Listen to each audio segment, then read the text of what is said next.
15 seconds.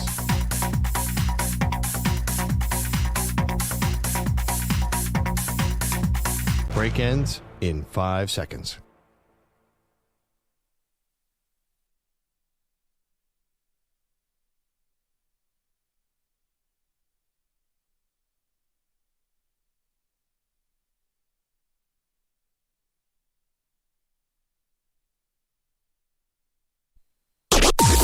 Maggie and Perloff on the Infinity Sports Network.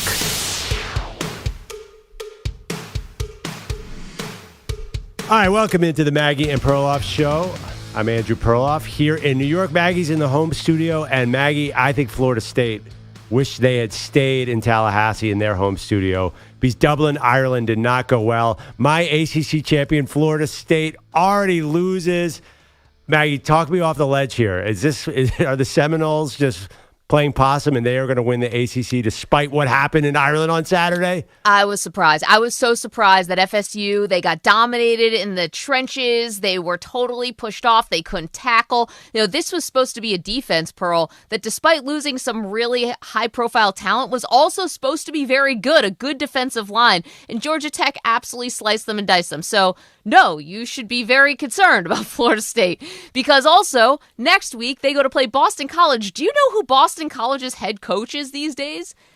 Yes. It's Bill O'Brien, former NFL coach and Penn State head coach. That gives me confidence, actually. But okay. Yeah. We'll talk about Bill another time. You meant that as a good chance for Florida State to bounce back. But go ahead. You know, they're going to have to come with a lot more juice. And we can talk about the offense as well. I thought the defense was the biggest disappointment. But the offense was totally stagnant, constipated. This was not this was unfortunately a DJU game that we've come to understand and know. He's at almost 50 college starts, so it's not getting any better. And let's put DJU aside, though. Let's talk about the program as a whole.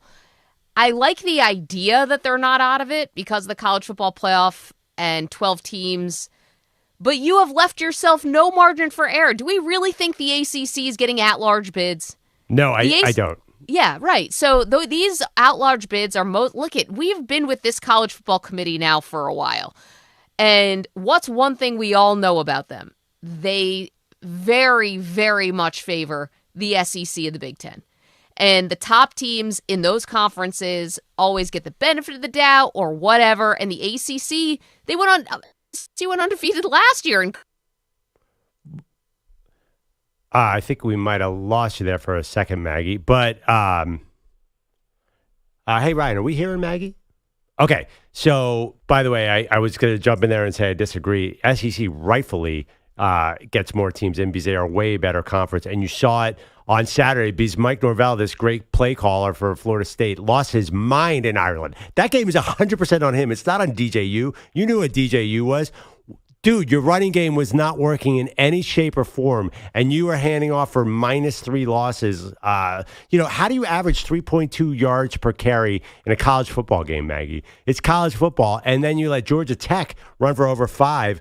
And you could talk about DJU all you want. I mean, that was obviously, to me, a game that was lost in the trenches. Florida State's sort of revamped offensive line that didn't even know what the play call was. They were all over the place on every run play. And their defensive line, which is supposed to be good, got their butt kicked. So I was really frustrated with Florida State. My issue also with play calling, DJU, yes, of course he did not look good. But at the end, we saw these 2 great throws on 4th downs. I'm like, make the whole game plan out of those plays. Make the whole plane out of the black box, as the joke goes. Like, why weren't they calling those plays the whole time? I didn't understand it. So, do we have Mac? No. Oh, okay. Actually, we have EJ on the line here. I don't see EJ. We're dealing with a few technical issues. I'm not going to lie. The lighting, if you're watching on YouTube, Infinity Sports Radio Network YouTube channel, is interesting. Maggie's in the home studio. EJ's in the home studio. Ryan Botcher's going solo on the other side of the glass. And still, we all know more than Mike Norvell about how to play call when you're going against Georgia Tech. EJ, what did you think of the loss by Florida State?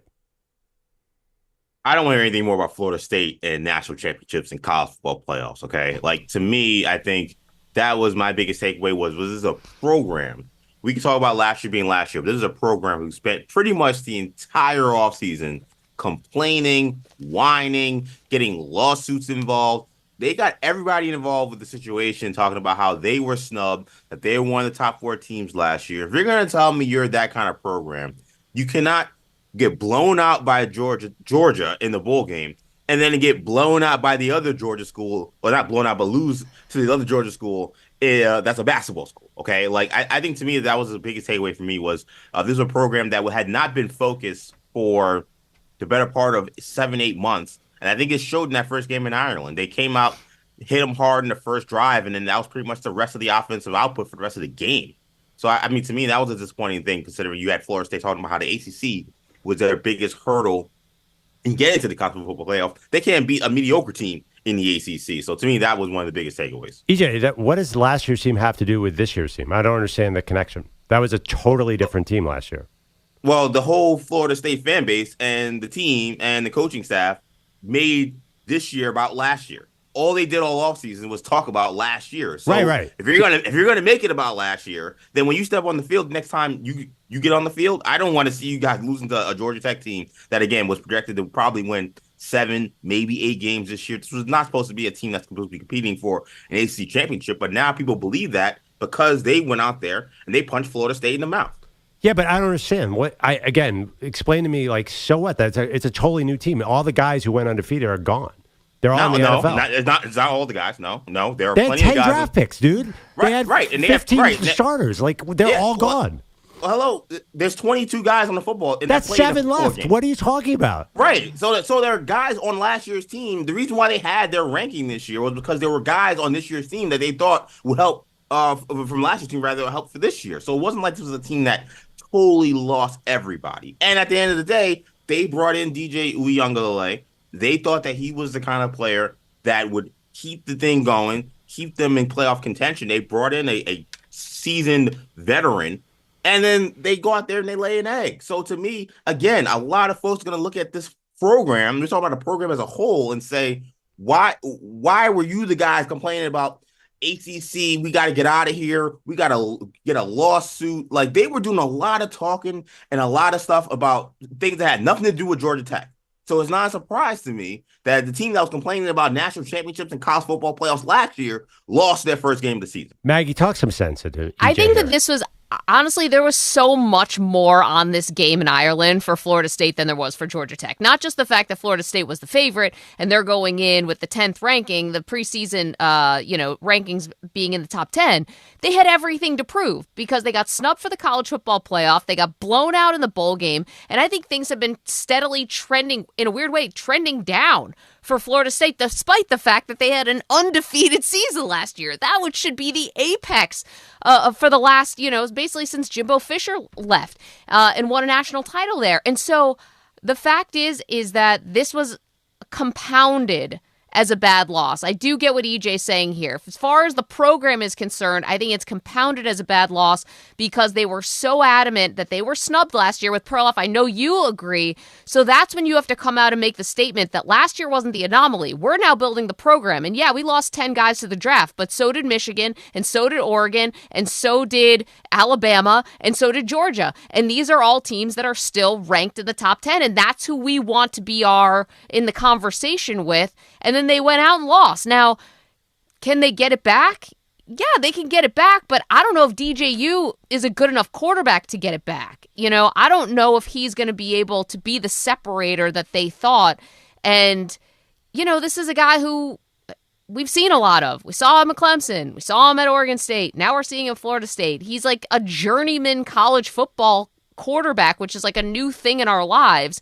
And I'm not like confident that he's going to all of a sudden turn into a different player. And if their defense is going to get smacked around, then they really don't have a prayer. Wait, Maggie, all those teams just mentioned, first of all, Florida State was in the top 10, just like they're in the top 10. None of those teams have won a single game yet. They haven't even played. And second of all, they all got their quarterbacks back. I think every team you just mentioned. Not Oregon. Oh, not Oregon. Okay. Right. So, yeah, but Oregon hasn't won anything And not yet. Michigan. Okay. You're right. So, but Alabama has Milroe back and Georgia has Carson back. They're not the same. I mean, Florida State lost their second all-time leading passer. They lost two basically really good receivers, one a first-round talent. They lost the second-best running back in the draft. They lost Jared Verse and Braden Fisk up front. Like, this is not last year's team, and anybody who thinks it is, I don't even understand the connection. I know, but Perloff, that's not last year's team, but they also weren't playing Georgia. They were playing Georgia Tech. And so that's the thing. Again, it was a different location, and it was weird, and I'm surprised you haven't brought up the fact that it was raining, because you love to bring that up and how it affects the game, and all of a sudden it was like sheets and sheets of rain, and maybe there was a footing issue or whatever. They even went more away from a downfield passing game. But, that's the thing. It's like, yeah, maybe they lost a lot of talent, but they still had a defensive line that was highly touted. Yeah. They still have their head coach. They have a quarterback who's got name brand, right? Someone who they went after.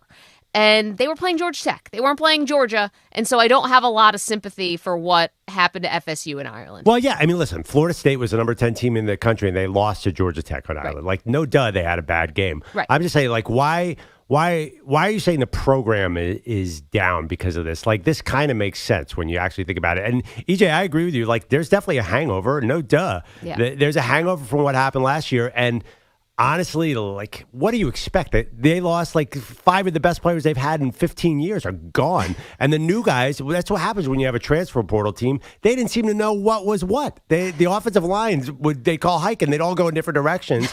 The defensive line didn't even take the trip. I don't know what was going on. They couldn't tackle. They couldn't tackle. Yeah, I mean, how do they get out? How do they get beat up by Georgia Tech? Now, listen, I'm down on them too, but I don't think this is a referendum on what happened last year or what the program is in general. I don't quite understand what Mike Norvell was doing. I mean, it was a murder scene on social media on Saturday. Everyone's like, why are you handing the ball off so much?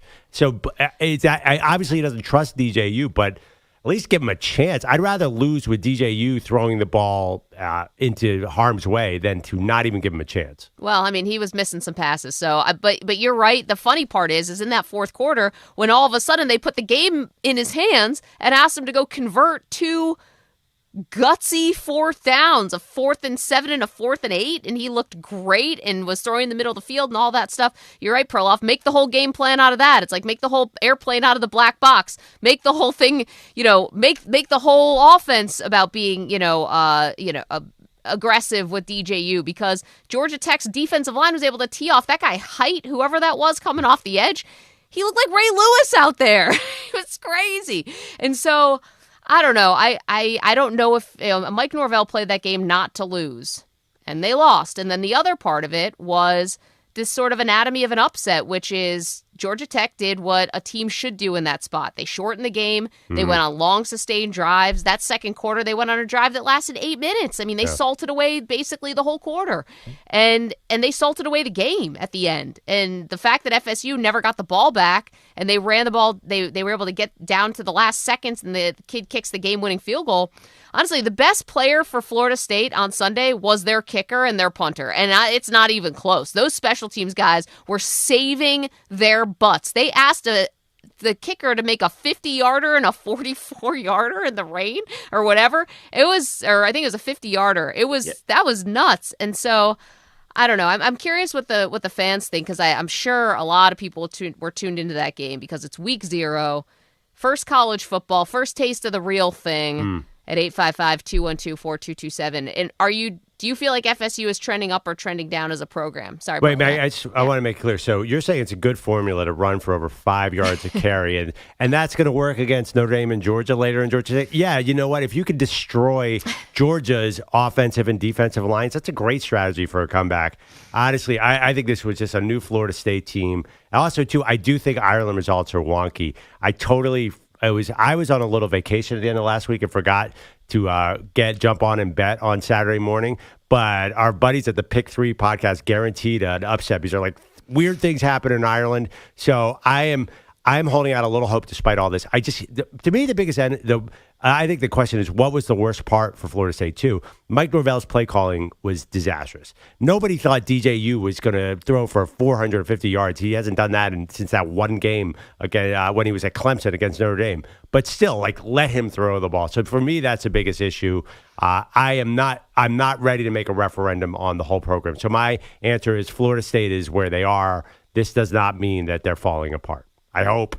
We should put that poll. Now, Maggie, can you Can you sort of give us a little vibe? Are you in a utility closet here? What is going on around you? Yeah, you want vibe checks today? Yeah, please. All cards on the table. EJ not the only one playing hurt today. EJ's been doing the show from home and doing an more than admirable job, and then filled in for us on Friday and was amazing. So EJ, thank you for that. It was an awesome show. I got to listen to almost the whole second hour. It was great.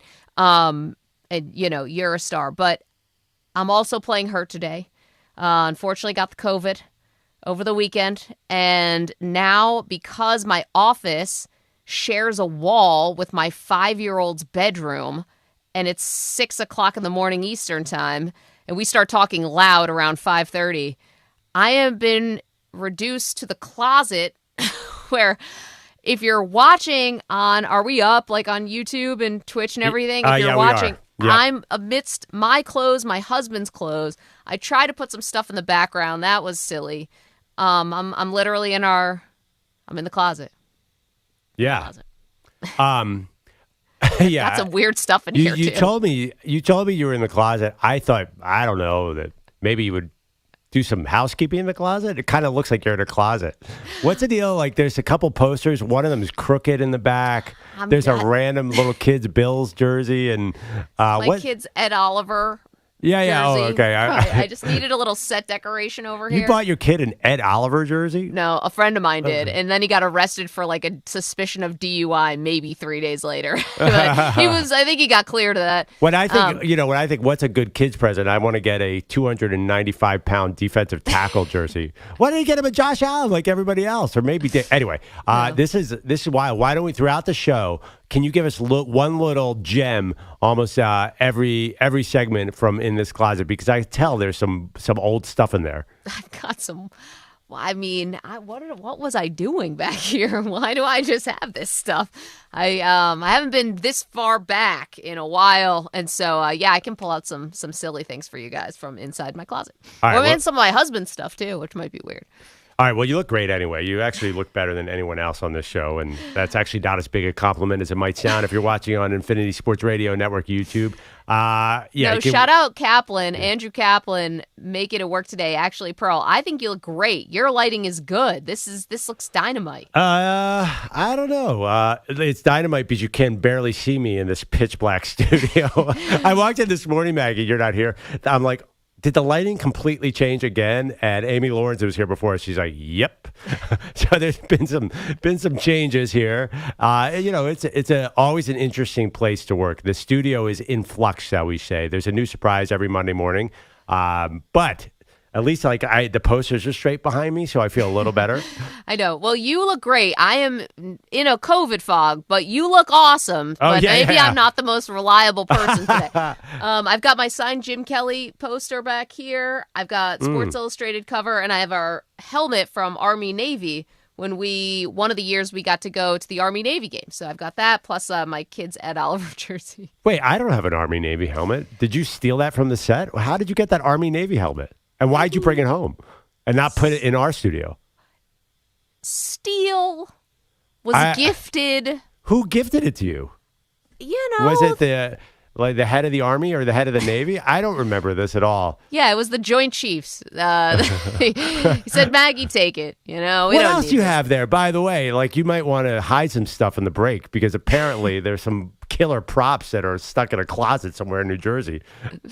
Yeah, I offered for the set, and I was told that it's too reflective, so I took it back home. All right, Maggie, coming up, there is a coaching decision that bothers me even more than Mike Norvell and his terrible Saturday. There's an NFL coach who's completely out of his mind. I do not understand what he is saying at all. That's next, right here, Maggie and Perloff Show.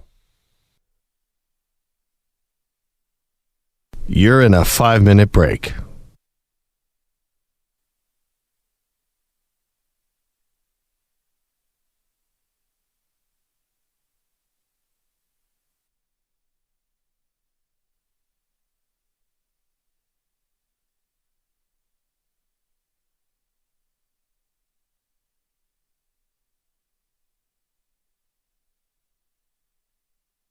Four minutes, 30 seconds remaining.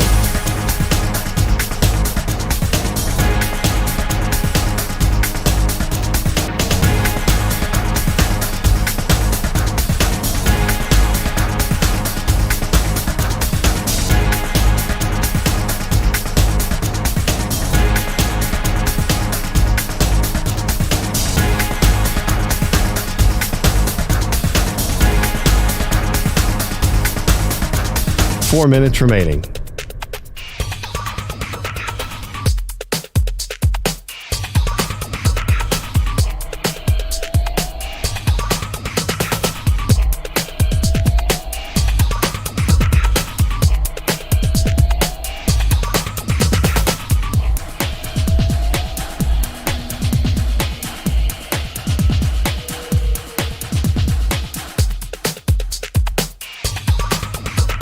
Three minutes, 30 seconds remaining.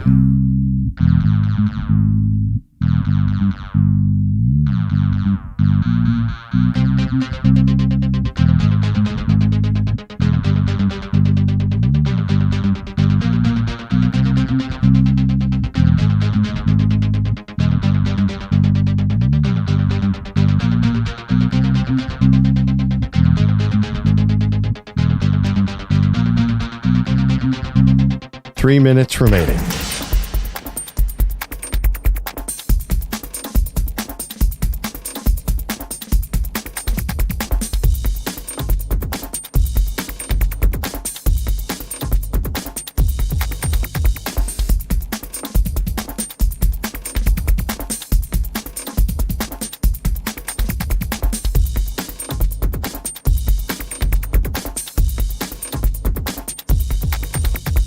Two minutes, 30 seconds remaining.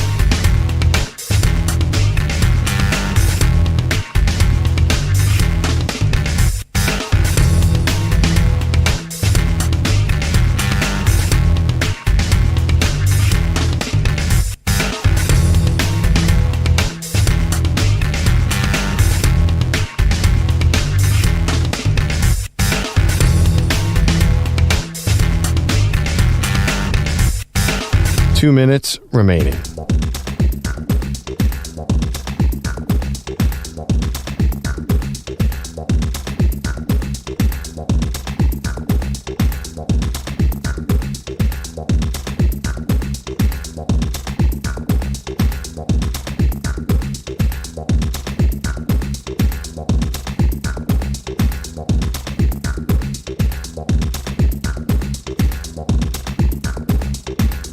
One minute, 30 seconds remaining.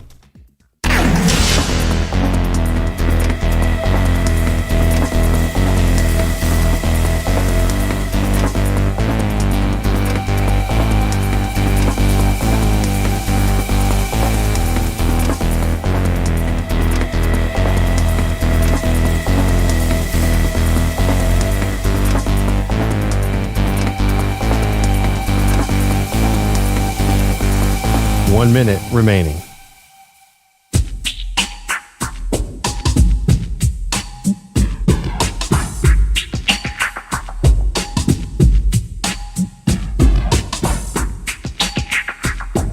Forty-five seconds remaining.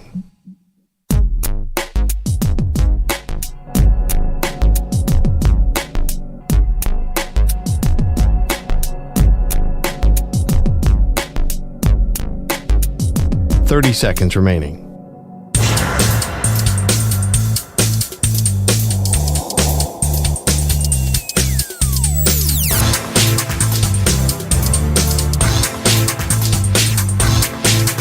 Fifteen seconds.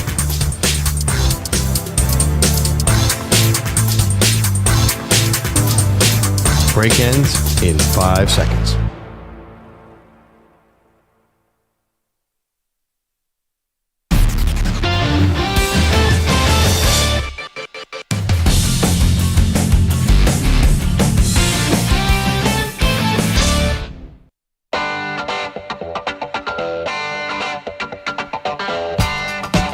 Welcome back to Maggie and Perloff. Perloff here in the New York studio. Maggie at the home studio. Started off the show talking about the state of Florida State. Not good. But to me, this has nothing to do with last year. You can't look at the loss to Saturday and say that they shouldn't have been in the Final Four. That's ridiculous. I think EJ definitely said that. I think Maggie's leaning that way, thinking Florida State as a whole might be in trouble. You can weigh in 855-212-4227. We got a lot to get to today, Maggie. Tons to get to. I mentioned it. There is an NFL coach who's driving me crazy. Can you guess who it is? Just one? Just one. There's one guy who I was high on, who I all of a sudden have a lot of doubts about. And I'm generally kind of pro coach. I don't love to fire coaches. I'm a little more conservative in that sense. But there's a guy who I already am worried about. AFC or NFC? AFC. So it's not Nick Sirianni of the Eagles. Yeah, I know you would show him the door in 5 seconds. How about Mike Tomlin? No, Mike Tomlin. How can be? Mike Tomlin's gone 500 or better for 27 straight years. What worry is there about him? I don't know. It's a new coach. A new coach. Okay. A new coach, a former defensive player. Gerard Mayo. So Gerard Mayo, after Drake Maye puts on a show last night in preseason against the Commanders, all of a sudden comes out after the game and says Drake Maye is our second best quarterback behind Jacoby Brissett, who hurt his shoulder earlier in the game. How on earth is Drake Maye the second best quarterback? He's already better than Jacoby Brissett. I think that was obvious. Drake Maye looks awesome. He threw a 40-yard bomb against his body last night that looked like Patrick Mahomes. I know he's going to be raw, but this is a situation where you're telling me the better player is going to sit on the bench because he's a rookie. Maggie, don't you always give the benefit of the doubt to the rookie? Well, that also, if you're not going to run your first team guys out there, why are you putting Jacoby Brissett back there? Because he ends up hurting his shoulder last night because not everyone on the offensive line was playing. And then he had to, he looked at the trainers afterwards. Like, if this dude is really your starting quarterback, putting behind an offensive line, I don't think where everyone was playing, I feel like is always a silly decision to me for coaches. But you're right. I saw a couple throws from Drake Maye last night, and I was like, oh, boy. Because you guys know I'm a huge Bills fan. I'm like, I got to be worried about this guy now. Oh, and, great. Yeah. Brady leaves and you get a little reprieve there with Mac Jones. And now all of a sudden here comes the gunslinger. And, here's the thing about rookies. I always think you don't have a lot of pressure. If you can protect yourself, which it looks like Drake Maye can, I don't see a reason not to run him out. EJ, I know you vehemently disagree on this one, but the thing is this was the thing about Maye. This is the total rookie experience. That awesome 40-yard bomb you're talking about. What happened on the next snap? Botch snap. Right? Well, yeah, but that's because the backup center, it wasn't David Andrews, has no idea what he's doing. Exactly, right? So it's like you're just going to expect a little bit more of the ups and downs. I agree with you, Pro. I saw way more ups with Drake Maye. It looks like you can see the natural progression here, and I think the only way he gets better is by playing. I don't know how watching Jacoby Brissett does help. Maybe it does, but he's not. I know he was touted as this raw talent, but yeah.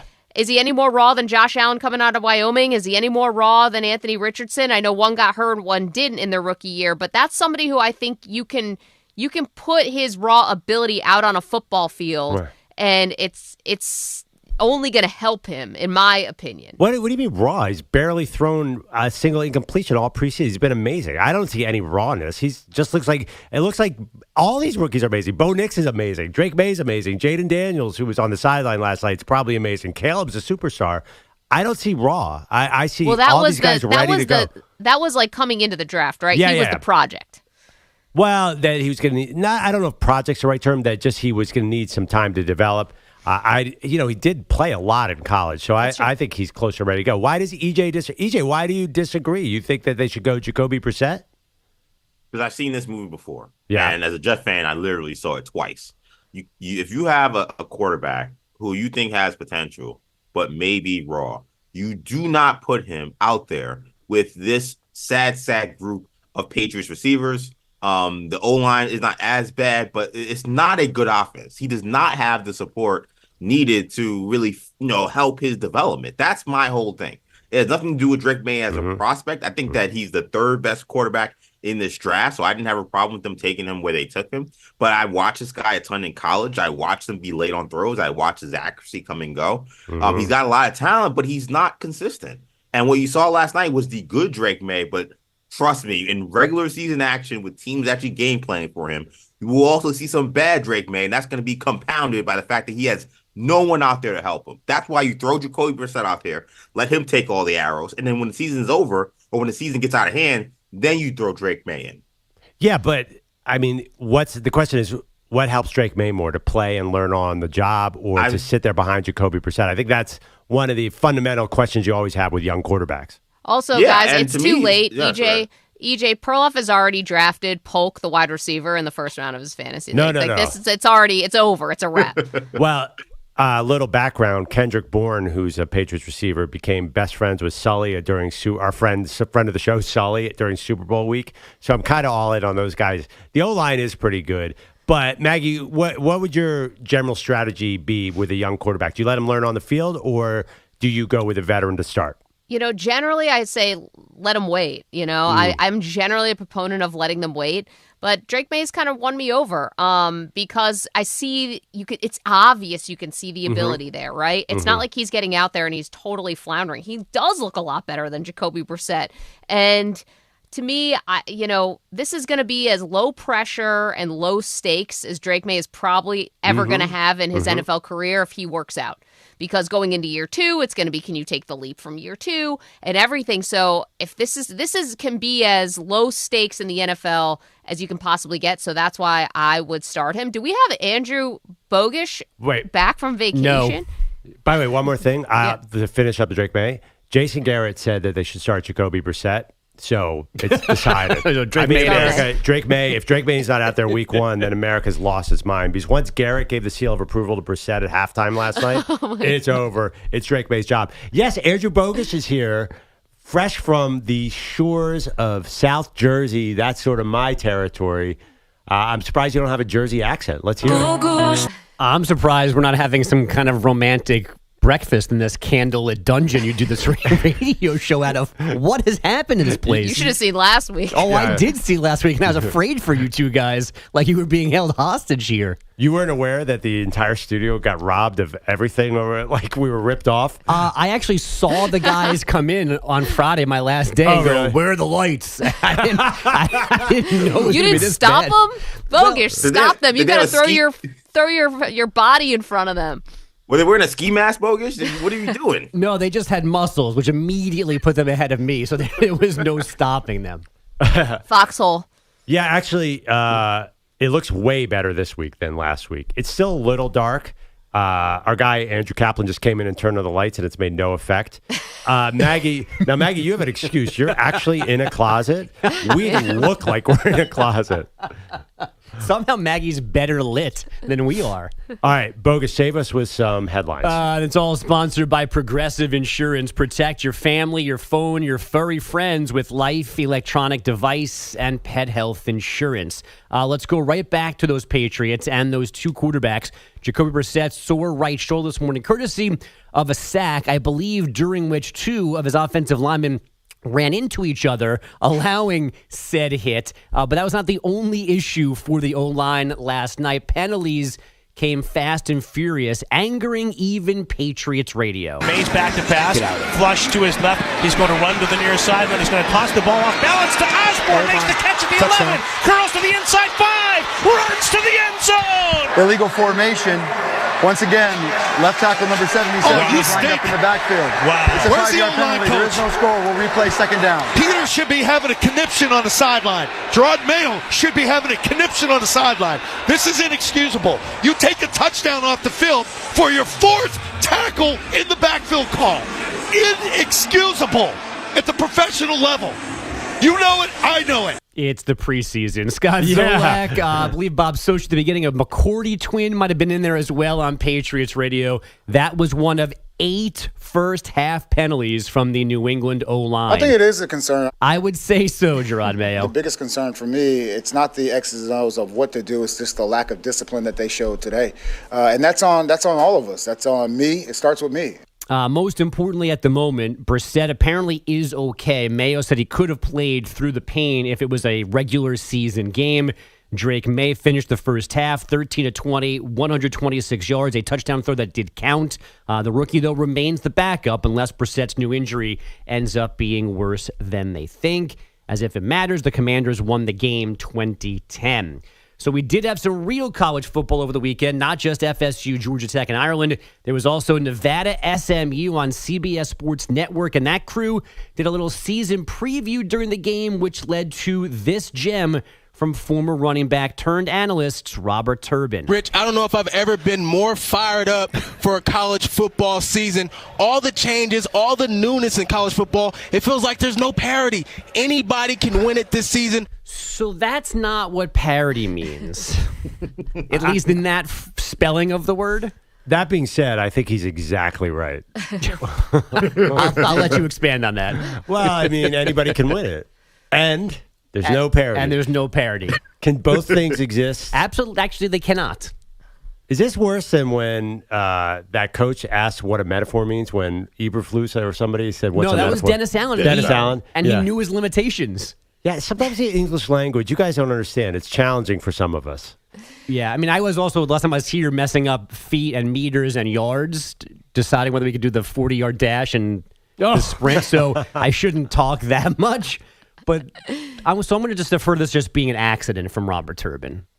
I think so. I think that he just misspoke here because it's not like he's Chris Collinsworth who's been doing 10,000 hours of television, Like, I think we can give him a little pass. But I was thinking about this. I'm like, parody isn't a word that's most commonly misused. Like, we see a lot more words that are misused, right? Maggie, what's the other option? Of course he misspoke. What do you mean? Like, like that he really thought parody meant that there's only a few. Right, that he's not intelligent. It was classic. He was on TV and his mouth started moving faster than his brain. I don't think anyone thinks that he doesn't know what parody means. I think it's just it's funny. It reminds me when Trent Dilfer said, what was his famous line? You can't win games by losing them or something. Well, that's just philosophy. That's like Yogi Berra. Yeah, well, this was such a Yogi Berra line. Yeah, the best thing about college football is that there's no parity anyone can win. And that would come right out of the mouth of Yogi Berra. I love it. I've said, Maggie, I've said a million things like that. We all have, but it's just funny. When I think about misused words or whatever, it's like parody doesn't really come to mind. I think the big one is regardless and irregardless. Where do we stand on this? I mean, there is no stand. Irregardless is not a word. Yeah, I mean, I don't say it. I think it's in the dictionary, though, isn't it? But don't they mean the same thing? But that's like regardless is all you need to say. Right. Right. But that's a little different. Like you can't, irregardless and regardless aren't exact opposites of each other. Or are they? I don't even know what irregardless means. It's like a double negative, really. So it kind of doesn't really make any sense. But it's become like something very commonly used. And I think people use it to sound smart. Irregardless of that, I think that's a different situation. Or regardless. Wait, we have to spend some time, actually. Do they mean the exact same thing or are they opposites? It is in the dictionary as its own word, but the definition is regardless. Yeah, it's the same word. You don't need the IR on, you just need regardless. It's like fancy regardless. Yeah. So if but it's in not the dictionary, really. then you can use it. Yeah, there are a few words like that. I had an editor, our friend Paul Fichtenbaum. First thing, you know what his number one rule of editing, our former Sports Illustrated boss said, do not say towards, it's toward. Oh, toward. Yeah, really? He said in proper English, you don't use the S at the end of towards. But I think it's in the dictionary as well. Can I tell you guys some of the new words that were added to the dictionary in 2024 that I'm seeing here? They added IYKYK, the shorten if you know, the shorthand for social media. Okay. Apparently that's in the Cambridge Dictionary. That's an acronym. Yeah, right. It's not a word. Also, boop and chef's kiss have been added to the Cambridge Dictionary. That's 2 words. Yeah. This is Cambridge, man. Who knows what they're doing? And the dictionary.com added 1,700 new words according to this Google search, including girl dinner, mid, bussin', the ick, cheat code, range anxiety. I don't know what that one is. Range anxiety is the fear that an electric vehicle's battery will run out of power. Oh, I thought it was. I'll have that one. I thought it was when you get up to the range before a round of golf and you're like, oh, man, everyone's judging my terrible swing right now. That's the alternate definition. People in the chat saying effect versus affect. Oh. Yes. The E versus A, that's a common one. Yeah, and there. There, it. Mm-hmm. But those are just for writing, for talking. Yeah. Right. Well, none of this has anything because parody. He just completely used the opposite. That was And the he sold beauty. it so well. That was the and that was the chef's kiss of this whole thing. As he said it as if he was saying something brilliant, and when it turned out to be super mid. I don't know. Yeah. Boop. He's going to need a cheat code. By the way, actually, get back on track. I got to be honest. I didn't know what boop means, and I'm a little nervous that I'm saying a dirty word. You're good. What does it mean? Boop is when like you boop something, so it's like tapping something. Yeah. It's a loving. Oh. Isn't it? Is it loving? Is it endearing? Like, do I boop you because I'm happy with you? That's a You new ever have word? a dog? Like you just boop the nose? Yeah. I don't feel like that's a new word. Is that new? You just say you didn't know it. Dictionary. Well, I mean, I know like my grandma, like, oh, I booped the baby on the nose. Like, I know that word. I thought there was something new that they were adding. Like, that there was I was afraid it was something, You're such a boomer. I thought there was something, Ryan, like something dirty about it. No, not at all. Like it was an acronym for. I think that's bop. If you bop some, Well, is that an old? Is there that slang is- for bopping? Yes. That's from 1957. All those Motown songs are like shabop, shabop. It's like, wow, that is some dirty stuff. It's dirtier than Lil Kim. Yeah, I just think that boop and range anxiety are quite different. Boop's been around since my grandmother was here, and anyway, Betty Boop. yeah, Betty boop. That's true. All right, anything else, Bogus? The Houston Astros won in Baltimore on Sunday Night Baseball 6-3 to split a 4-game series. The game was tied at 3 in the top of the 7th. And then Alex Bregman and Yainer Diaz hit back-to-back solo homers for Houston. And Lake Mary, Florida, rallied to claim the Little League Baseball World Series 2-1 over Chinese Taipei. They tied the game in their last at-bat, bottom 6, then won it in the 8th when a sacrifice bunt led to a throwing error, allowing the championship run to score. Now I'm done. You know, that last play of the Little League World Series is something that would have happened to our kickball team had we made it to the championship game. It just reminded me a lot of us. Oh, wow. I thought you were going to make a Jake team joke there, that they could have done that very easily, and I would agree. No, when I saw Jake and he's a child, I think we tried to put a moratorium on the jokes there. I think that would have been us. And I know, EJ, you bit the bullet on the kickball, but we would have done something like that. A lot of hustle, 2 people going after the ball leads to an error and a loss. R.I.P. Infinity Sportsnet. Someone has in the chat, parity versus parody. Yeah.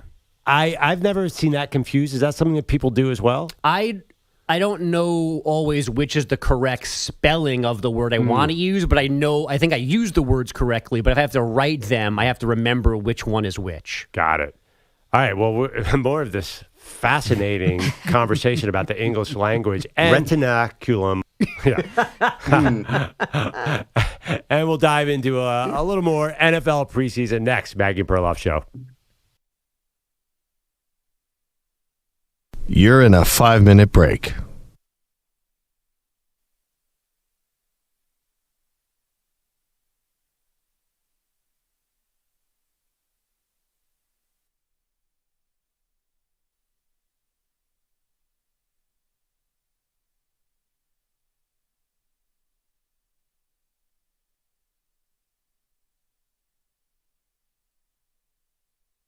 Four minutes, 30 seconds remaining.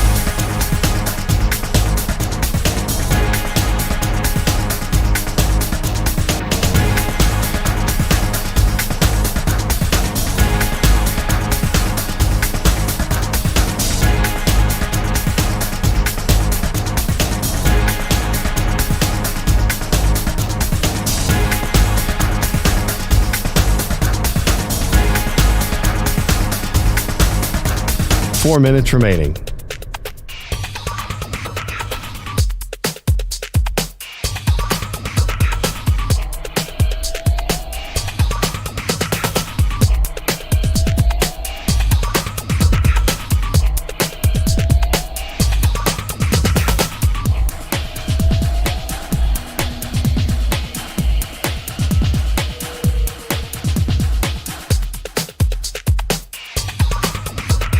Three minutes, 30 seconds remaining.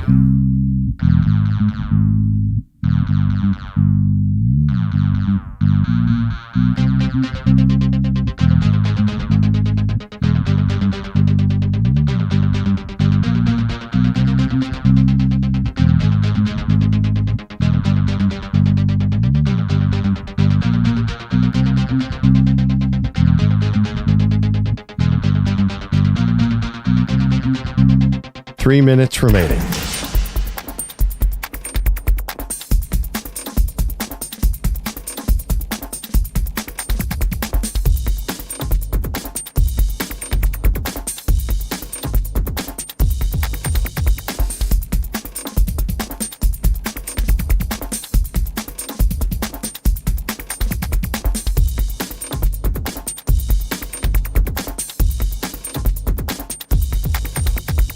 Two minutes, 30 seconds remaining.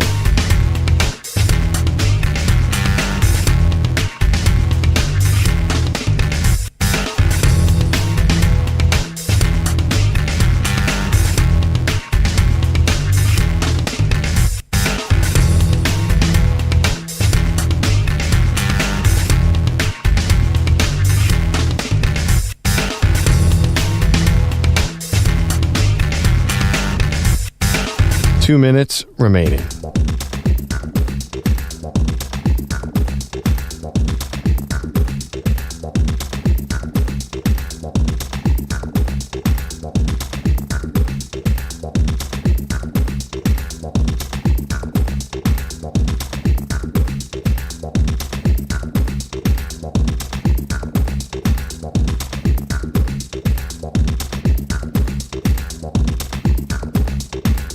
One minute, 30 seconds remaining.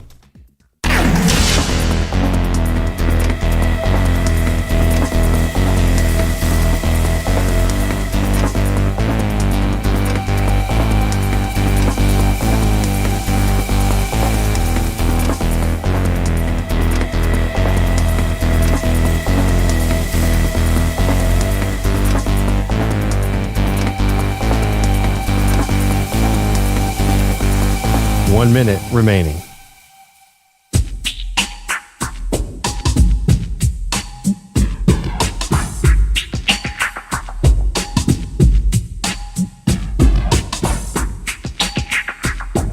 .45 seconds remaining.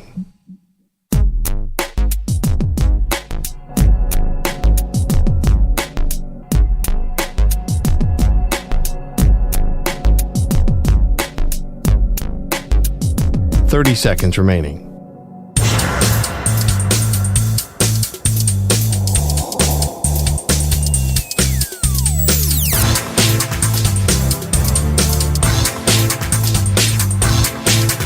.15 seconds.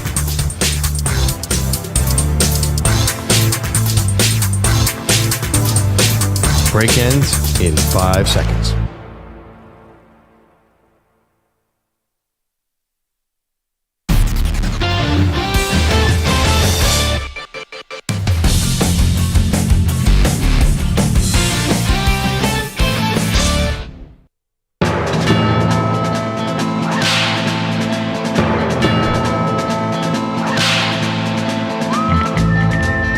All right, back on Maggie and Perloff. You know what that music means. Cowboy Quickie. Maggie, I don't even know how to describe what happened over the weekend. Our guy, Trey Lance, it actually sounds worse than it is, but he threw 5 interceptions. Yeah, I guess you know a little bit about this because you had Nathan Peterman on the Bills throw 5 in the game. The first half. This was not, I'm going to say something against the grain here. These weren't the worst 5 interceptions I've ever seen in my life. Tony Jefferson, who I had no idea was still in the NFL. I think he already retired and came back. Looked like a young Ed Reed flying out of nowhere to take all these picks. So there was a couple where Trey Lance threw it right at the defender's numbers, but a few of them were nice plays by the defense. It's funny, Maggie, Jerry Jones. Let's hear Jerry Jones after the game. I don't think he's given up on Trey Lance. I don't think he could quit Trey Lance despite 5 picks. Well, I saw good, and I saw some things that you'd like to have back. I hate it. Those 5 intercepts are going to be a stat on a game that I couldn't have asked for more reps and better situation to watch him play, and he needed that because the one thing he's missing more than anything is the lack of reps, much less NFL reps. So, yeah, what do you think of that? He saw good and bad. There was an amazing long touchdown run by Lance, but I thought there was a little more bad, Maggie. Yeah, I think five interceptions, including the one in the end zone, especially when the Chargers were not playing any of their starters. No, sure weren't. Nope, they sure weren't. And by that, some of those later in the game, those weren't even the backups. Those were the backups to the backups. I think, did Trey Lance throw the ball 47 times or something in this game? I mean, it was a lot of reps and it was a lot of interceptions. The touchdown run, though, like that's the tantalizing part of Trey Lance. Like his speed seems like he's gotten even faster, or something. He's always been pretty fast. He was even in San Francisco. He showed a little bit of that, but that's not really enough. But maybe that's also going against the number one defenses usually, because so maybe you can't maybe burn everybody when you're going against the first. I think this is rough. If Lance was a rookie or even second year, I think we'd say, okay, well, just dust it off. They're trying stuff out there. All the 2-point conversions were bad, too. I mean, it's like a bunch of bad stuff. Yeah, and Tony Jefferson, who was retired and I guess, getting into scouting. Well, he had Trey Lance scouted pretty well last night. That dude looked unreal, and he's, making the team. Anyway, yeah. No, I understand what you're saying about Trey Lance. The thing about Trey Lance, it's a little tantalizing. The guy looks awesome. Just the way he moves and carries himself and his throwing delivery, it all looks like a kind of a big-time quarterback. And I think that's exactly what Kyle Shanahan saw. I think Kyle Shanahan saw the physical tools and said, wow, this is maybe he was talked into it by John Lynch. But regardless, you could see if he didn't throw all those interceptions, you'd be like, wow, that looks like a really good quarterback. But again, I mean, I don't fancy myself as a total quarterback expert, but I think throwing 5 picks in a game is a bad sign. You think? The other part, too, is you still don't have, you're no closer to the question, who would replace Dak Prescott if they moved on from him? And that's just walking into the total unknown. Now, I don't think watching Trey Lance means all of a sudden you necessarily have to say, all right, Dak, you name the number and we'll sign whatever. I think they might end up getting to that anyway. I don't know if Lance has anything to do with that, but we talked to Matt Mosley of the Doomsday Podcast. He's been covering the Cowboys for 20 years. I asked who's the successor, who's after Dak, and he said he thought they want Trey Lance. And unless he's getting developed behind the scenes, then I don't know, because Mike McCarthy's got a lot on his plate this year. He's in the last year of his deal. They have got to make a playoff run for him to keep his job. Do you think he really has time to be developing Trey Lance behind the scenes with the limited practice time that NFL players have anyway? Just doesn't seem like the right formula. Do you think anyone has ever really thought Trey Lance was going to be the heir apparent? I mean, they took a flyer on him. Now, honestly, show me one person who's ever said, yeah, I think they're in good shape with Trey Lance. The guy's a third-string quarterback. No, I don't know, good shape, but this was This was a flyer plan, a late round, second half of the draft pick. I don't think that was ever the real plan. Maybe Jerry thought, oh, he'll catch fire. No, it was a Cowboys heat check. Cowboys heat check. They got Romo undrafted. They got Dak in a later round. They probably thought, we're going to have the reclamation project now with that people who left Trey Lance for dead, and we're the Cowboys, and we see something here with these quarterbacks. Can I also, sorry, that's your Cowboy Quickie. I got another point I want to make. The run game is going to be a problem, right? Problem is it's so awesome with Deuce Vaughn. What do you mean? Problem let's go. Let's run this little guy in between those awesome offensive line. Maybe, but their offensive line could be really good. I know, but their offensive line I thought was good last year, and Tony Pollard had a terrible season. So I just... Their line was hurt a lot last year. Yeah, maybe there were guys shuffling in and out a bit. You're right about that. I mean, I don't know. The Cowboys, to me, it's like death taxes. Their offensive line's going to be good. And I'm a big Deuce Vaughn fan also because he stopped by our set and he was great, but he's a little bowling ball in there. I just who's their home run hitter if they have one? And are you going to respect the run game at all? I was a little concerned. Everyone should be concerned about that. Ezekiel Elliott's their starting running back. It's a joke.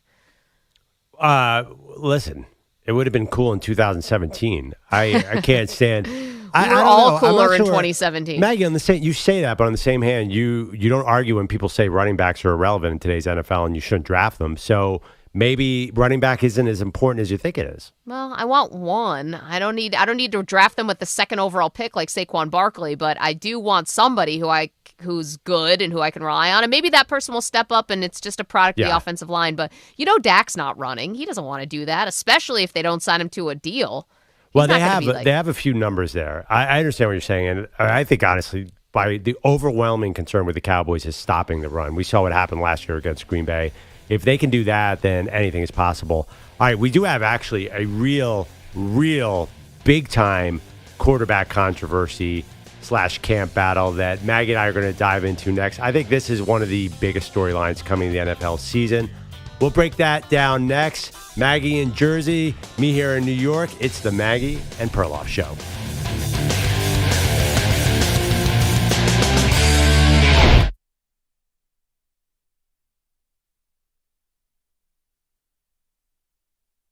You're in a 5-minute break.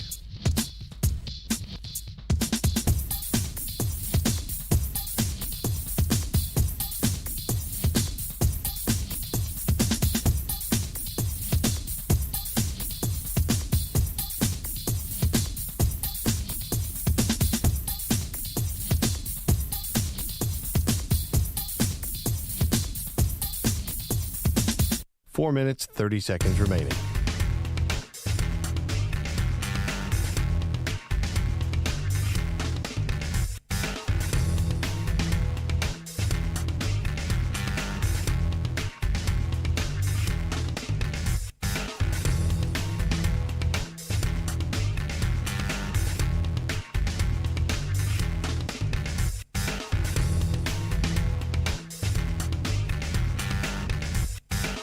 Four minutes remaining.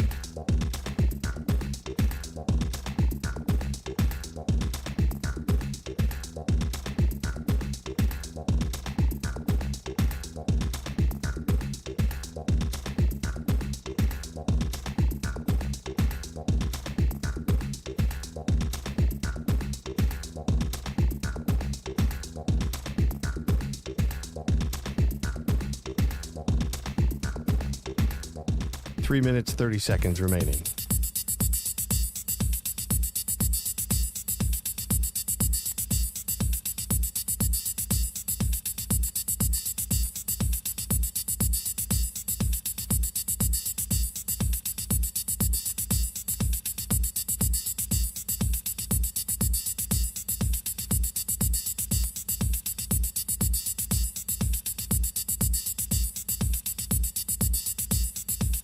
Three minutes remaining.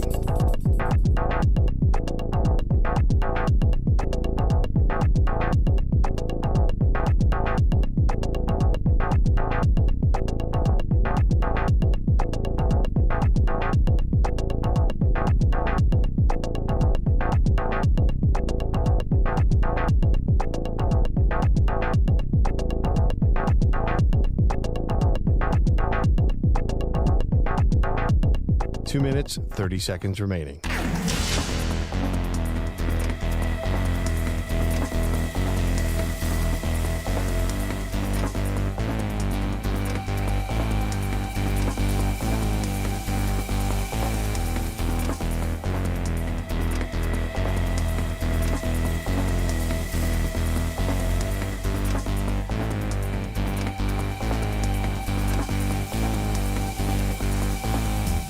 Two minutes remaining.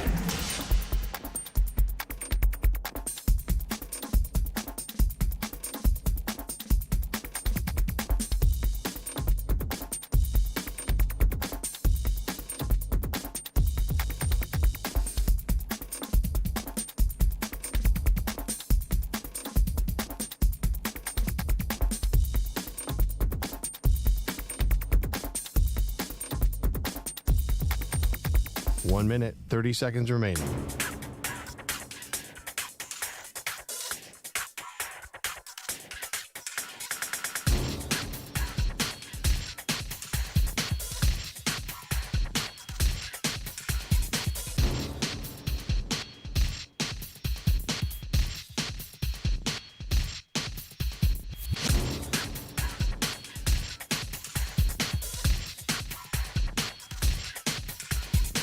1 minute remaining.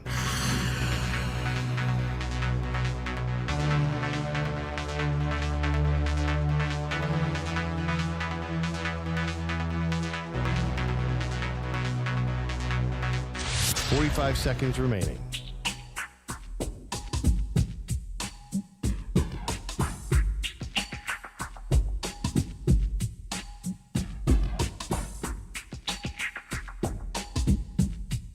Thirty seconds remaining.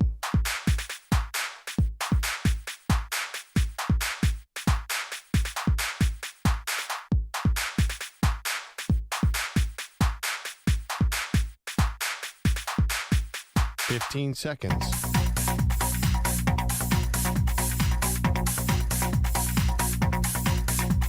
Break ends in 5 seconds.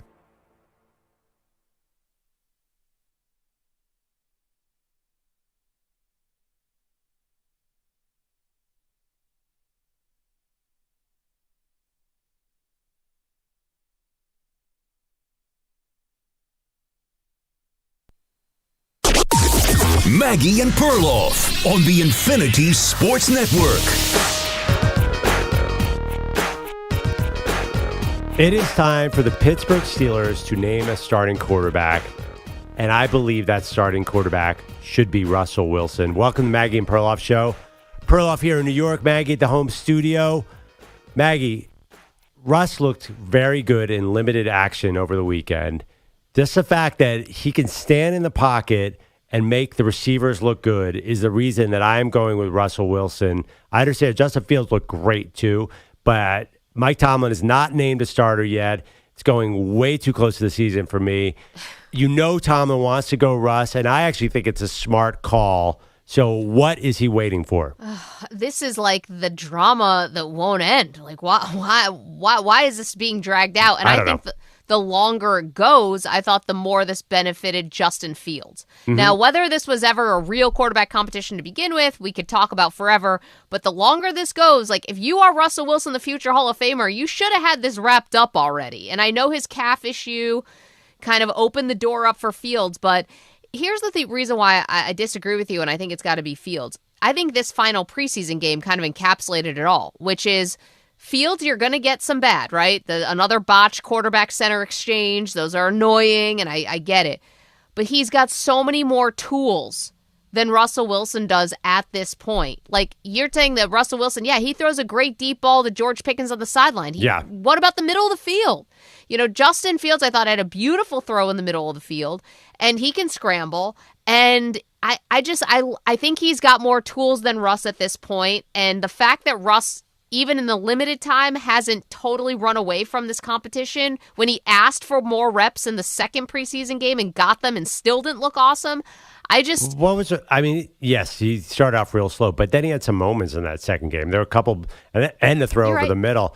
I just think that Russ, if you give Russ any time, I mean, you forget that dude is a Hall of Fame level quarterback. He throws a beautiful deep ball. Totally. Where Fields also can throw a pretty good deep ball, but I just feel like I think it's a philosophy difference. I think you want your quarterback to be a point guard in Pittsburgh. I think Justin Fields is a do-it-all shooting guard. He's more of an Anthony Edwards with Minnesota. I think you got to get the ball to Pickens. You got to have a threat for a deep pass because I saw Fields had all those tools in Chicago, and the offense was really limited, Maggie. Yeah, you're right. But is this an offense that's limited by design? Because besides Pickens and maybe some Van Jefferson, honestly, Cordero Patterson should be signed on the first day by every team. Like this dude. He looked great. But again, against backups. Again, yeah. And I'm sure that Russ probably almost wished that he didn't score that touchdown so that he could have a couple more throws, but maybe to show off a little bit more. But, you know, I don't know what this offense wants to be. And I wonder if they know yet. You know, do they, like, is this something that's going to maybe evolve a little bit as the season goes on? Or as maybe George Pickens probably gets more and more disgruntled if he's not getting the ball and they might have to end up forcing it to him a little bit more? Don't you think there's something weird about this taking this long? Like, this can't be gamesmanship because your opponent is going to have a whole week and a half to prepare for you anyway. So it's not like this is a college game where you can go right up to the kickoff and say, this is who we're starting, this is who we aren't, right? Well, I don't know. I'm not so worried. You still have 2 weeks, so it's not like it's anyone gonna be can scout for a them. sudden decision. Yeah, I think it was the injury that Russ suffered, and I think realistically we're debating this, and I'm taking Russ's side, but it is so close. There are pluses and minuses with both guys. The fact that Russell Wilson doesn't look like he has his old mobility is a problem. The fact that Justin Fields has looked pretty good is an issue for Russ. I think it's a legit battle, but I just think that you say Justin Fields has all these tools, right? But don't you think it's going to be frustrating if you're a skill player on Pittsburgh and Justin Fields is not letting the ball get out of his hand? You saw last night he was running a lot. Like he doesn't feel like he consistently wants to let it rip still. I think it's a mental thing. I think he's just got to, if I was his coach, I'd be like, don't run this entire preseason game. I just want to see you throw. Let it rip, Justin. Yeah, maybe. I mean, I think that is it going to be frustrating? Listen, if he's running for third downs and he's converting on 3rd and 6 or 3rd and 7 and the chains move, then I think everyone's going to have to be a little quieter about it. But would you rather have that or would you rather have Russ throwing the ball away because he's trying to protect his stats too, you know? And so you're kind of like, you know, this is the classic. You got 2 quarterbacks. You don't have one, I think, for Pittsburgh. Maybe you can Band-Aid this together because Mike Tomlin's done more with less in the past. But, you know, this is just, it's not ideal either way. Like, I come away from that 3rd preseason game, I'm like, ugh, you know, like, ugh. I don't really feel super confident in either guy. And here's another part. I thought that Russ looks like he is going to be in danger out there. You know, like we're talking about the Steelers' offensive line not being great. And now you're going to play the likes of the Browns and the Ravens and the Cincinnati Bengals with Lou Anarumo. You're going to have some defenses that are going to get after you. Wait, you came away from preseason game 3. Neither guy missed a pass. They both zipped down the field like a knife through butter. It was we saw Russ basically do a couple passes and then Cordell Patterson just took one of the I don't house. know what in week 3 would have made you nervous. If anything, you're a Steelers fan. Like, whoa. The only reason I'm not excited about it is because I saw Kenny Pickett just shredding somebody in the preseason a couple years ago, and he stunk. Or actually, it was last year. I picked the Steelers to go to the Super Bowl because Kenny Pickett was on fire in the preseason. Russ looked great in the this last preseason game. If you got what you got a quarterback against Detroit on Saturday, then Pittsburgh's winning the Super Bowl. But fortunately for Pittsburgh, they were facing the 2nd and 3rd team Detroit Lions defense. I just think that let me ask you this question. Who has a higher upside, Russell Wilson or Justin Fields? It's a great question. I think the instinct is say Fields, but that's like developing him in a couple years would obviously have the upside. And this is why I've always advocated to start Fields and then bring Russ in later in the season if you need him as the closer. Because I get it. Like Fields to me, I think does more and can win you games, but maybe you want Russ for a playoff run, or if you're in the hunt, or if you need a couple big wins on the road or something like that. Maybe you do trust him more.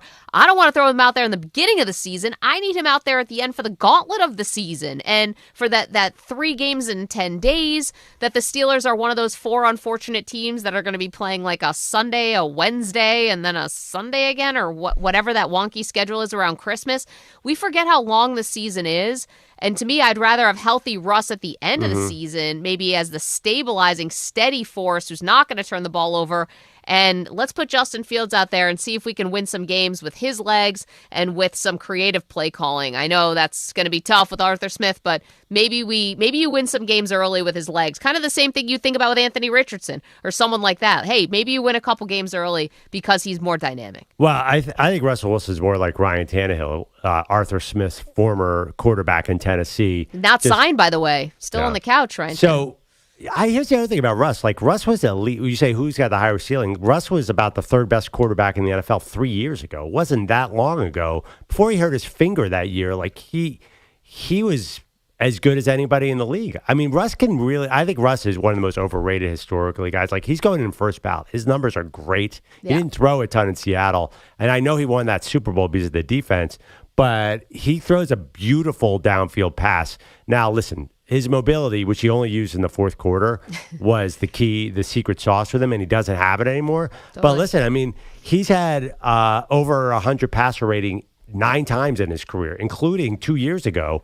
I'm telling you, like last year, by the way, Russ was statistically very, very solid in Denver, and they showed they could win games with him.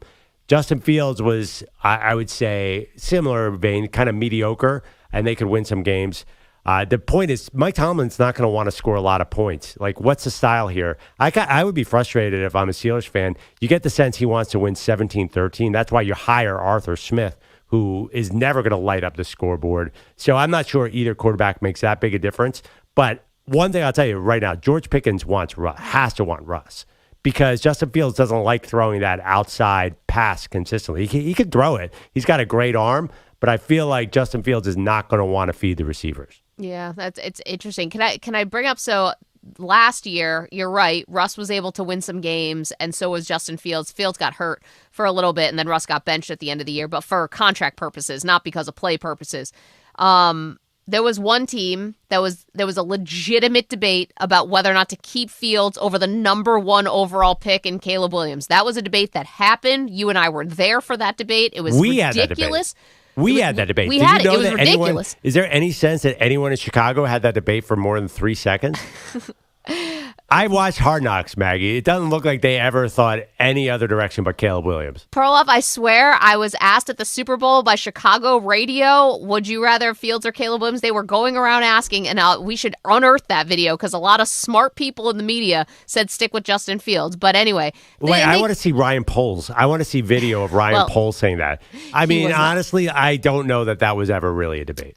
I think it was definitely a media debate. And then the other part was, and then Denver, who couldn't get Russ out of there quick enough. So, I think that there's a part of that is maybe that matters a little bit. Maybe it doesn't matter at all. But there was one guy who showed promise and another guy who, if you stop most NFL fans casually on the street and said, how do you feel about Russell Wilson? They'd say he's washed. Yeah. Now, I don't think that's necessarily all fair, but I'm just telling you where the trend is sort of going there. Maggie, Justin Fields was traded for a 6th-round pick that could move up to 4th. That's all you need to know. The league does not view him the way that I think fans do. Because of Ohio State, maybe, because of all that stuff. Yeah, no, I agree. I mean, listen, he was famous in high school. He was star of Netflix quarterback. Yeah. He was number 1 recruit over Trevor Lawrence in many people's view. Yeah. So he's been famous for a while. And also, we talked about Trey Lance earlier in the show. You just look at the tools with Justin Fields, the way he handles himself. It just feels like he needs the right coach to unlock something, I think. And I'm a little skeptical that that's going to happen in Pittsburgh. All right, Maggie, Wait, hold on. Can I bring up something quickly? So I was listening to EJ was filling in for us on Friday, and I think it was Andy in Pittsburgh who called in and said, this is going to be Russ's year. Andy's a very unique caller because he has a very thick West Virginia accent, but is a massive Seahawks fan. So there you go. But lives in Pittsburgh. And he said, this is going to be Russ's year. They're going 13-4, whatever. He was very, very high. And EJ said, why? Why do you think they're getting this is going to be Russ's year? And Andy said, because his back's against the wall. And EJ, I thought you had a great response, which is, wasn't his back against the wall in Denver? Wasn't his back against the wall for the first year in Denver, although Nathaniel Hackett was an outright disaster. And then last year, where he played fine, but Perloff, he was not back to Hall of Fame Russell Wilson. And I think that maybe there's this idea of holding out for that Hall of Famer is going to walk through the door again. And I think it's too much to say that Russell Wilson is washed. I think that's not fair. But he also, that old Russell Wilson from 2014, he's not walking through the door either. So, well, by the way, 2020, he was amazing. That was probably his best year as a pro. But regardless, who thinks the Hall of Fame Russell Wilson's walking the door? This is the Steelers. They would take 1/3 of it. EJ, I'm not sure if you disagree. Like, I'm not hearing anyone who thinks that Russell Wilson, they're paying him $1 million. I've never heard any experts say they expect Russell Wilson to get those MVP votes all of a sudden, unless. EJ, was that perception out there? Well, I don't know if the perception was that he's going to be the Hall of Fame guy, but I think like Andy in Pittsburgh was saying that there's this idea that this player who we know at one point was great will be able to turn back the clock a little bit and play at a star level. And again, like Maggie said, like my point was I just feel like we just haven't seen that guy in so long. His last year in Seattle, the numbers were good, but the team was bad. I think he padded his stats a lot at the end of that season. And then 2 years in Denver where I just feel like his back was against the wall. He's on a new team. He's got a new coach. He's got to show that he's the leader of a new organization. And it just didn't work out. Some of it may have been his fault. Some of it may have been the organization. Regardless, I just don't know that you're going to be 3 years removed from Russ being a star player. You're going to see that again. Maybe they don't need that guy, but I don't think the Steelers are that talented. I think they have a good defense and really not much else. And George Pickens, who I think is more of an idea than a great player. We look at him, I think he's a talent, but he's a great receiver yet? That I don't know. I've not seen that. I've seen inconsistency. Well, he's never played with a good quarterback. He's never played with a great quarterback, but I just think that, like I said on the show on Friday, like I feel like with Garrett Wilson, I've seen a great receiver in there despite the fact that he's played with a terrible quarterback. Yeah. With Pickens, I've seen a great talent who has shown flashes, but I've not seen a great receiver. I've seen a guy who can be, again, a little moody, sometimes make big plays. Sometimes he wants to kind of be by himself. So I just think there are so many question marks with the Steelers that when I look at those other teams in the division, I don't see him. That's why it's hard for me to visualize a Russell Wilson resurgence in Pittsburgh. Wait, but he doesn't get any targets. Garrett Wilson got targets. Like George Pickens, you're not seeing him because he's getting one target a game. So it's something that's going on with the coaching there. I just generally disagree. I have not seen anybody say that they expect Russell Wilson to be a star like he was in Pittsburgh. That's just not the expectation of anyone except Andy. He's on an island as far as I know. I like the take, but if you look at like all pro predictions, if someone put Russell Wilson, people think they were drunk, right, Maggie? Yeah, you're probably right about that. Yeah. All right, wait, give us one item from the closet, Maggie. I need to see something here. Explain something here. You're in the closet in New Jersey this week, and it sounds like I'm trying to say something. I have no big announcements today. Still very happily married. Not that kind of closet. I'm literally in my closet. Got it. And no one should have to be in the closet. Okay, but I'm literally in my closet with my clothes because I tested positive for COVID over the weekend, and I can't do the show from the office that my husband and I share because I share a wall with my 5-year-old son, and I don't want to wake him up with all my Justin Fields takes and all that stuff. I want him to sleep until he has to go to camp today. So I'm literally in my closet. You can watch on youtube.com/infinitysportsnet, twitch.tv/infinitysportsnetwork. I tried to hook it up at the last minute. So janky. Just the set deck here is set decoration. Not ideal. But I'm in the closet. So I've been looking around and I've been finding things. And I came across this, which I believe may have been from my bachelorette party. Oh, wow. Circa 2000 and when did I get married? I got married in 2013. I kept the crown. It's got a little bit of a Wonder Woman vibe. Yeah. I'm not a big comic book person, but EJ, I think I'm getting Wonder Woman, drunk Wonder Woman, I think is what I'm getting here. I don't know where the sash is and any of the other paraphernalia, but I did keep the crown. It says "Let's Party." Yeah. There. It looks like it costs about $3. 3 cents. Yeah, it's actually for a bachelorette party. I've seen more obscene outfits. Did you do any of the the R-rated things? That stuff got thrown away. That never came back from Puerto Rico. That got left in the ocean. Your party, I'm sorry, was in Puerto Rico. So when my maid of honor, my best friend in the whole world, was until very recently a very high level executive at a little company you may know called Marriott. So it was very fun to travel. Now she's moved on to Amazon and other things. But yes, when she was a high-level executive at Marriott, we got to have some very fun vacations. Really? How are her benefits? What? I don't care that she moved on to Amazon. Why are you giving... That's how I got to Puerto Rico. I want to hear bachelorette party stories. I want to hear about strippers and things. Don't tell me about the corporate history of your friend. Listen, we were upgraded.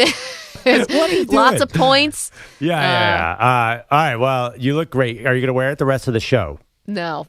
But I'm thinking maybe we incorporate this. We have a lot of props in our set already. We have a poop hat. We have a loser hat. We've got wigs. We've got T-shirts. We got so many things. Maybe I bring the crown in. Yeah, I mean, apparently most of the good stuff is in your closet in New Jersey, including that sick Army Navy helmet that I have no idea why it's at your house and not sitting right here on the set. Yeah. What the heck, Meg? What else are you hiding back there?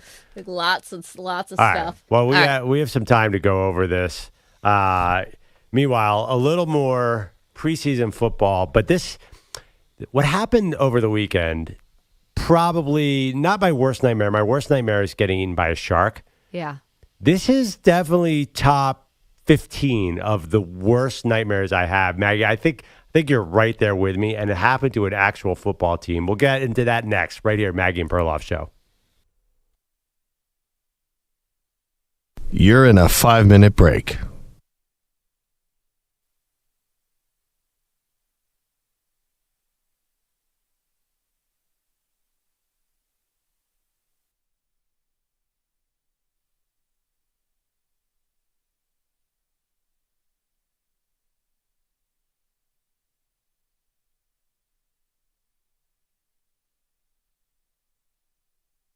4 minutes, 30 seconds remaining.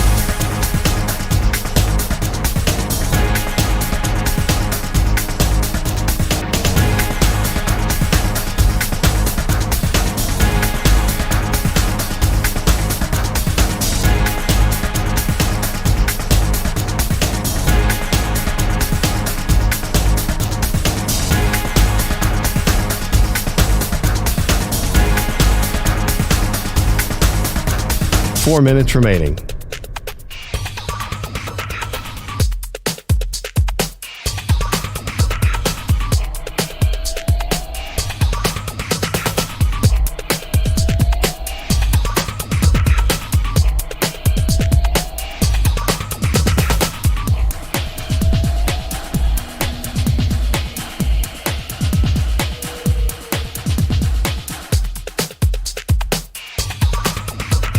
Three minutes, 30 seconds remaining.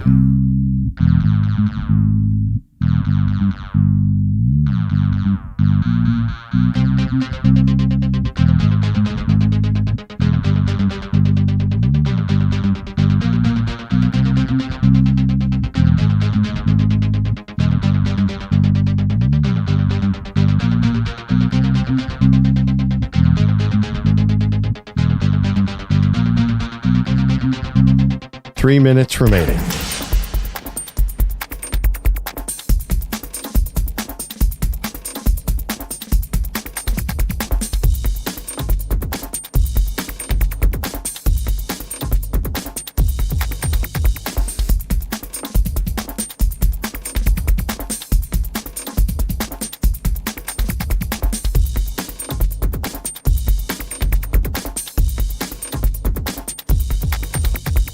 Two minutes, 30 seconds remaining.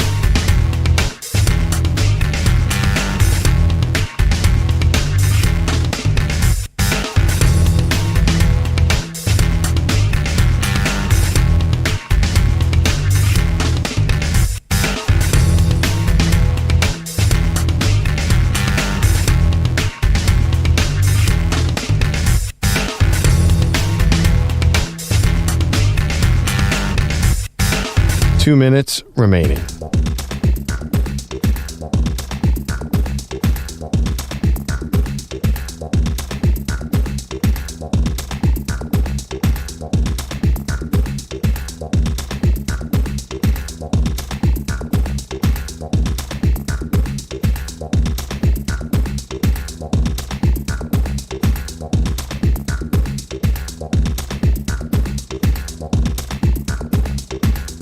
One minute, 30 seconds remaining.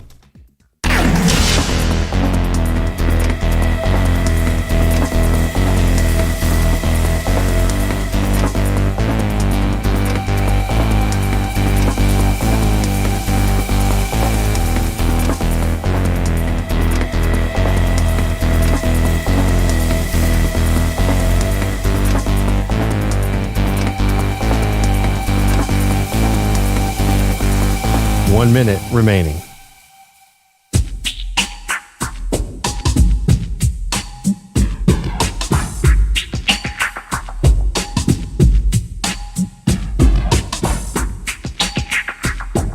Forty-five seconds remaining.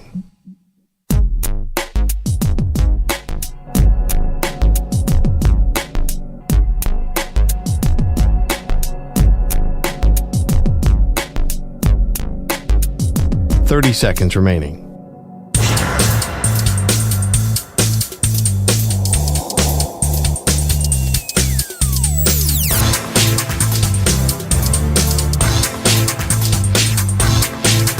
Fifteen seconds.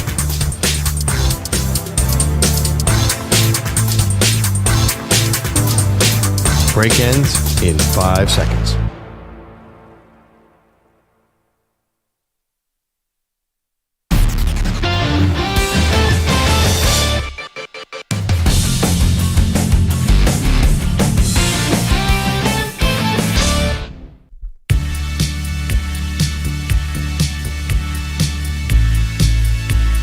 All right, the battle lines are drawn. I think the Steelers should start Russell Wilson. Maggie says Justin Fields. You can weigh in, 855-212-4227. Maggie is in the home studio in New Jersey. You can see it on the Infinity Sports Radio Network YouTube page. She looks good. I think our guys in here are tweaking the lights. We look a little bit better, but we have to solve this Steelers quarterback problem. And when we have a really difficult football dilemma, we turn to Big Dave, who I think is going to have some wisdom here. Big Dave, help us out. What should the Steelers do? Good morning, guys. Morning. How you guys doing? We've been a little better. Sorry, Dave. Well, I had to mute myself. Little bit of COVID. Never, it has done a lot of damage. But COVID for the third time around, so I'm in the home studio for the next couple of days. How you doing? oh, wow, I'm so sorry. Well, listen, get well soon.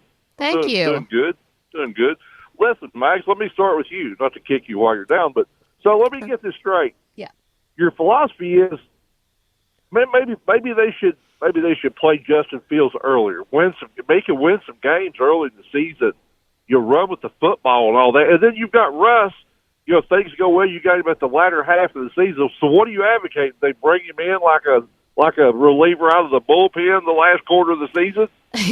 Dave, only if they need him. That was it. It's a great idea because I think everyone basically needs two quarterbacks to get through a season, but only if they need him. And that's why I would put Russ. You're not paying either guy basically, so it's not like one's more expensive than the other. So here's your early games for Pittsburgh. You're at Atlanta. You're at Denver.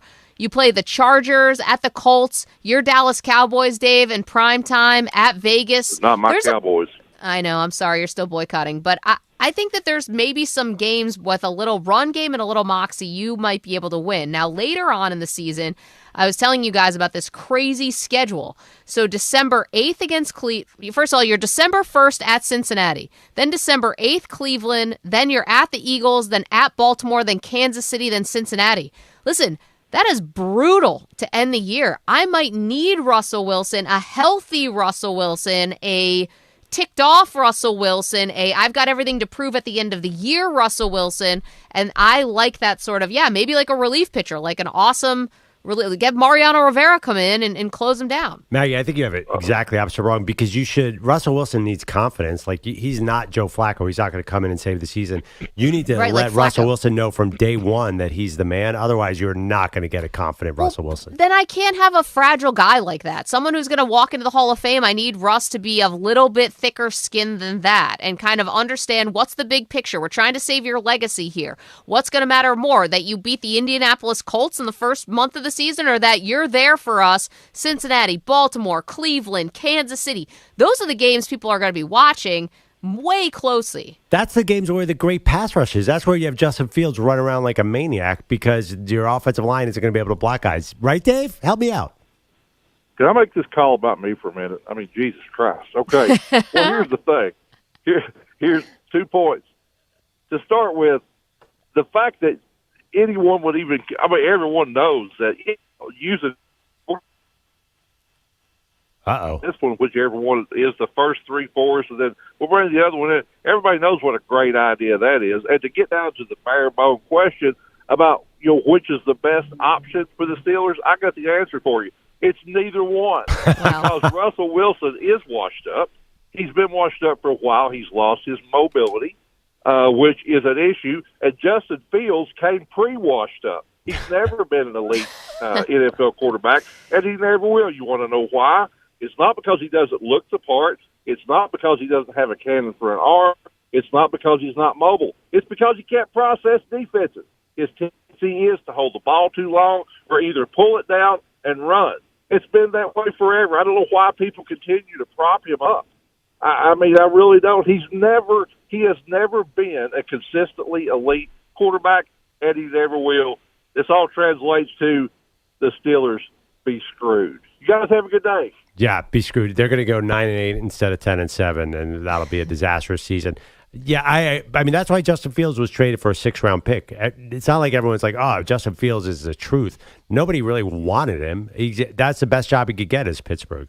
So I don't know what people's expectations are. Like, there's nothing. The market said exactly what Russell Wilson and Justin Fields were. The Broncos cut him. So it's not like those guys are coming in with high expectations. How do you disappoint when you just got cut by the Broncos? Well, because I think both guys almost seemed like they were specifically targeting Pittsburgh to come and save their legacies, like for different ways, or save their careers maybe in different ways. So Dave's right. You don't have great options here. I said it before. This is a 2 quarterbacks. You don't have one. Not as bad maybe as Las Vegas with the Raiders and Gardner Minshew and Aiden O'Connell, but like not that far off. You don't have 2 great quarterbacks to choose from, but there's so much pressure on this for a couple reasons. Mike Tomlin's gaudy record of never having a losing season, the fact that they have the pedigree of being the Steelers, they do have a good defense, and the fact that Russ is trying to save his legacy and Justin Fields is trying to save his career, and they're 2 very famous guys. So, even though we might be off and the expectation should be lower and all of that, it's not like there's no stakes here. There are definitely stakes. I don't know. I mean, for the team and the organization and the franchise, I think there are no stakes. You're paying Russell Wilson $1 million. He can be cut tomorrow. You're not invested in Justin Fields either. So you have the luxury. Like, pressure is when you draft a guy high and you burned a top 10 pick and you have to decide whether to pay him. Like, they're fine. They're free and easy if this doesn't work out. You're right. You have Mike Tomlin's gaudy winning either being 500 or above record, but nobody's picking the Steelers to go to the Super Bowl. Not a single soul anywhere is picking the Steelers to go to the Super Bowl. So this is probably the least pressure he's had on him in a long time. Like, what are the actual stakes? I understand from Russell and Justin Fields, absolutely high stakes. But as a Steelers franchise, this isn't Big Ben, Antonio Brown, and Le'Veon Bell. Like, what are we talking about here? Yeah, I mean, I think that there's a lot of people who are looking at Mike Tomlin, and it's not just the record, but it's also when are you going to win a playoff game. And maybe this is not the year to be talking about that, but every year you don't win a playoff game when you're the Steelers, it just compounds and compounds. So I think that there are some organizations that are like under pressure no matter what. Like even years where no one's picking the Cowboys to win a Super Bowl, they're still under pressure just because you have the appeal, the fan base. Again, like it will always mean more to a lot of people with the Pittsburgh Steelers. I tell you what's going to happen. Mike Tomlin's going to find a way to squeak out 9 wins with the worst quarterback, the cheapest quarterback situation in the league, and everyone's going to be like, Tomlin did it again. I did it again. All right, Andrew Bogus did it again. Let's do some headlines here, Mr. Bogus. Oh, hey, guys. Drake Maye was the best Patriots QB in their preseason finale in Washington last night, partly because Jacoby Brissett did not return after the first series after a crunching hit left him with right shoulder discomfort. Gerard Mayo said postgame Brissett would have stayed in the game if it matters. The head coach went on to say nothing definite about his QB depth chart. As I always say, I reserve the right to change my mind. In saying that, look, we got to watch the film. We get in at 3 o'clock in the morning, so we'll see.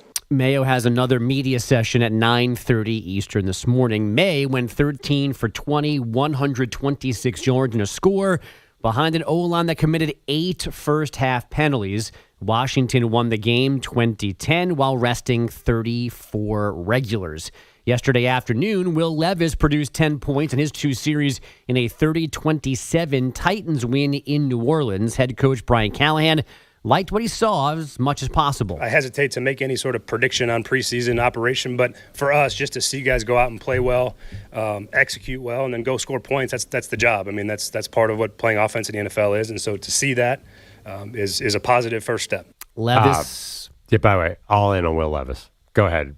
7 of 8, 118 yards. Malik Willis threw a pair of fourth-quarter TDs to get the win. Remind me why we were not in on Levis recently. Where'd that come from? Somebody was angry with him. Mayonnaise cologne. But oh, right. But I saw a little Kenny Pickett preseason yesterday. I'm like, going against a pass rush that's not blitzing and second-teamers, Will Levis looks like a combination of John Elway and Tom Brady. I mean, dude, that guy could throw against a third team in the preseason like no one, Maggie. Can I just remind everyone on the show, the audience, anyone within earshot of my voice, that Perloff was also very much all in on Malik Willis. All in. Oh, until I saw. Well, I was all in on Malik Willis till he played. I was a huge. Yeah, and by the way, Malik Willis. Wait, so did he do something bad last night? I watched a little bit. No, he played well in the fourth quarter against lesser opposition than your boy Will Levis faced. Yeah, I mean, Malik Willis tackling can run. dummies. Basically, parking cones were out there. But there was a moment where Will Levis was dropping back and throwing to Calvin Ridley. I'm like, oh, my God, the amount of talent in Tennessee. They're the most bizarre team.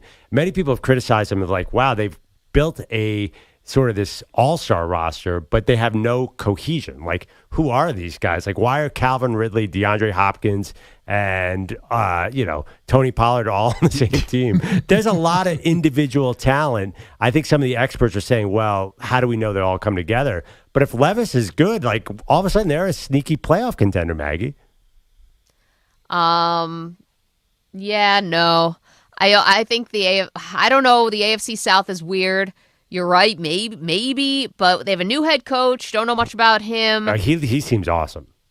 Okay. He seems awesome, but I had to remember his name this morning when I typed it into the script. I was like, okay, this one's going to be a battle for me. It's Bill Callahan's son. Yeah, no, I think I got all the other coaches down, but Brian Callahan still surprises me when I see it in print. Brian Callahan feels like a combination of Kevin Stefanski and Shane Steichen.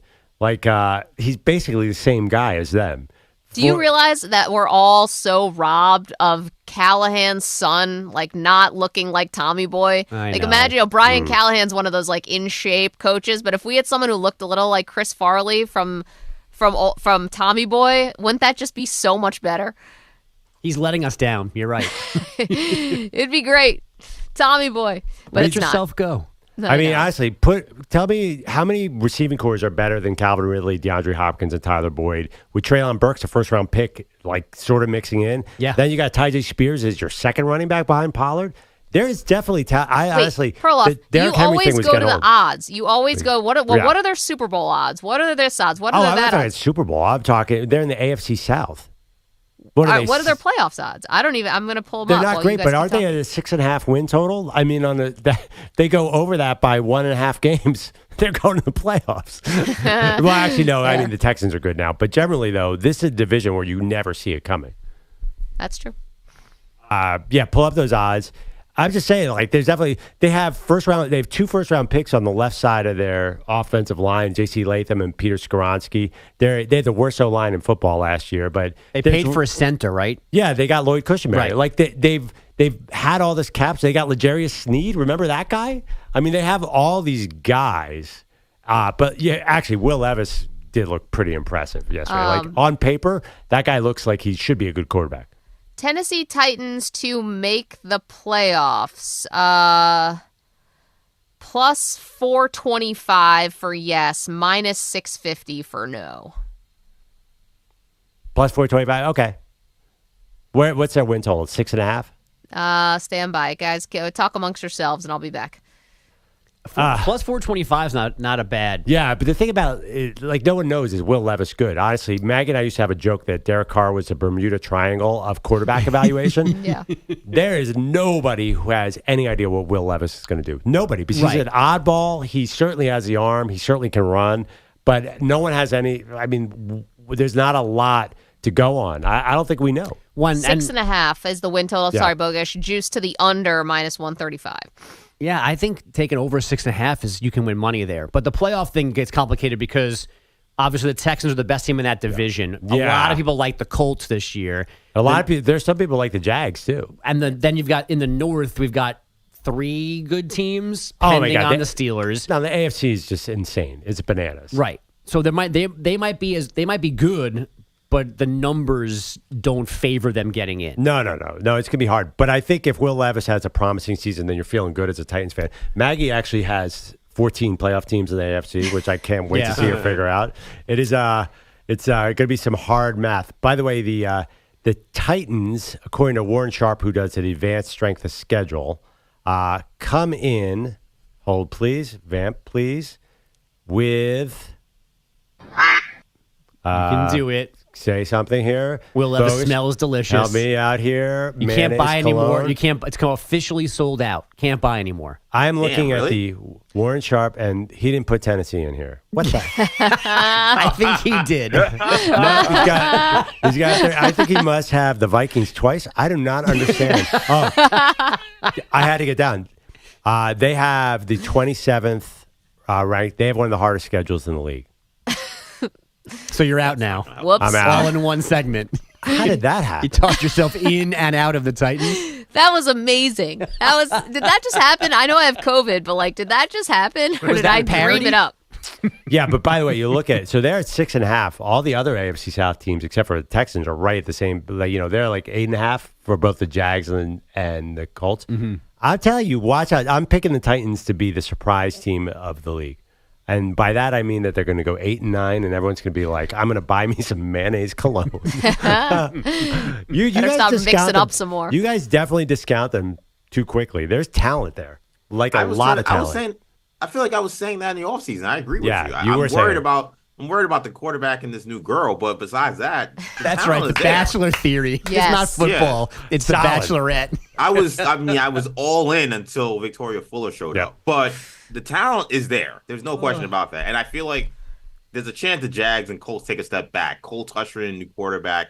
Jaguars lost Calvin Ridley. Brian Thomas looks like a monster, but he's still a rookie. So I think there is room for the Titans to surprise people. Titans! Let me introduce you guys now to Graham Nicholson. He is the former kicker for Miami of Ohio.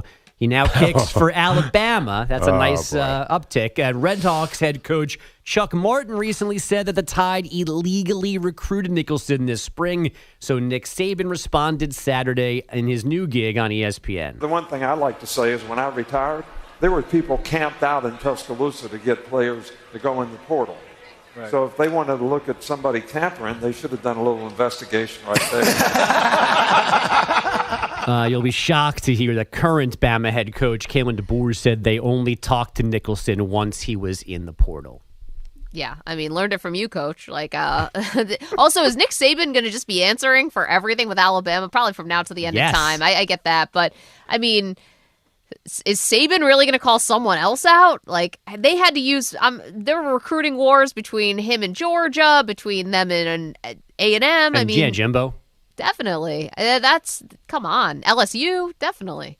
Yeah, I don't know though. I don't think Saban was a transfer portal wizard. I think that's one of the reasons he left. I also don't think you need to be a wizard to get the Miami of Ohio kicker to Alabama. Yeah, that's like the a very easy sell. That was Kalen DeBoer's take. Like, dude, we're Alabama. They're Miami of Ohio. They're not even Miami of Florida. yeah, they're not even Miami of Florida. Like, is this really a controversy?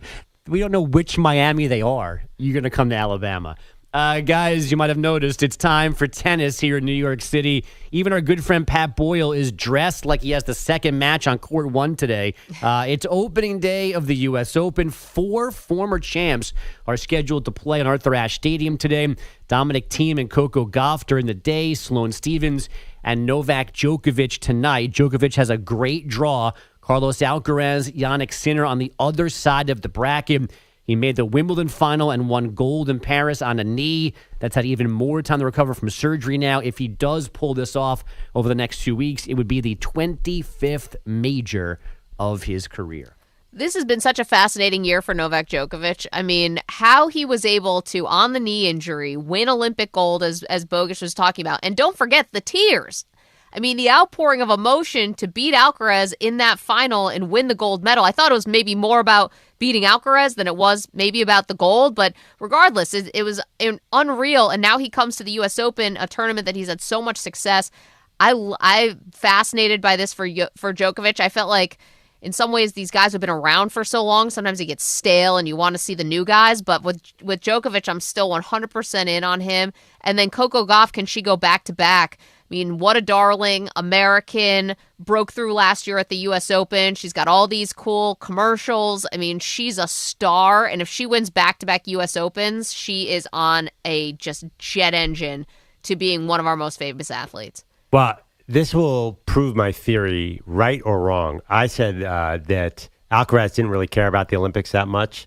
And that's why he let Djokovic get that win. Maybe it's a strategic thing so he could keep dominating him in the majors. But you have to admit, the Olympics is different. Yeah. Like, after Wimbledon, I don't know if I could see Djokovic ever beating that guy again, for real. Again, I'm 100% into that. To me, is the story of the thing, of the U.S. Open.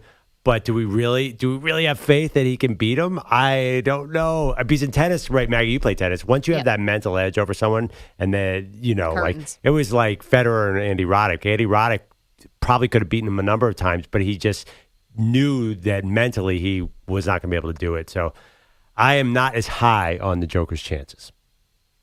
Can I ask you one more question about this tournament? New York City crowds, right? They will tell you how they're feeling. They'll boo, they'll cheer. Everyone's really spirited and into it. I'm curious what they do for Sinner, the guy who had tested positive for a substance and then got acquitted from it. Does he get booed? I think is also a very interesting story to watch. Tennis fans are very hardcore. I think they're into that story also. So yeah, a couple by the things way, to watch. If you're going to do PEDs, I mean, you do some curls for the girls, Sinner. I mean, what the heck? How can you use something and be that skinny? It's embarrassing to me.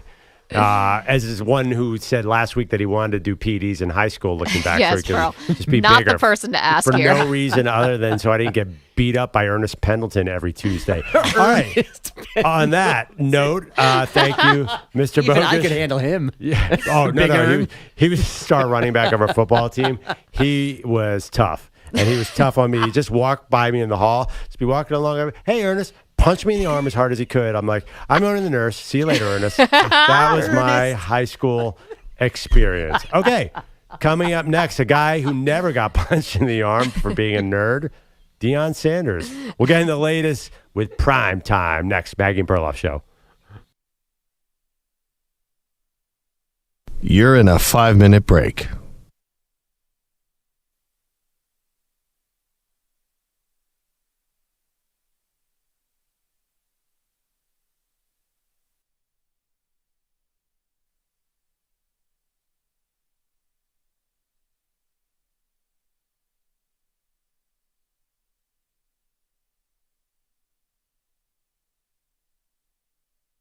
Four minutes, 30 seconds remaining.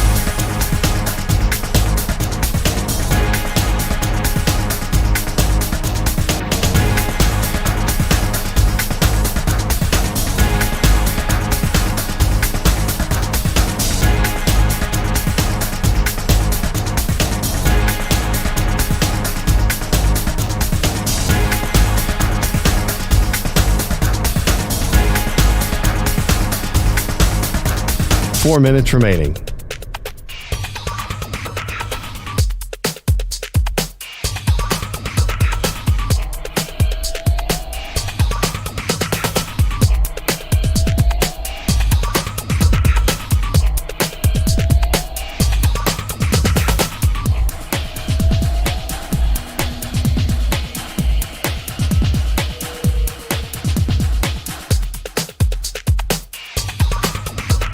Three minutes, 30 seconds remaining.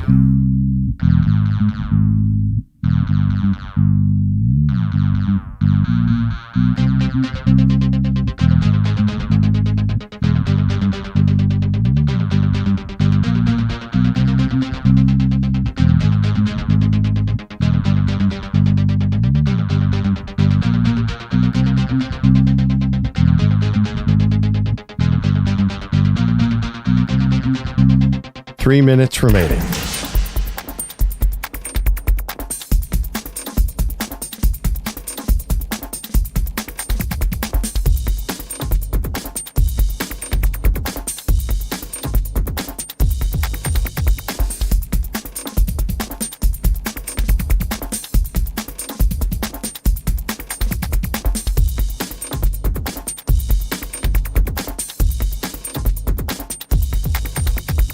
Two minutes, 30 seconds remaining.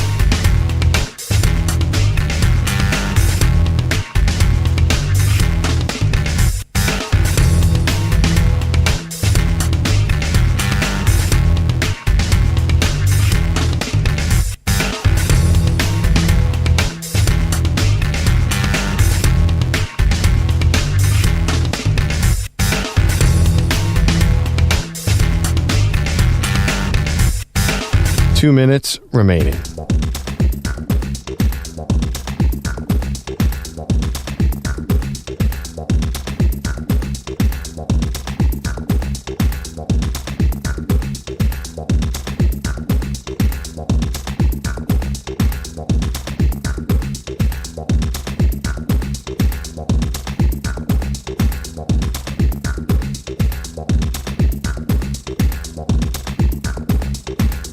One minute, 30 seconds remaining.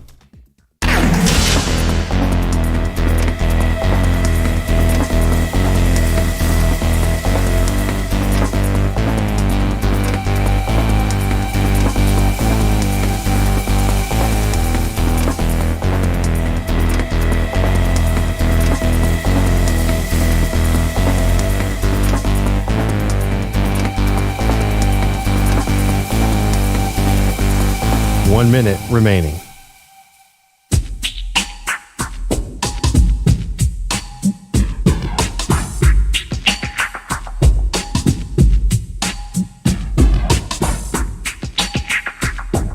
Forty-five seconds remaining.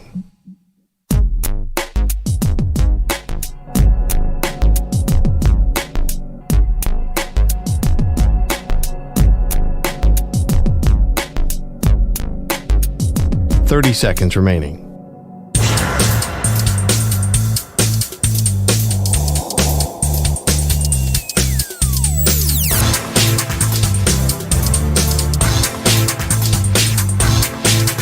Fifteen seconds.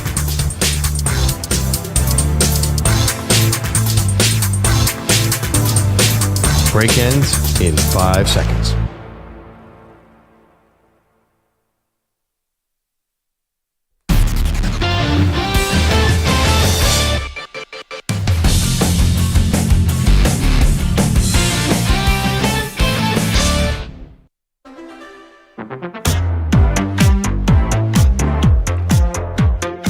All right, welcome back to Maggie and Perloff. I just referenced a story from my high school days. I got bullied early on in a very kind of not super crazy way. I think honestly like a normal high school bullying experience. And I know they're very serious bullying situations out there. I don't mean to make light of any of them. But the star running back on our high school football team used to punch me in the arm just for fun. He was a senior. He looked like a college running back. I think he was a scholarship player at East Carolina. I don't know if he made it. Maggie, someone doing research on Ernest Pendleton? Multiple people. Now there's a deep dive into Ernest Pendleton is going on from our very own Andrew Kaplan. But just a little bit more from the chat, youtube.com/Infinity Sportsnet, where Spencer says, Perloff is a real-life walking, talking, rumping and stumping embodiment of Steve Urkel. Yeah. And then Delta said, I doubt they've invented the right kind of steroids yet that would keep Perloff from getting beat up by Ernest Pendleton. No. I don't know I don't even know if like that East German stuff would be good enough for you, Pearl. You were outmanned. My first day of school, Maggie, for some reason, I was sitting there with my nerdy 9th grade friends, and a football player comes up to me and says, come with me. What am I supposed to do? Am I supposed to say no? I don't know. So he brings me over to the other side of the cafeteria and puts me in front of the 3 biggest high school human beings I've ever seen in my life. Turned out it was the 3 stars of the football team, including, I'll just say names. Tom Keir must have been, he was 6'2", 320 probably, and mean. He actually turned out to be nice, but they made me take up their trays. And I remember I took up one of their trays. My entire hand went into like a pile of ketchup or something from tater tots. And I was walking around the rest of the day with ketchup. But I was like, I don't know if I can do this high school thing. I should say this about Ernest Pendleton. I see his son became a star football player too, but Ernest was great. I mean, this guy ran for like 200 yards a game and was a major college prospect. And he also just would punch me in the arm for no reason. I imagine you weren't the only person getting punched in the arm. No, pretty much. Oh, all right. That was a you thing then. No, you guys no, have your no, own special relationship. Right. Is this inappropriate to talk about bullying? You shouldn't punch people in the arm, but at least he wasn't punching me in the stomach or something. Well, I did that, but that's only because you asked me to do it. I don't know. It's not going over so well. People are accusing you of bullying a little bit on the... No, bullying is real. I think that the fact is that you don't feel like there was some deep trauma there. So you you can talk about it. You sort of took it with a grain of salt. So maybe we can have a little fun with it now. But more like, it's a closer, like somewhat appropriate level of hazing. It was not a big deal. Like nobody was trying to hurt me, just to be clear. But this guy, Bogus is out there making fun of me. He's like, you got beat up by a guy named Ernest. Like, what are you talking about? Like, I don't think like Ernest is immediately like I guess it's a nerd name, but. Well, it's just those movies, Ernest goes to camp, Ernest goes to jail. I mean, that guy probably didn't do much for the earned community. But Rams linebacker Ernest Jones is in the news because he wants to trade. Nobody's calling that guy a nerd. That guy doesn't have a nerd bone in his entire body. He would destroy anybody out there. Well, here's a question. Did you ever think about fighting back? No.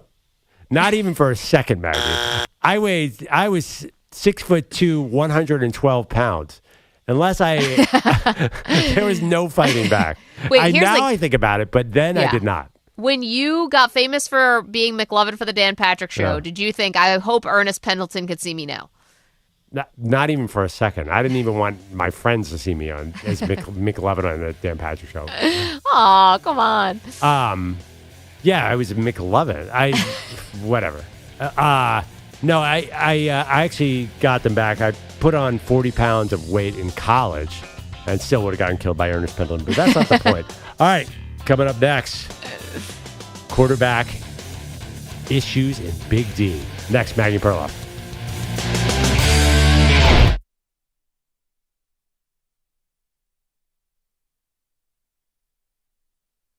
You're in a 5-minute break.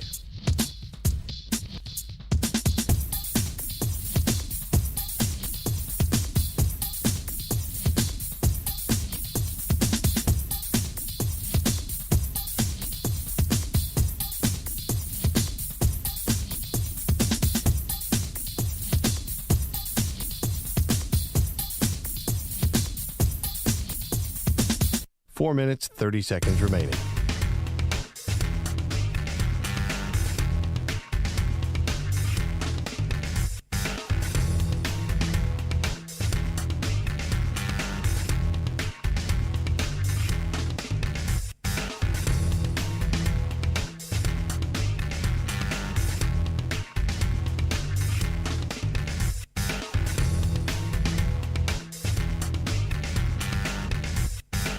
Four minutes remaining.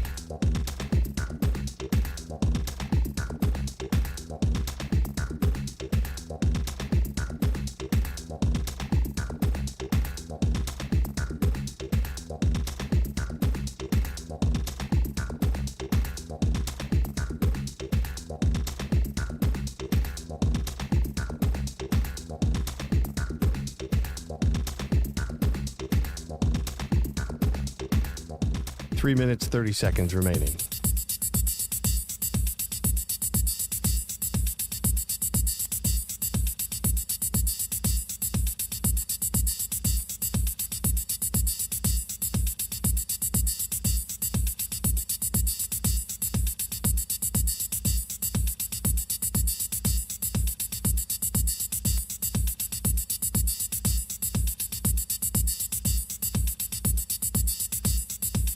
Three minutes remaining.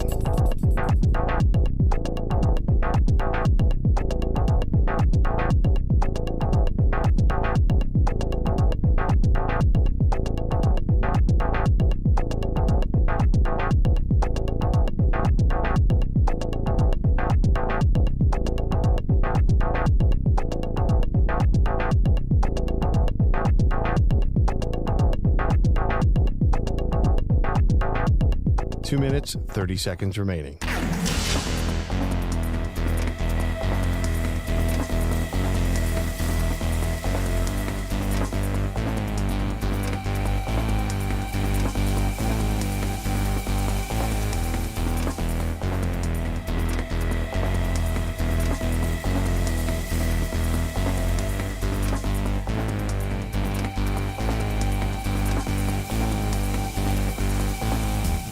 Two minutes remaining.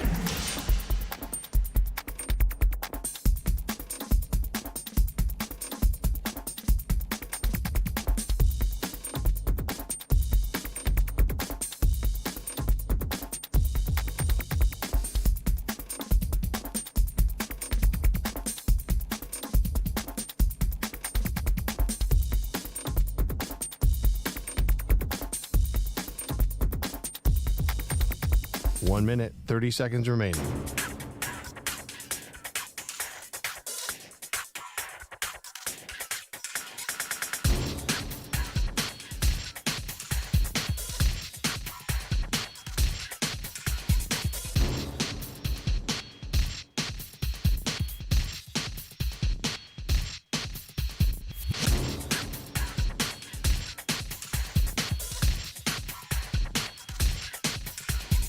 One minute remaining.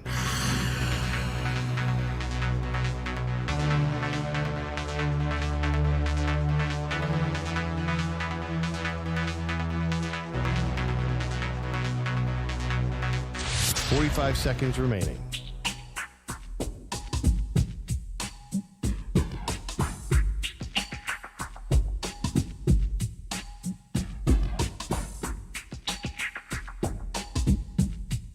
Thirty seconds remaining.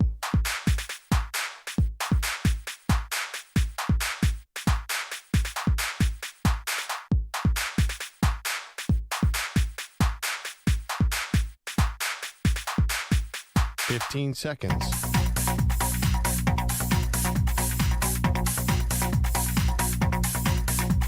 Break ends in 5 seconds.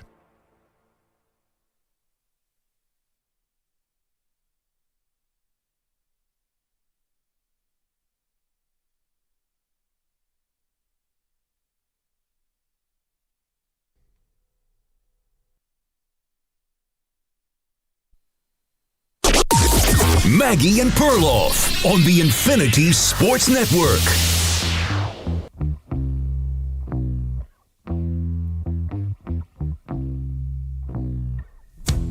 Once again, Jerry Jones is making me nervous, Maggie. Welcome to the Maggie and Perloff show. Perloff here in New York, Maggie in the home studio. So all along, Maggie, I've been saying, oh, they're just negotiating. There's nothing to worry about here. Eventually, they're going to sign CeeDee Lamb. That's the first thing. Maybe they'll sign Dak Prescott. That's the second thing. Clearly, everyone's forgotten that Micah Parsons wants money, too. He's an afterthought at this point. But CeeDee Lamb is not there yet. It's getting pretty close. Getting a little nervous about that. Apparently, according to ESPN's Jeremy Fowler, they're still talking to Dak Prescott this offseason, that the negotiation hasn't stopped. But it looks like they're going to go into the season without a new contract for Dak Prescott, and he will be playing one more season, then hitting free agency. And I think from the get-go, you and I view this differently, Maggie. We now have really what I think is going to be a big show bet. Can you explain the terms? Oh, yeah, the show bet first and foremost, and then we can get to what's at stake for the Cowboys. But what's at stake for us, clearly, the most important thing here, which is we're borrowing from a group of buddies who had a fantasy football league. And the loser, as their punishment, had to sit at a Waffle House for 24 hours. And every waffle that he ate had 1 hour taken away from the 24 hours. Well, that sounds like something that'd be right up our alley because we don't do anything small here on the Maggie and Perloff show. We go big on everything. So Perloff kind of balked a little bit about eating that many waffles because you don't like carbs and you're not into sugar. And no wonder Ernest Pendleton was punching you in the bully in high school. We found out last hour was punching Perloff in the arm every time he passed him in the hallways. Good thing he didn't know about that carbs and sugar take. But, okay, I have come around, and if you really want to replace waffles with cheese omelets, as you asked, I will acquiesce. I will still do the waffles if I lose the bet. Yeah. But you can do the cheese omelets. Now, I don't feel like that is much healthier, but if that's what you want and that's what it takes to get you into this bet, then I will make that concession. Well, according to the Mayo Clinic, I will probably shorten my life by 11 years if I eat 72 eggs in 24 hours. So I have to admit, I'm feeling a little nervous to the point where I might actually call Dak Prescott's agent and say, dude, you got to help me out here. You got to stay in Dallas. Take the deal. I mean, I told you my perfect scenario is that we make this bet, we set it in stone. Well, the bet is set in stone. The stakes are still up for a negotiation. Yes, I think that Dak Prescott is playing his final season with the Cowboys. I think this is it. I think it's over. Yeah. Perloff, you think this is death and taxes, and Jerry Jones never changes, and Dak will be here to the end of time. Right. The perfect scenario for me is that at 11 o'clock today, Dak Prescott signs a 6-year contract, and then you're knee-deep in waffles. Because I have to be honest, I'm nervous about the food bet. But let's be real, Maggie. If Dak Prescott has this great season and earns more money in free agency, who's the leading candidate to sign him in free agency? The Dallas Cowboys. Well, okay, but see, here's the thing. I think you're going to have other suitors who are going to come calling. Like who? I think that Seattle could come calling. Why would he leave Dallas Cowboys to go to the Seattle Seahawks? That's not happening. I'm just saying if the money is bigger somewhere else, he might leave. Why would someone else? I mean, is someone going to do it to Deshaun Watson and really sell all out for Dak Prescott? I mean, listen, the Seahawks had an aging quarterback and got rid of him. Now they have another aging quarterback in Geno Smith. I don't think there's a perfect scenario. Dallas is perfect for Dak Prescott. Why would they not find a way to come together? Arizona Cardinals if things go sideways with Kyler Murray. Why would Dak do that? For money, Pearl. For money, he would do it. Arizona's going to outbid the richest franchise. How did the Arizona Cardinals outbid the Dallas Cowboys? Well, I think the Dallas Cowboys will always say, hey, there's no state taxes here. We can give you a little bit less. The cost of living might be less than to say go play for the New York Jets or the Giants or something like that, which, by the way, the Giants could be on this list as well. But I know. They'd have a losing franchise. And you just mentioned a bunch of franchises that never sign big free agents. When did the Cardinals or Giants ever sign a big free agent? Well, didn't Kurt Warner go to the Cardinals? He was a journeyman. He was a backup at that point. So here's the thing, though. It's like you have I'm giving you teams, not Seattle. Seattle might be fine with Geno. That was the first off the top of my head. Arizona, the New York Giants would be another one. Let's see what happens with the Tampa Bay Bucks with Baker Mayfield. That was a little juicy, but still. A new regime and all of that. Again, a place with no state taxes. So if you're talking about money here, they can offer a boatload of it, and he'll get most of it. The other part of it, I'm talking about teams that are desperate, and that is, unfortunately, for Cowboy fans, and I'm sorry to say this to you, as a fan base, you are desperate to win a Super Bowl and to get back to the glory days. Jerry Jones is not desperate like you are. And Pearl, you and I will always disagree about this, but he lied to everybody about being all in, and he lies to people, I think, about having an urgency to win a Super Bowl. I don't think he cares as much as the fans do, because he's got the gravy train of all gravy trains going right now with the Cowboys. He's the most powerful owner in the NFL. Mm-hmm. He's got all the things. And by the way, those Lombardi trophies, I think he's talked himself into, those are mine, not Jimmy's.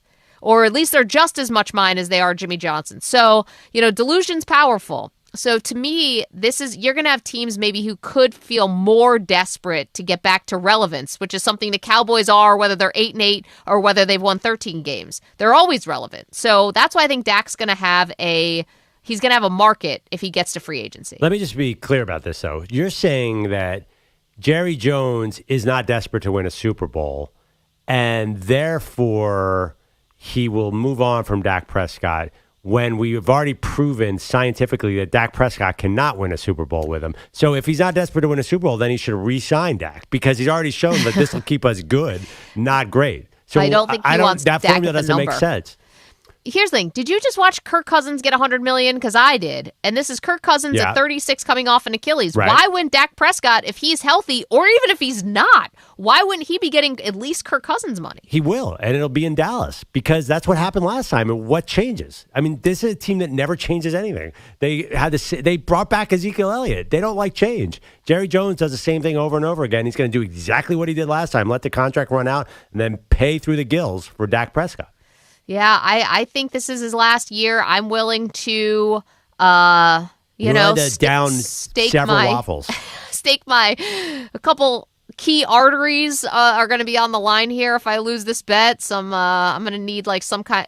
Actually, Pearl, I was thinking about this. If we do this bet, we really should have like a nutritionist on, or somebody in the health field who can tell us what is actually better for you or worse for you, to eat the cheese omelets or to eat the waffles. Well, there's a big question. Does eating foods like eggs that are high in cholesterol actually spike your cholesterol? Because modern research shows that cholesterol is much more of a genetic thing. So Got it. You're right. I would love, and also I can't find any consistent answer on how many eggs are in a Waffle House omelet. Is this mandated by Big Waffle House, or does each franchise have their own choice about how many eggs to put in there? Maggie, do you know? I saw 3. I did some internet research. I thought they're doing 3 egg omelets at Waffle House. I mean, that's a lot. Maybe they would modify it for you, but that's not the terms of the bet. Every omelet is 3 egg omelet? You can prove this? I think so, but again, I only did a cursory search on this. There's one in Scranton that I'm going to call today. Okay. Scranton, Pennsylvania, home of Joe Biden, and see if I can... The Office. And The Office. And the Scranton Wilkesboro Phillies. I don't know if they're still there, a minor league team. See how many eggs. If there was 2 eggs in the omelet, that would change my entire opinion. Are we sure it's eggs? For all we know, Waffle House could be serving something that's completely... Oh, like an egg product? Like a mystery substance. Or like the kind of eggs that you pour out of a jar? Those kind of eggs? Oh, egg beaters? Yeah, something like that. Yo, definitely. You're 100% right about that. So that could be worse for you.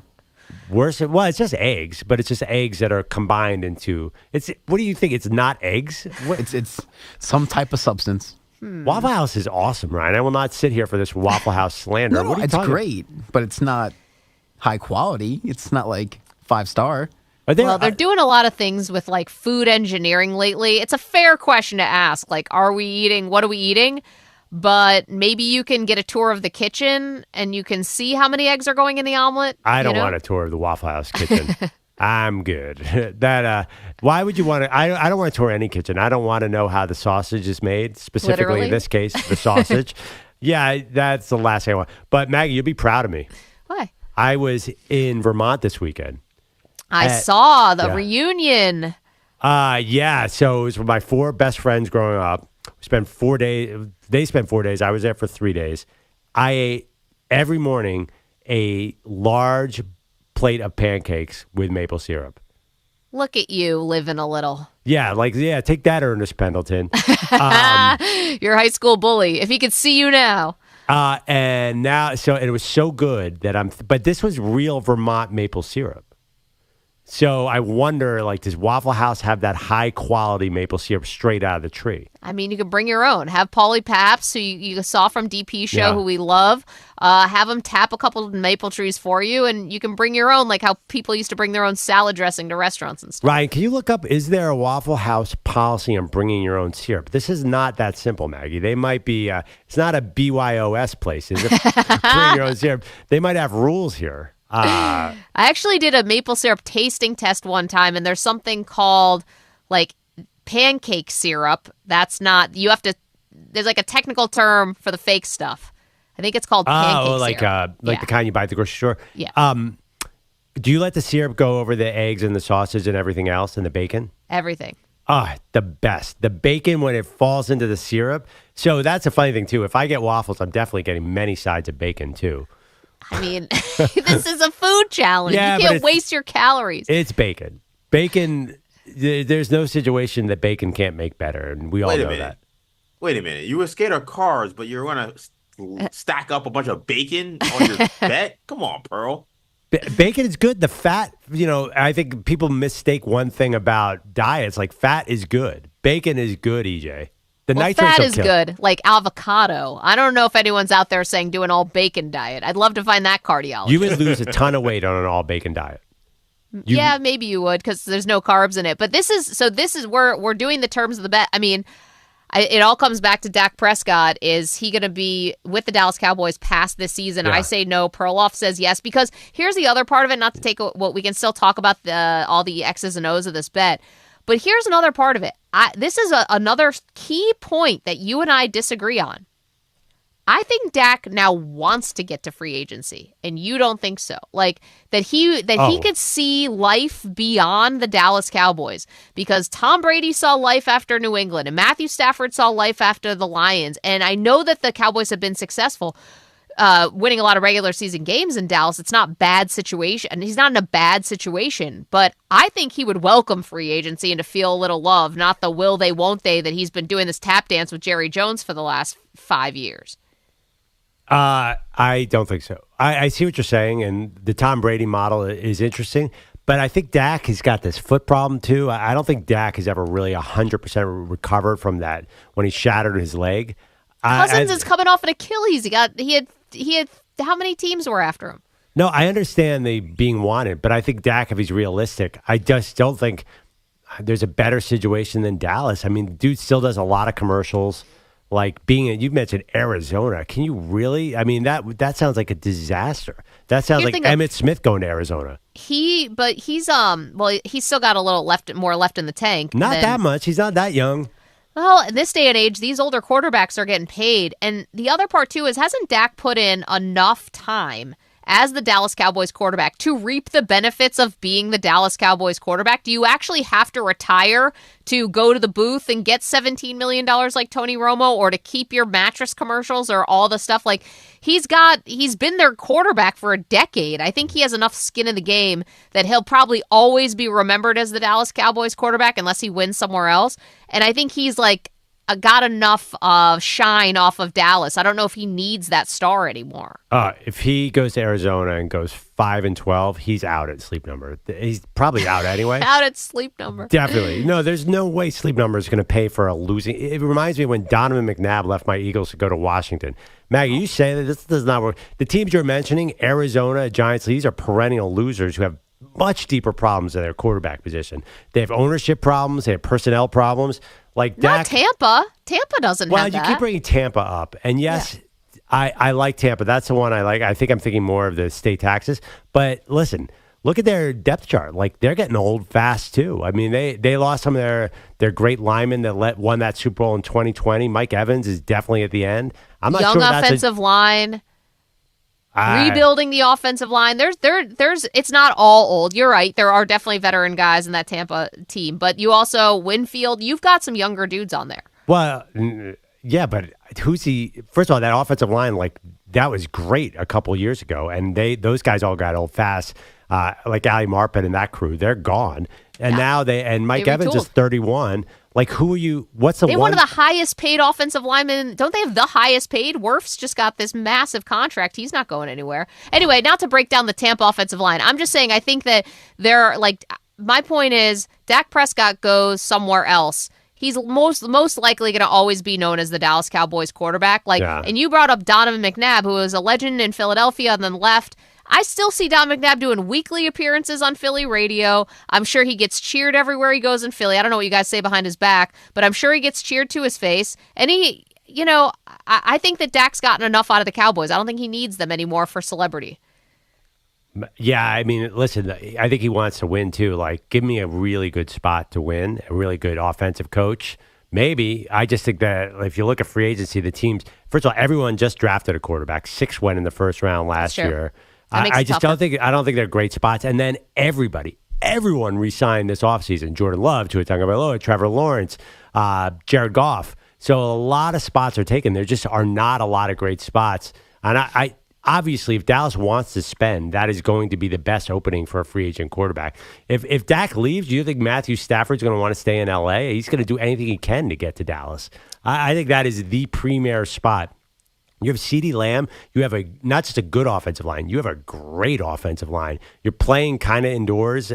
You have a lot of things going for you in Dallas. If Dak wants to leave, trust me, there'll be a line of veteran quarterbacks.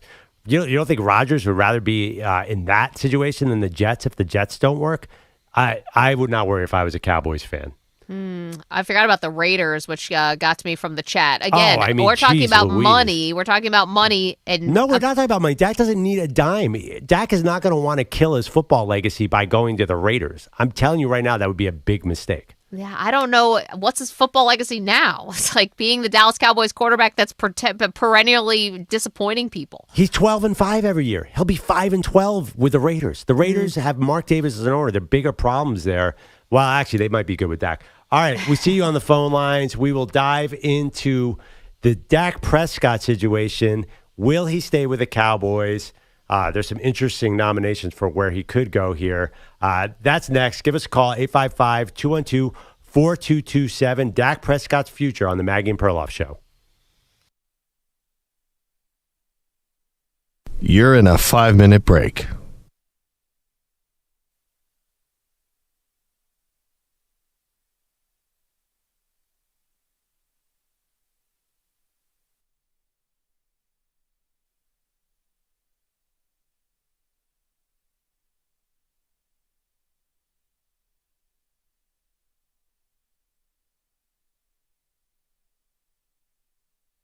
4 minutes, 30 seconds remaining.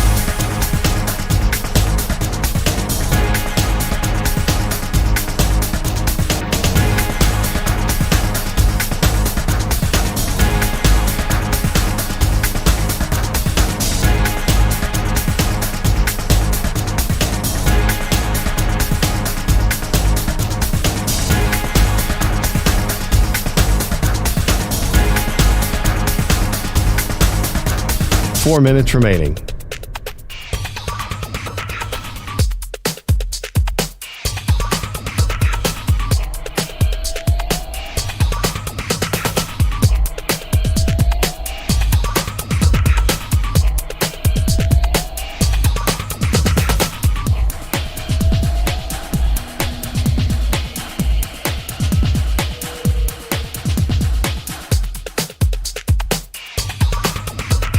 Three minutes, 30 seconds remaining.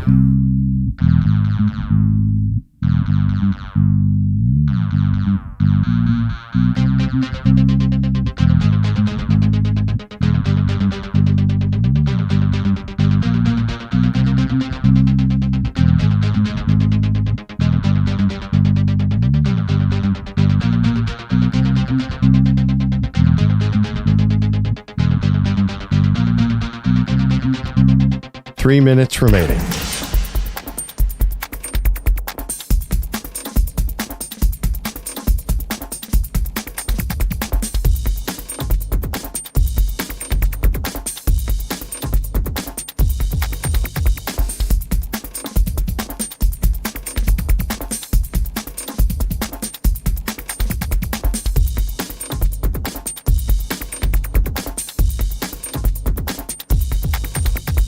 Two minutes, 30 seconds remaining.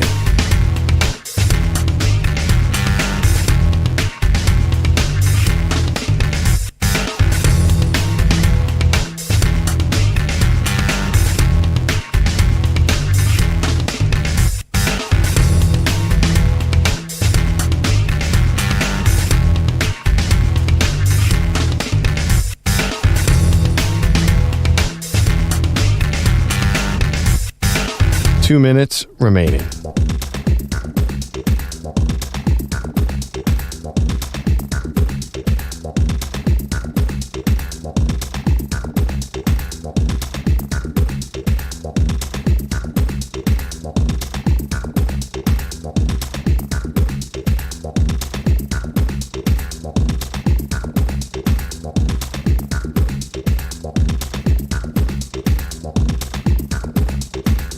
One minute, 30 seconds remaining.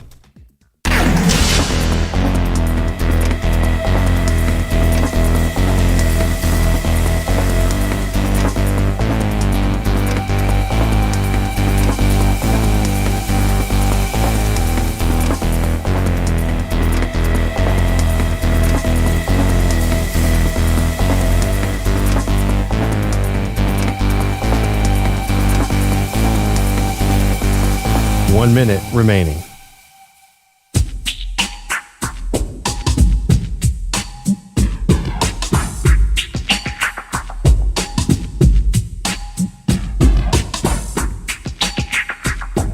.45 seconds remaining.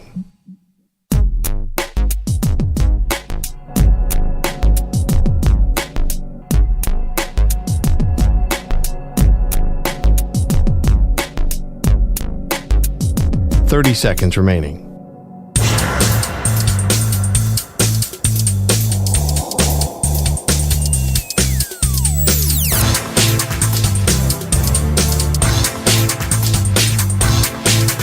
.15 seconds.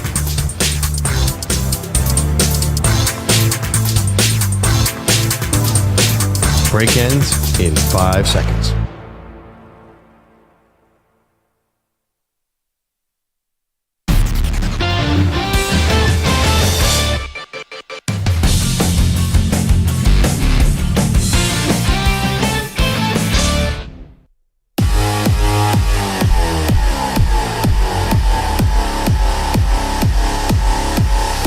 Back on Maggie and Perloff. Dak Prescott's future. Will he be a Cowboy next season? Give us a call at 855-212-4227. All right, let's go to the phone lines on Dak's future. Let's start with Adrian in Maryland. Adrian, where will Dak be next year? Hey, Mr. Perloff, he's going to be in Dallas. You guys don't have to worry about it. Jerry's always loyal to his players he's drafted. Dak is in this. He's in that Flacco season.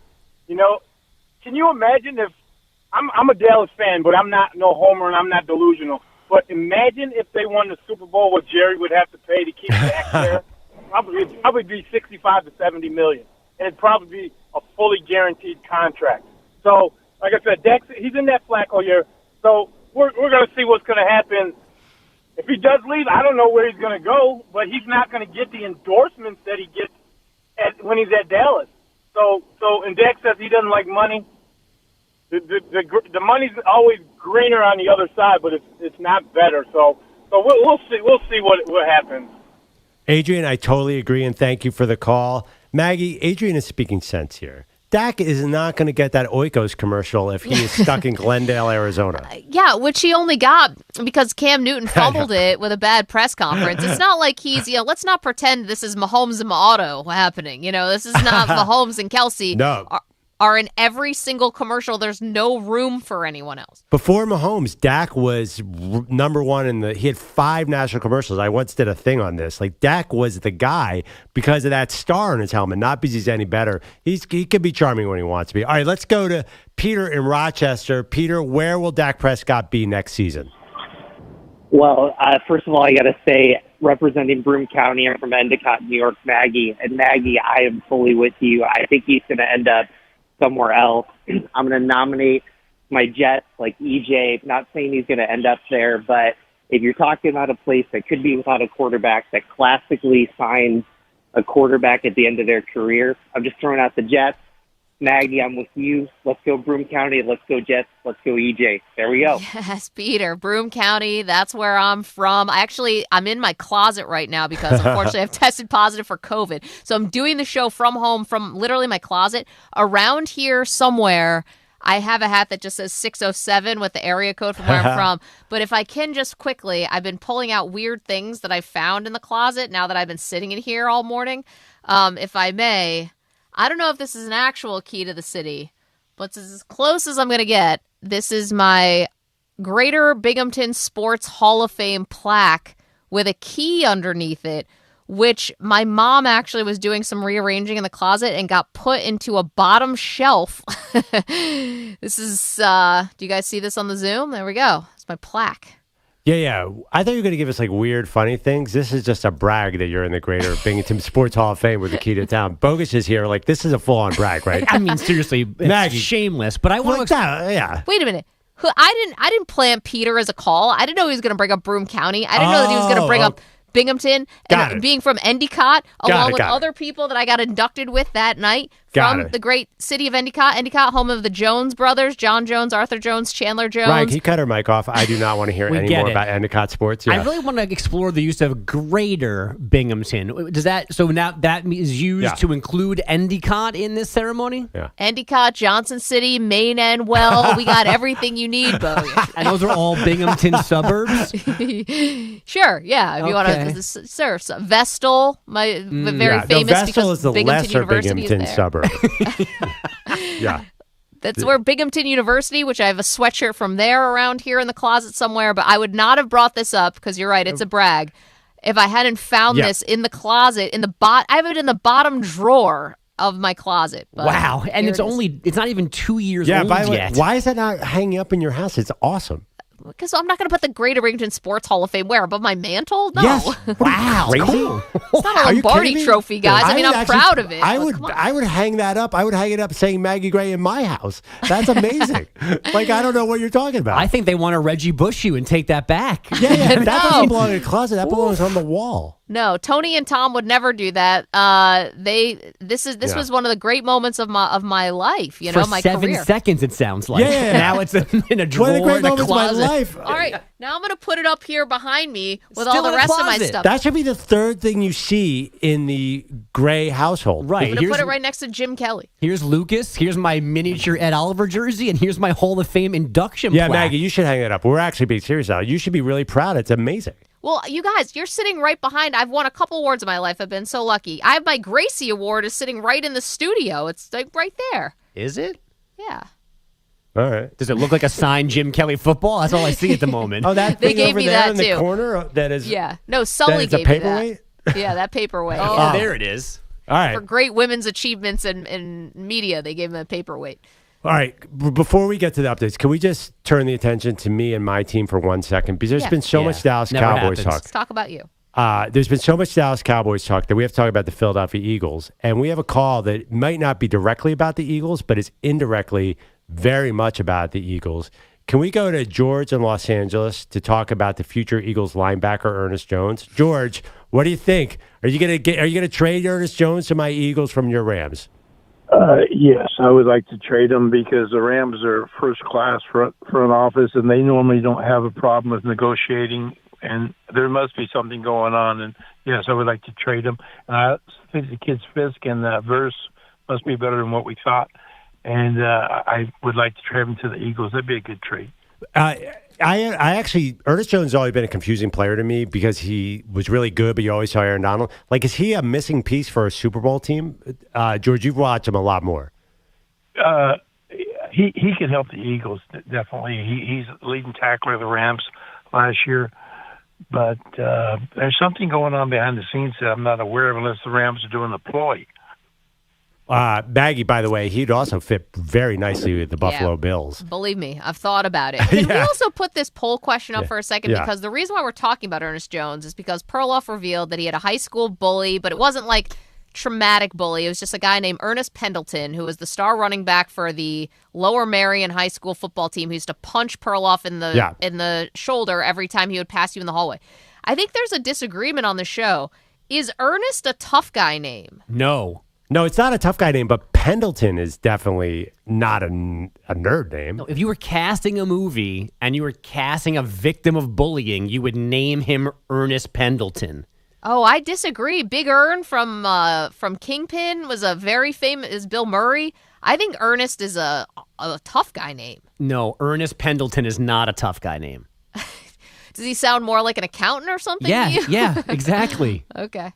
I think to me it's a Gen X thing though. Like I think someone Gen X named Ernest could be tough. Like there are plenty of NFL players who were named Ernest who are certainly big, strong, tough guys. Like I just think if someone was named Ern or Ernest now, I'd be like not a tough guy. But in like the 80s or 70s, I'd be like maybe a tough guy. But who's the most masculine? We're not really like pumping out Ernests anymore. Who's the most masculine American of all time? But I think there's not even a close second.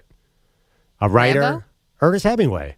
Was anyone call Ernest Hemingway a nerd? That dude would box you and shoot you and do it. He's the ultimate man.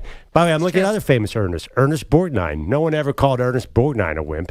How about Prince Ernest Augustus, 3rd Duke of Cumberland? Chump. I was thinking of Ernest Biner. I know he's known for a fumble, but I wouldn't want to fight him. But it's also it's the whole name. Ernest Pendleton does not sound like a guy that should be walking down the hallway punching people. He sounds like he should have a pocket protector and tape on keeping his glasses together. Trey Anastasio from one of your favorites, Bogus. His full name is Ernest. I did not know that. He's not a wimp. He's also a neighbor of ours. I believe he lives in the general area of here. Okay, well, Maggie did enough geography here. We don't really need that. Oh, neighbor of here is right. He lives near where we are right now. Yes. Okay. All right. Maggie, we got to put up a poll. You're right. Is Ernest how do you word it exactly? A tough guy name. Or is it a guy who gets punched in the arm? Yeah, you see in Ernest, is he most likely the guy who's doing the punching or getting punched? If some way we can fit that in, something like that. By the way, I feel terrible. If Ernest Pendleton is listening, it was not that big a deal. Don't go. Well, don't you own a couple, Pearl. Are we getting into slander territory here? I mean, this is terrible. We're killing this poor guy, Ernest Pendleton, who's probably just at home eating his breakfast, enjoying his day. It's not slander unless you're lying. If he punched you in the shoulder, then it's not slander. It's a debate. Well, still, it was a whatever. Okay, it's a debate. Ernest Pendleton is listening to No, he did somewhere. punch Just me in the like, shoulder. hey, is that Andrew Perloff on the radio? Did I go to high school? I want with to that punch guy? him. I did see, and I'm Googling his name. His son must have gone on to be a star running back because there's another Ernest Pendleton who played recently at Lower Merion. I'm telling you, this guy was really good, too. He was like one of the best athletes ever to go to my school, and we had Kobe Bryant. So I don't know those what punches hurt. Believe me, I think that I just think away from Ernest Pendleton maybe because that's a little too on the nose. But for the poll question, just is Ernest a tough guy name? I think yes. I don't know if everyone believes the same. Now, how do you spell Ernest? Is it EARNEST or just ERNEST? I mean, I wrote in the poll EA because I think that's what your Ernest's name is spelled. I'm pretty sure. No, it's not. It's the other one. Oh, it's not. Oh. No. Yeah, Ernest, ERN. Yeah, with the A, that's the word Ernest. Well, Ernest Hemingway is with the A. Yeah, right. Is it really? Isn't it? I thought the name was ER. Oh, no. No, you're right. It's ER. Sorry. You're right. It's always ER. So there is no EA. Definitely like, EJ, I'm genuine? with you. Right. EJ, I really thought it was an up. A. Yeah, that's my bad. Good thing we paid for that upgraded Twitter. You should be able to edit that, or else the $11 we pay a month. I'd run with it. I'd run with it. See to fit the theme of the day. We should get to updates with Andrew Bogusch before we get in any more trouble. Save us once again, Bogusch. Yeah, I'll do my best. Long live Jameis Winston. Let's hope he backs up starting QBs into his mid-40s so we keep hearing preseason pregame speeches like Saturdays. It ain't just about having fun, man. Yes, sir. Remember the time you played your best football game of your life. Yes, sir. Remember the time after that victory you went to CiCi Pizza and celebrated with the boys. That's for real. Feel it in your heart, man. It's a long way back to Cleveland. Yeah. Let's not leave it without a victory. What a big weekend for CiCi's Pizza out of nowhere, getting a shout out before an NFL game. You talk to any football player, and their greatest memory is always going to eat with the high school team. Regardless, like that is everyone I ever heard. Oh man, after we won, we went to the diner and had milkshakes. And basically, we're all like your son, Jake. Is CiCi's Pizza more of a regional thing? Because I've never even seen one. I don't think, let alone been in one and had their pizza. So it's a pizza buffet, which obviously would be very popular with football players. So I think that it's like probably like an all-you-can-eat kind of thing. And so I imagine that's why. But can you imagine Jameis Winston, after he retires, has like a second career in either sports psychology or regular psychology? Like the detail there of having guys tap into, remember that feeling, close your eyes, like put you on a couch, see yourself winning the game. I mean, to go to the CiCi's Pizza, I would have saved that till like a big game before the Bengals or something. You can't just like put out that good stuff for preseason week, game 3. I think that's the irony of it, that Jameis Winston's random inspirational speeches have nothing to do with reality. That's like, well, this is all he's got too, is a preseason game in Seattle because he's not doing this before a real game. Let's not forget his quality of celebrations as a backup in New Orleans in the post-game locker room. Like the guy's also good after the game, just not in it. Yeah, isn't that the whole point? Like, why is this dude giving the all-time Tim Tebow speech before a preseason game? Because he's Jameis Winston. There's no other way. You ever seen Jameis Winston with fans too? It is a wild experience. I mean, he's so funny and he's so engaging, which is funny because I think, Jameis Winston is a guy with a very mixed reputation because of his background, his past. He made some major mistakes. So all of a sudden, I saw the other day someone tweeted, is Jameis Winston the most beloved player in the NFL? That's something I never thought would be asked. Yeah, I know. I think it depends how much you're reading. See, I would never. There's nothing you can do to be to that level. Yeah. But by the way, the other thing too is like Jameis Winston. Are we going to see him this year, Maggie? I know you kind of think we are. Definitely. Well, I mean, definitely. It's Deshaun Watson we're talking about, and I have the Browns as like my. I'm tap dancing with the Browns as my dark horse Super Bowl pick, and but I can't get past a couple red flags. One, well, the Browns. 2, that Deshaun Watson already had some shoulder soreness, but they're saying that he's going to be all right. Just anything with the shoulder, and he's had so many shoulder issues. And then the other part is they had to get Joe Flacco out of town because they were afraid that it would cause too much of a controversy. This is like 40-year-old Joe Flacco would be too much for Deshaun Watson to handle. That can't be good. So I guess Jameis is less of a threat than Flacco, but only for now. Well, Jameis gives a much better preseason hype speech than Joe Flacco, which is very important from the front office standpoint. Do you guys remember Hard Knocks? I know we have other stuff to get to. When Hard Knocks did Tampa Bay, and it was Jameis and Ryan Fitzpatrick, I think it was a Hard Knocks, and they said he gave him some good advice. Ryan Fitzpatrick, Jameis did one of these big speeches, and Ryan Fitzpatrick goes, a little too long. No, I don't remember that at all. Yeah, like, So Fitzpatrick was backing, they were sort of platooning? Wait, what happened here? I think that Fitzpatrick was signed as the backup, but as, because he's the vulture, I think he ended up starting later in the season. Got it. I don't remember that. Remember he's wearing that big chain and the glasses, like the first time he did that sort of gangster-looking thing? I remember in Tampa Bay. That was Hard Knocks? I think so. I remember Ryan Griffin was on that Hard Knocks too. Yes. I was like, this is the greatest quarterback of all time. And I still don't understand why that guy's not good. Once again, which I want to point out to Bears fans, because if you watch this year's Hard Knocks, you're like, well, the Bears are 13-4. I mean, there's no doubt about this. Look at the way they've come together as a team. But anyway, how did we get to Jameis? That's the thing with Jameis. Once you get on to Jameis Winston, you get lost in a vortex of Jameis Winston funny things.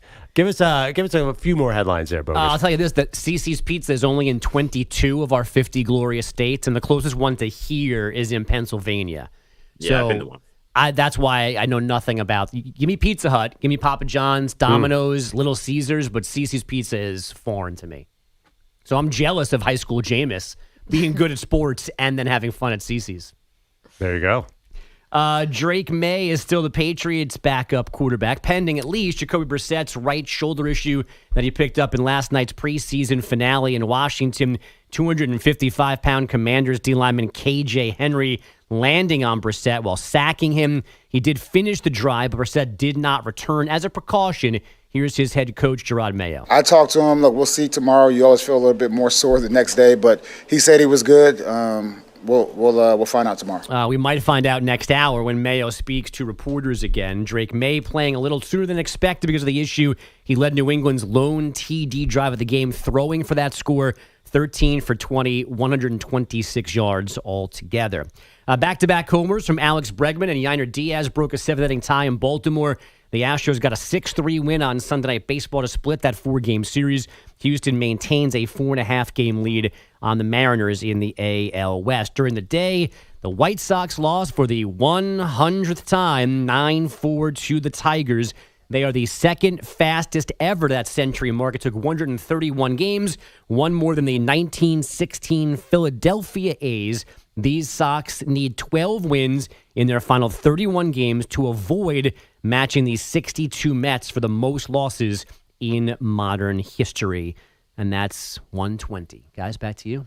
Thank you, Andrew Bogus. All right, coming up, something you never expected to see on the Maggie and Perloff show. I'm about to school Maggie Gray in a baseball argument. Oh, yeah, it's happening, Maggie. Nothing you can do about it. That's next, Maggie and Perloff show. You're in a 5-minute break.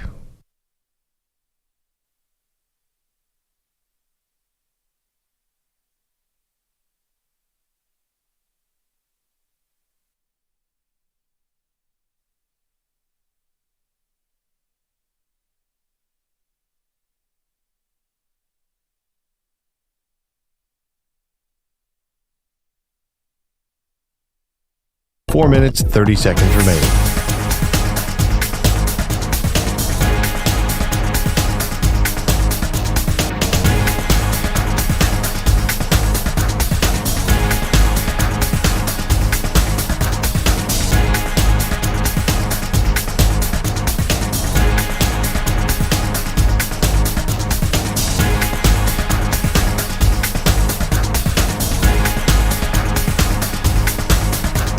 Four minutes remaining.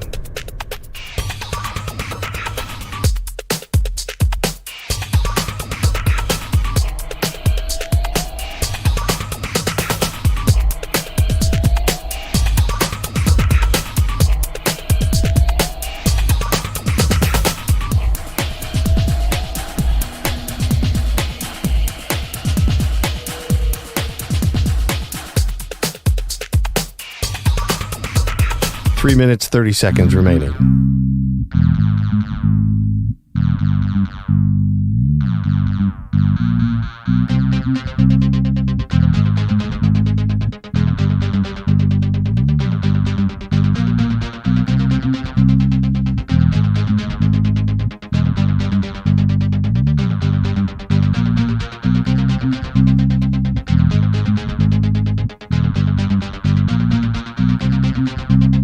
3 minutes remaining.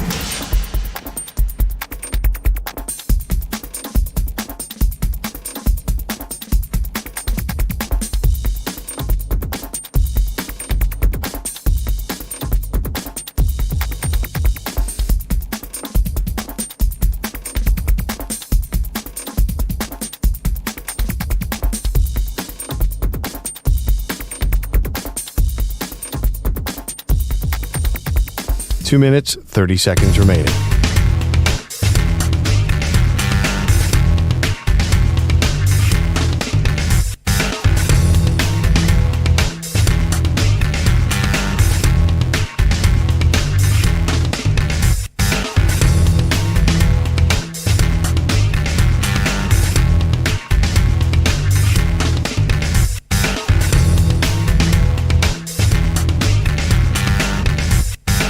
Two minutes remaining.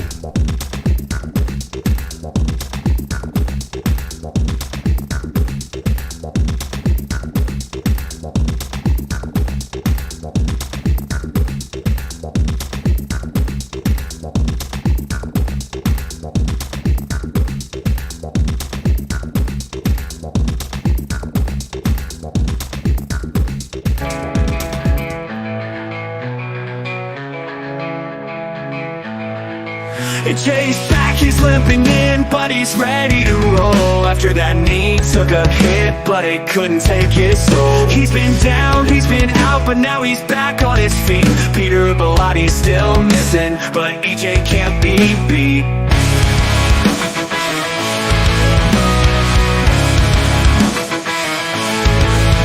EJ's back in the game, he's pushing through the pain. Peter Belotti's still MIA, but EJ's here to stay.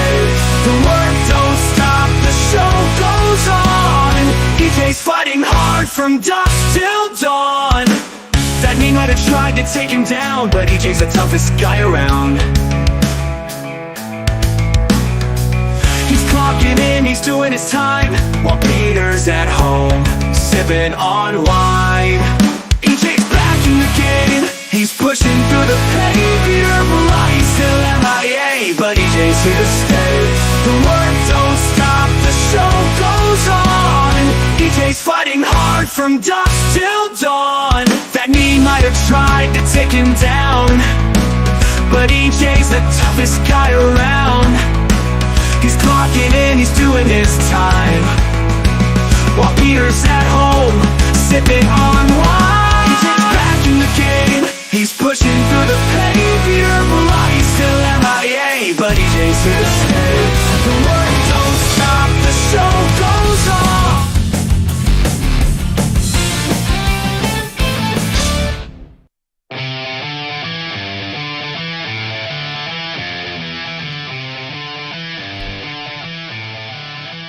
All right, welcome back to Maggie and Perloff show. I don't think I have any friends around here because I did an informal poll on our upcoming debate between Maggie and I. Who is having a better season? I'm just going to put it out there. Aaron Judge of the Yankees or Shohei Ohtani of the Dodgers? To me, no doubt it's Aaron Judge. What say you, Maggie? I don't know how you arrived at Judge if we're going to have Ohtani on this list. Ohtani just entered the 40-40 club, did it in style, hitting a grand slam to get his 40th home run. He's 21 games faster than any person who's ever been a member of the 40-40 club. And technically, he's hurt. He's rehabbing from major elbow surgery. Okay, well, that's and ridiculous. He's still going to win the MVP of the National League. I don't know how. Listen, Judge's home runs, sure. But Ohtani does everything. And if he was just rehabbing from his elbow injury, we'd be like, all right, fine, he's just rehabbing. Instead, he's going out there being awesome and put together another amazing season. Oh, absolutely. But who do you think's winning the MVP in the American League? Well, Aaron Judge will probably, but there's still a lot of Whit Merrifield people out there. And they'll give it to Judge because now he's on this crazy pace and he's a Yankee. But for me, Ohtani is the fact that he's doing this and also like still rehabbing while he's going to be pitching again. I know you don't like the fact that he pitches and hits, but he's going to do it, is so impressive. I mean, I don't even know what. Am I in a time machine back to 2000? No, actually to 1988. Who cares about everyone's talking about Ohtani stolen bases? First of all, they changed the rules to make it easier. What's the difference whether you're first or second when one of those all-stars on the Dodgers hits a home run and knock you in? Aaron Judge is leading the league in WAR by 1.5 miles. He's leading the league in OPS by a record amount. He's about to once again break the American League home run record. He's actually a threat to win the Triple Crown. If we didn't know about 98 and the steroid era, this would be considered one of the great seasons in MLB history. He is. There's nothing else he could do. If he hits at the pace he's been hitting the last few weeks, he's going to shatter 62 home runs. He's going to challenge Barry Bonds' home run record. I know home runs are not viewed the same way, but if they were viewed the same way, then this would be like the season for Aaron Judge. And Shohei's nowhere close to that. His sabermetric stats are not in the same league. Listen, I think that you're talking about guys who are on all-star teams, and Shohei stands out even amongst those awesome other Dodgers. I'll tell you the one thing that's going to derail Aaron Judge, if anything does, would be some kind of injury to Juan Soto. The fact that Soto is in the lineup means that guys can't pitch around Judge like they have. And so there's still like that. There's a lot riding on whether or not the rest of the lineup can be healthy, because then Aaron Judge actually even can see some of these pitches. You got 31 games, Juan. Keep it together. And also, you're going to be a free agent. He'll be fine. I'm not worried about that. I mean, don't even try and tell me that Shohei Ohtani is not supported by that Dodgers team, though. Listen, they're both on really good teams. So, and the Dodgers probably a little bit better than the Yankees, but they're both on really good teams, and they still stand out amongst. So, you'll give me Judge as the captain and the biggest thing in the Yankees, but Shohei is definitely the biggest standout, even amongst the Mookie Bettses and the Freddie Freemans. Yeah, but Judge is also the biggest. I think first of all, Aaron Judge is just as big a no-brainer as MVP. Like, what am I missing? Like, this is one of the great seasons.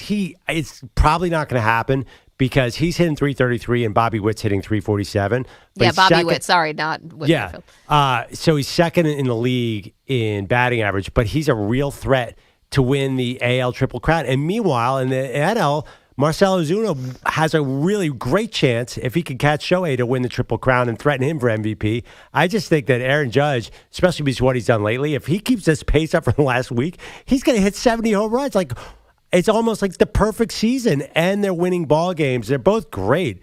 But this year, I'm more of a power guy. I love Shohei. I mean, I'm a huge Shohei fan. Yeah, I don't want him to ever pitch. 40 home runs. It's not like he's got 40 home runs in August. It's not like he's been slacking. Yeah, but I mean, Judge is definitely in every hitting category is blowing him out of the water. Shohei's got this little stolen base thing going, but that doesn't blow me away because it's easier to do right now. But Judge isn't dealing with a massive elbow injury. Now, listen, get out of here.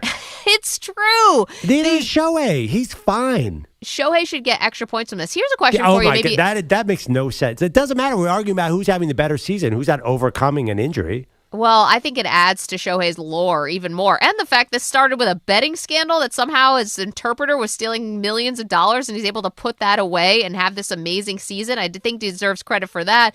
And then the other part, I have a slight twist on this question. First of all, should the other things play in? But here's a question. Who's the face of baseball? Do you consider Judge or Ohtani? Wait, are we talking about... I don't understand where this debate is going. It was who's having a better season, Aaron Judge, not Shohei Ohtani, not who's got the better TMZ side stories going on. Who cares who's the face of baseball? Who's having a better season? Okay. I think Ohtani's having the better season. I've laid out all my reasons why. I think he deserves credit for being... He had that Ohtani scandal was the all-time scandal. All-time. Think about this in your personal life. Yes, it was. The guy stole $18 million. I agree, but so what? That doesn't mean that that gives him more hits or more home runs or anything. This is a flat-out performance-based debate. I'm saying the fact that his performance has not only dipped, but has stayed at an MVP level by switching teams and by having the person closest to him being someone who is defrauding him, and he came out of the gate hot. Like, Aaron Judge started the season, he's made up a lot of ground now, but Ohtani didn't miss a beat at all. And that, I think the mental part, especially with baseball, maybe, it definitely counts here. And the fact that he is still rehabbing an elbow, I do think counts. You don't think this counts for this debate, but I do. I think the history is going to look back, depending on how Aaron Judge finishes the season. If he hits 65 homers, has 150 RBIs, and hits 340, I mean, it's one of the great seasons we've ever seen. Do you want to know what people are going to say in New York?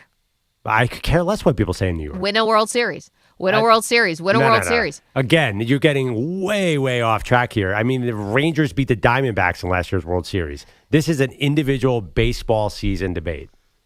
Win a World Series. Good luck with that. That's a total crapshoot. The debate is who's having a better single season now. And the funny thing is, everyone, Maggie, you're in the majority here in the office. You're in the home studio. But everyone's like, oh, of course, Shohei. It's not like I'm bringing up like a reserve second baseman here. This is Aaron Judge. I'm surprised because usually I'm not really a Yankee backer, especially here in New York. I'm a Phillies fan. But it's not like, you have to admit, Aaron Judge is pretty impressive. And I will admit that Shohei's incredibly impressive. Yeah, I mean, Ryan is a Yankee fan. Is he also saying? I'm a Mets fan, and it's Mets Aaron fan. Judge. It's Aaron Judge by a mile. I mean, Aaron Judge's WAR is 9.4. Shohei's not even close. Shohei's not even the highest WAR if you're looking at fan graphs in the NL. Yeah, no, Shohei's, funnily enough, not had his best analytics season necessarily. Well, because he's on a much better team, of course. Mike Trout can put up these great analytic numbers on the Angels. I think that the fact that Shohei stands out amongst these guys definitely should count. Wait, let's put it as a poll.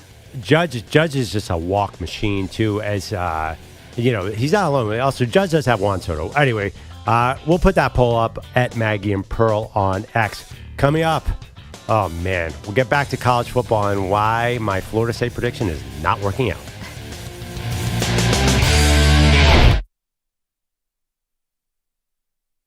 On high, where the nerds stayed low. Perloff was a bookworm, but Ernest ran the show. A football star with muscles and a menacing glare. But little did he know, Perloff didn't care. Oh, Ernest Pendleton, king of the school. You thought you were tough, but who's the real fool? Perloff's on the airwaves, making people laugh, while you're just a tale from Lower Marion's past. Ernest had the glory, the girls and the fame, but Perloff had the brains, and he played a different game. Now he's on the radio with his nerdy charm, and Ernest is just a memory, no cause for alarm. Oh, Ernest Pendleton, king of the school. You thought you were tough, but who's the real fool? Perloff's on the airwaves, making people laugh, while you're just a tale from Lower Marion's past. Ernest had the glory, the girls and the fame, but Perloff had the brains, and he played a different game. Now he's on the radio with his nerdy charm, and Ernest is just a memory, no cause for alarm. So here's a story about the nerd and the jock.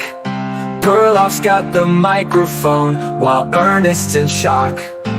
Life's a funny thing, the tables sure do turn, and now it's Perloff's victory, while Ernest might just yearn.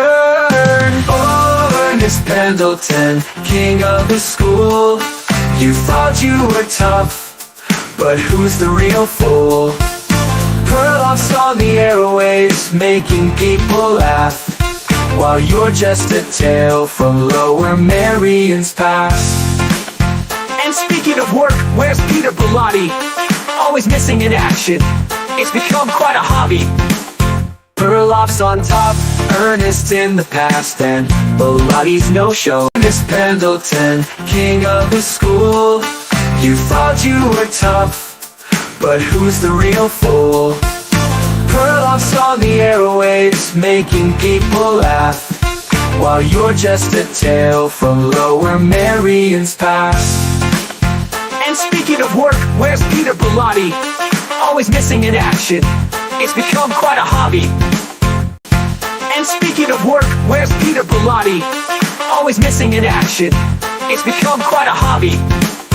Perloff's on top, Ernest's in the past, and Bellotti's no-show, well, that's just a blast.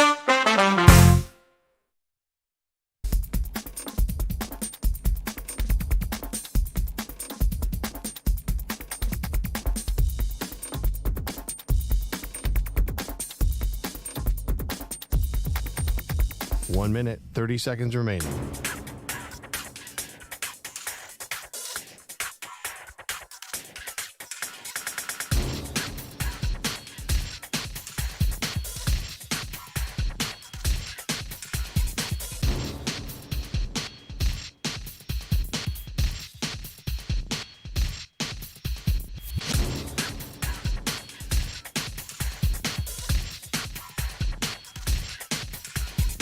One minute remaining.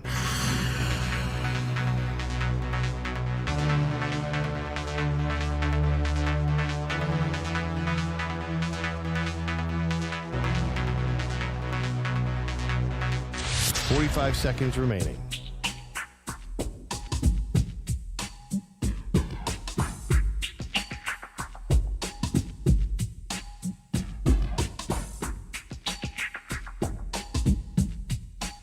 Seconds remaining.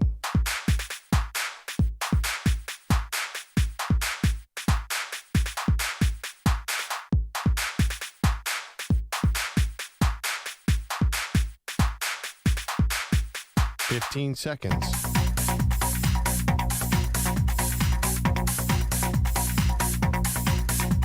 Break ends in 5 seconds.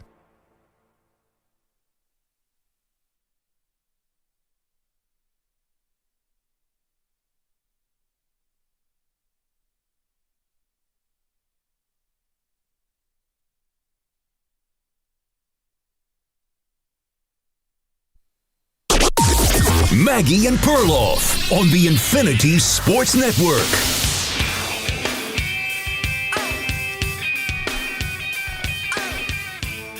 I told you, Maggie, watch out for those Florida State Seminoles on the ACC. Oh, boy.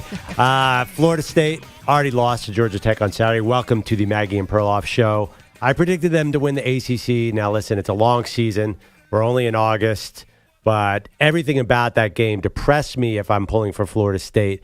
Felt like Mike Norvell, who's supposed to be a good play caller for FSU, did everything wrong. I mean, in the fourth quarter, we all saw it. I was yelling at my TV, do not hand the ball off, do not hand the ball off, do not hand the ball off. Your offensive line does not know what they're doing. And he kept handing the ball off, and he got killed for that. And then their defense could not stop Georgia Tech's running game. Which gets me to my point here, Maggie.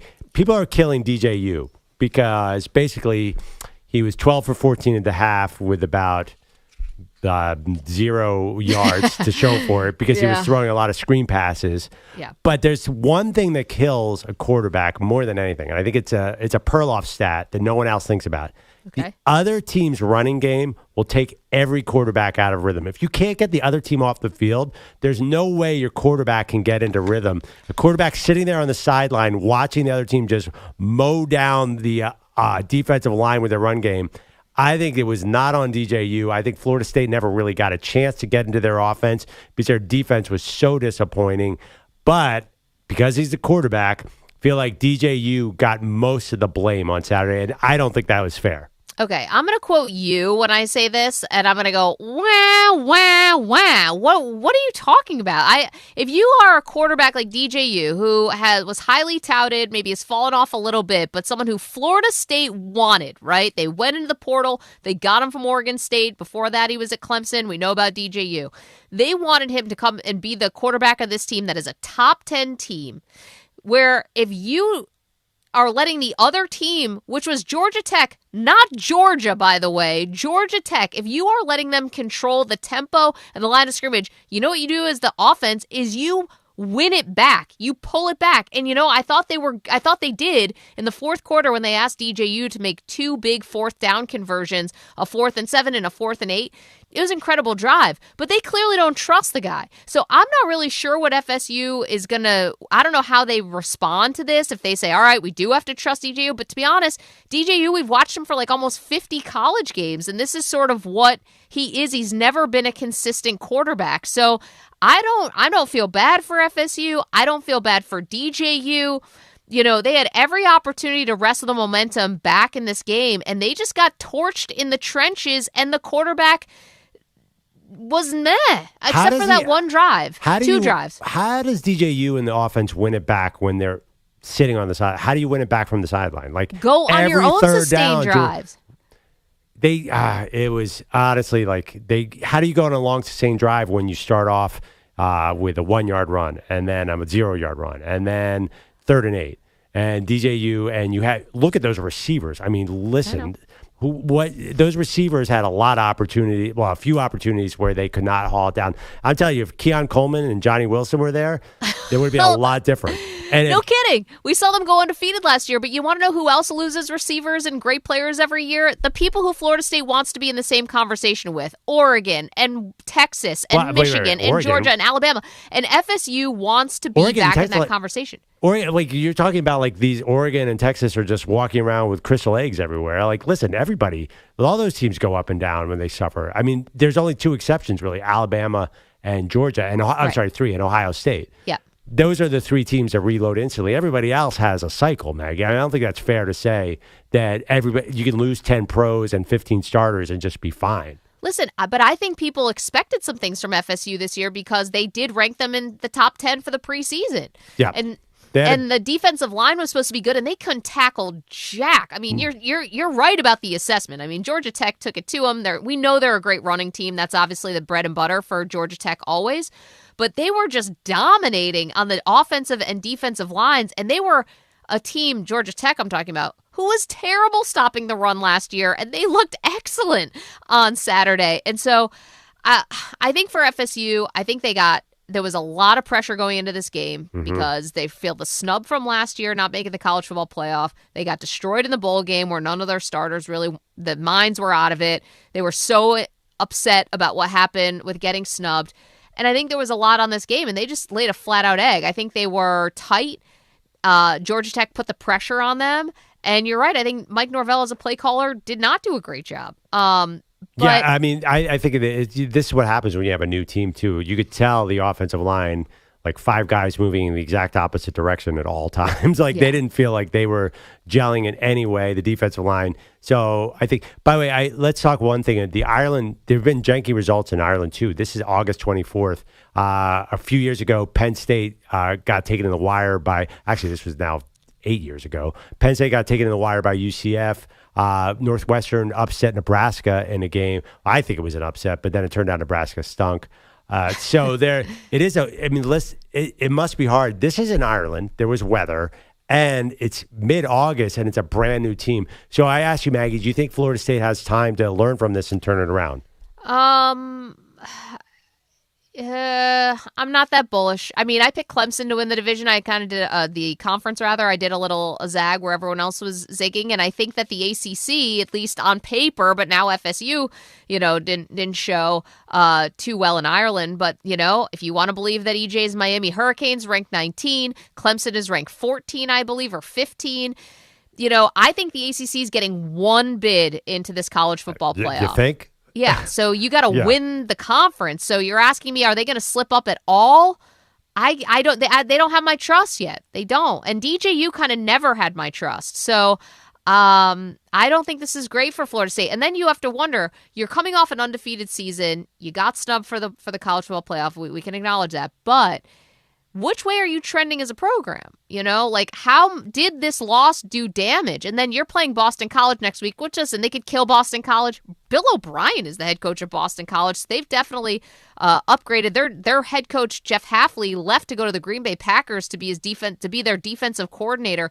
And now Bill O'Brien is there.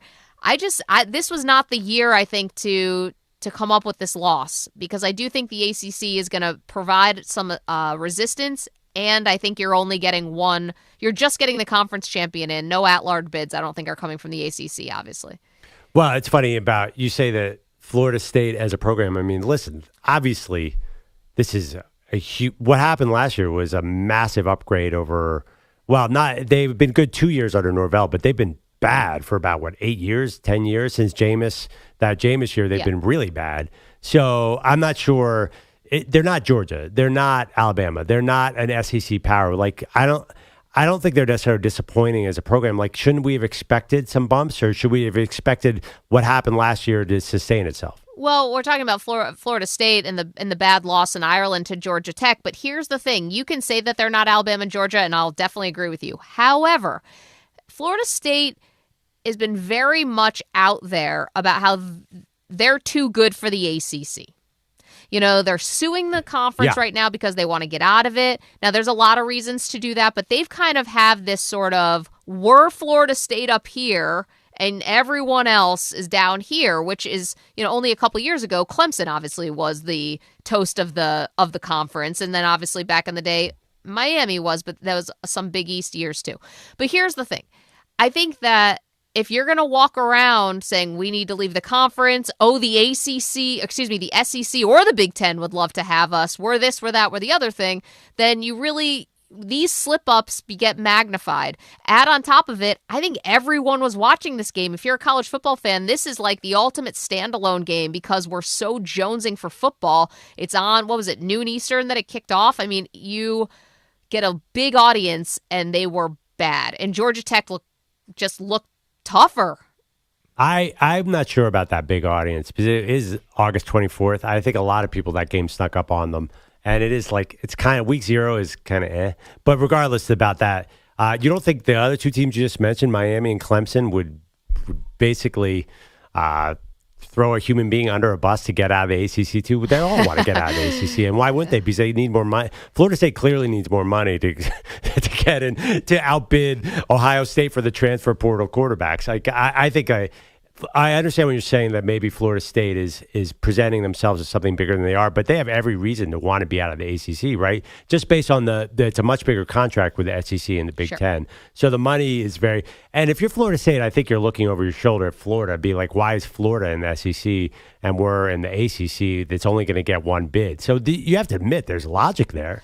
No, there definitely is, but maybe because they were like the canary in the coal mine here, where they're really trying to get out of this, like what seems like a very ironclad contract. It kind of was like, if we had been in a different conference, we would have gotten to the college playoff last year, even if Jordan Travers still was hurt. Yeah, and which is probably true. Right. Well, I think they were saying it's y'all's fault. Everyone else is to blame here. And they might be right about that. But then you've got to come into the next season and prove that last year wasn't the anomaly, that you really are this program to be reckoned with. And by the way, they still have time to make up for this. They can. If they run the rest of the table, or if they win the ACC title, then they'll get into the college football playoff and we'll see. But they definitely put themselves behind the 8 ball big time here. And you crack the door open for Clemson, and we'll see about Miami. I mean, there's budget. Anybody could be Virginia Tech. out here. There's a couple. There's a couple. Definitely a couple other programs from the ACC, but I was not impressed by this. And by the way, do you think the pressure goes up or goes down after this? I mean, up. Who cares about the pressure? You just got your butt kicked by Georgia Tech. Pressure's one thing. Like, you might stink right now. I mean, we have no idea. Honestly, I think back on it, I think Jared Verse was probably more important than we realized, because that guy was an institution there. I actually felt like he was there a long time. So, yeah, I would like a do-over on that. I mean, neither of us could pick Miami because we just could not sit there and root for the Hurricanes because of EJ. Is that fair to say, Maggie? We just could not have his. I don't want the I'm rooting against the Hurricanes. I was a big U fan back in the day, but I cannot see EJ walk in here every day with his head held high because Cristobal finally figured it out. That would be too much for me to handle. How dare you? How dare you know what I mean? How dare you, sir? Whatever. Every time I brag about the Phillies, I can feel you guys just sort of wincing. Well, that's the thing, though, Perloff. Like, you're technically, I guess, Penn State adjacent or whatever. Yeah. Like, Miami has nothing to do with anything you're dealing with. Okay? Oh, I love Penn. I love Miami. Right. You got no ACC allegiances. You got no Florida allegiances. Nope. There's no reason why you can't jump on the bandwagon, Perloff. This would be the year to do it. I'm scared, but you don't have the same hurt that I have for the last 20 years. Everyone else seems to think that everything's going to go great. So I'm recruiting you, Perloff, just like Myra Cristobal is giving NIL money to all these kids in South Florida. I don't have that kind of money, but I'm recruiting you onto the Miami bandwagon because I can't do this alone. I'm a huge Cam Ward fan too. So wait, exactly. You were the one trying to tell me Cam Ward was going to be the guy. Yeah. EJ, you don't have to do any recruiting. How long have we known Andrew Perloff? It's going to take a good first half from Miami for him to come in with a turnover chain on, with in every single Ed Reed jersey that he can find. He is going to be Mr. Miami. Like, just wait. Well, I used to wear Miami sweatshirts and T-shirts around. We all did.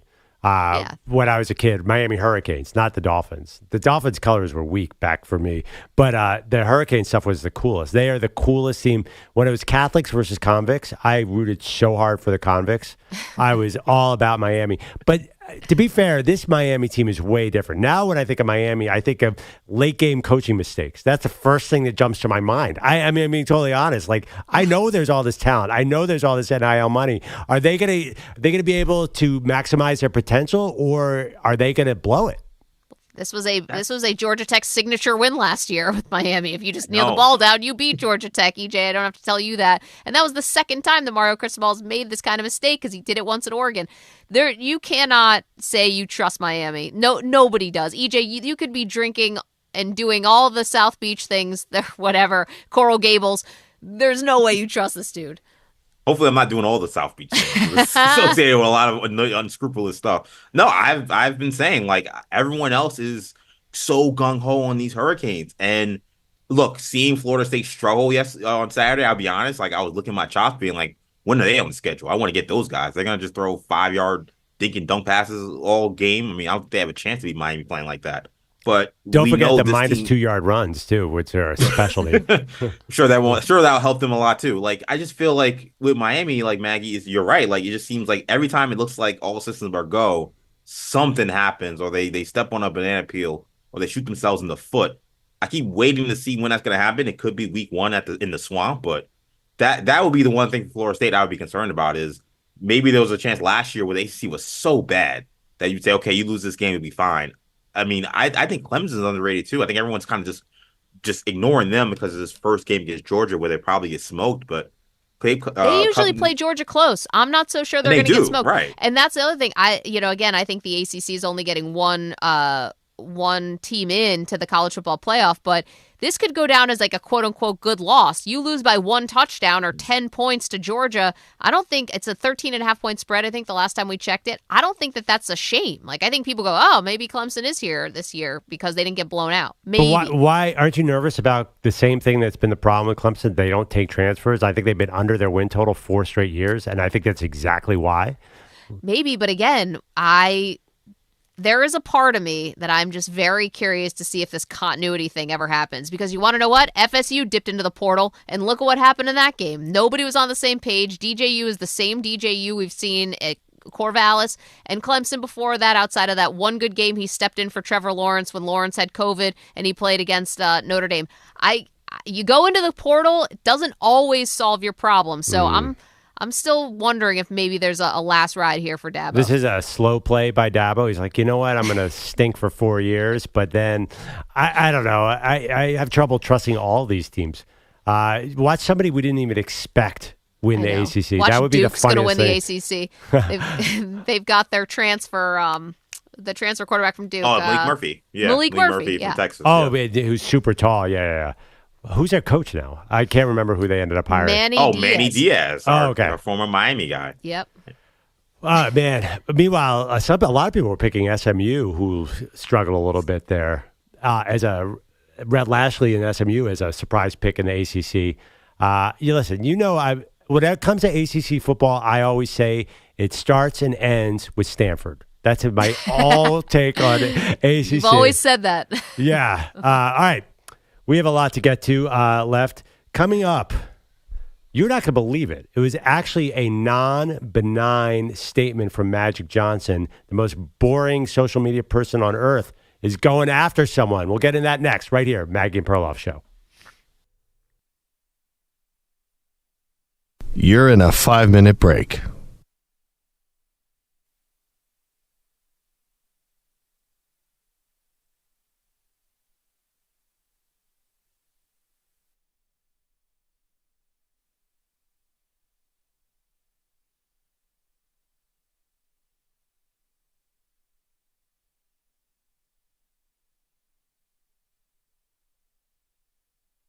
Four minutes, 30 seconds remaining.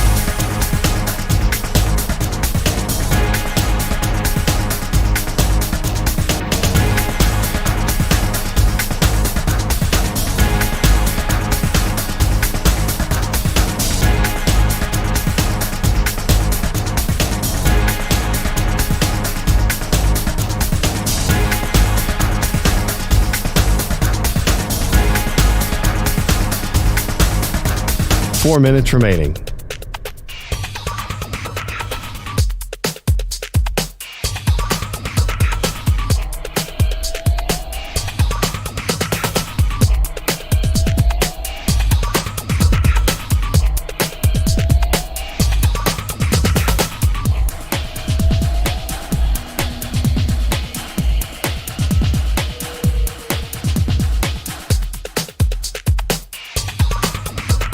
Three minutes, 30 seconds remaining.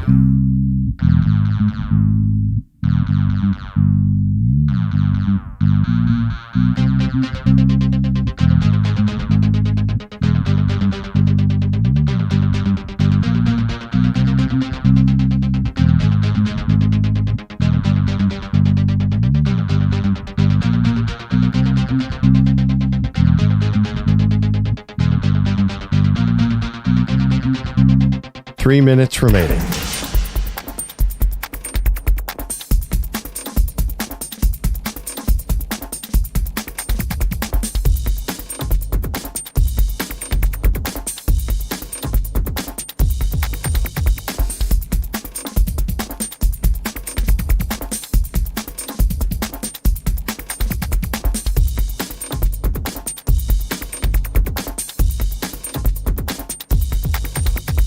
Two minutes, 30 seconds remaining.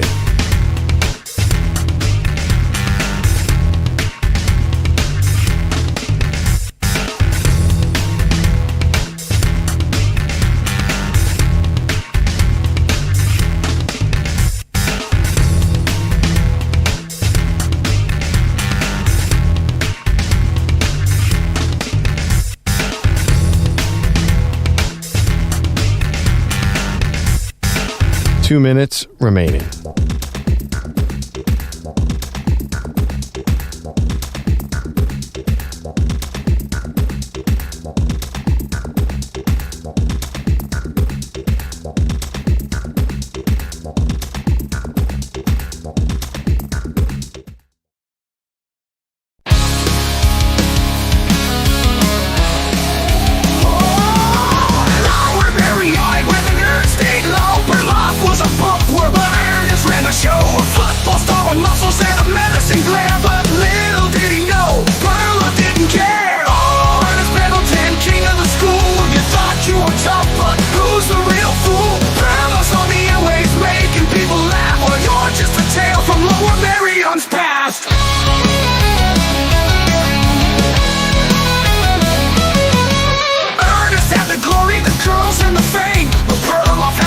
And he played a different game. Now he's on the radio with his nerdy charm, and Ernest is just a memory, no cause for alarm. Oh, Ernest Pendleton, king of the school. You thought you were tough, but who's the real fool? Perloff's on the airwaves, making people laugh, while you're just a tale from Lower Merion's past.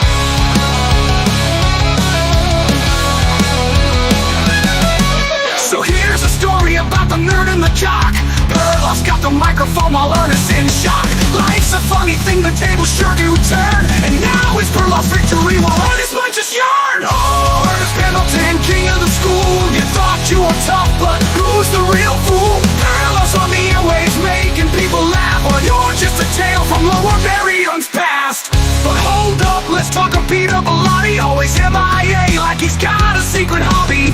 He says he'll show up, but where's he been? Taking more days off than anyone's seen. And Bellotti's the king of the no-show game, skipping out on work like it's his claim to fame.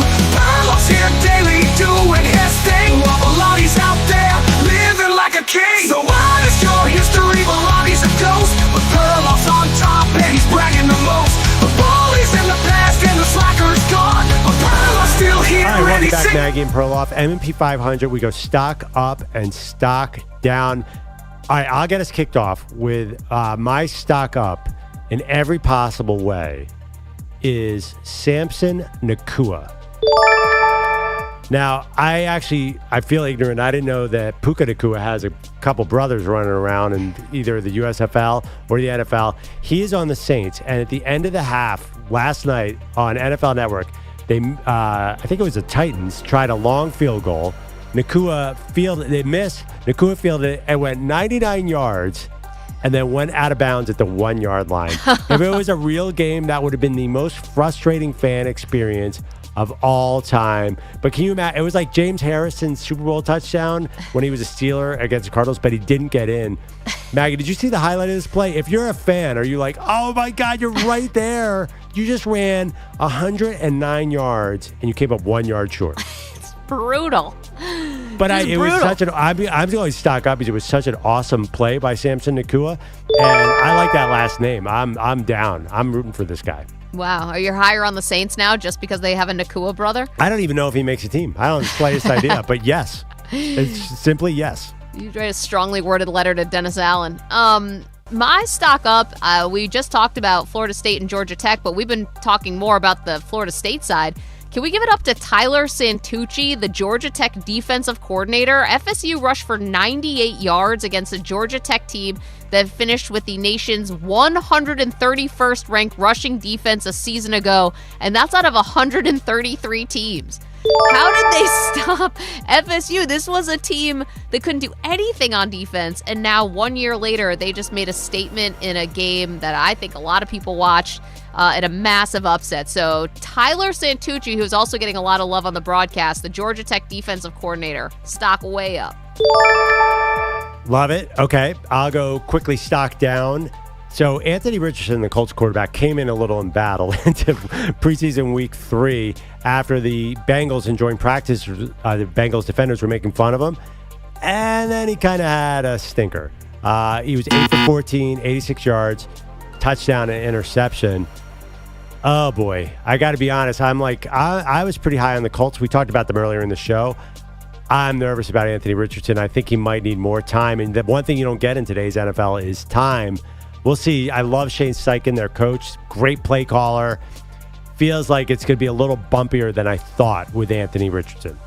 Wow, jumping off that fast, Pearl. Kind of, yeah. Kind of. I mean, you know me. I'm fully spry and ready to jump back on that bandwagon because I love Anthony Richardson, love watching him play, but it hasn't looked great in what we've seen.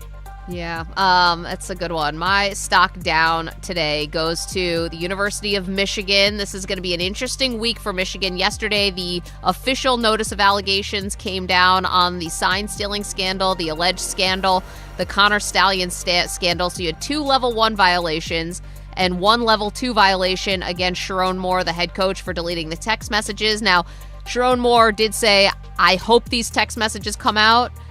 I doubt that's true.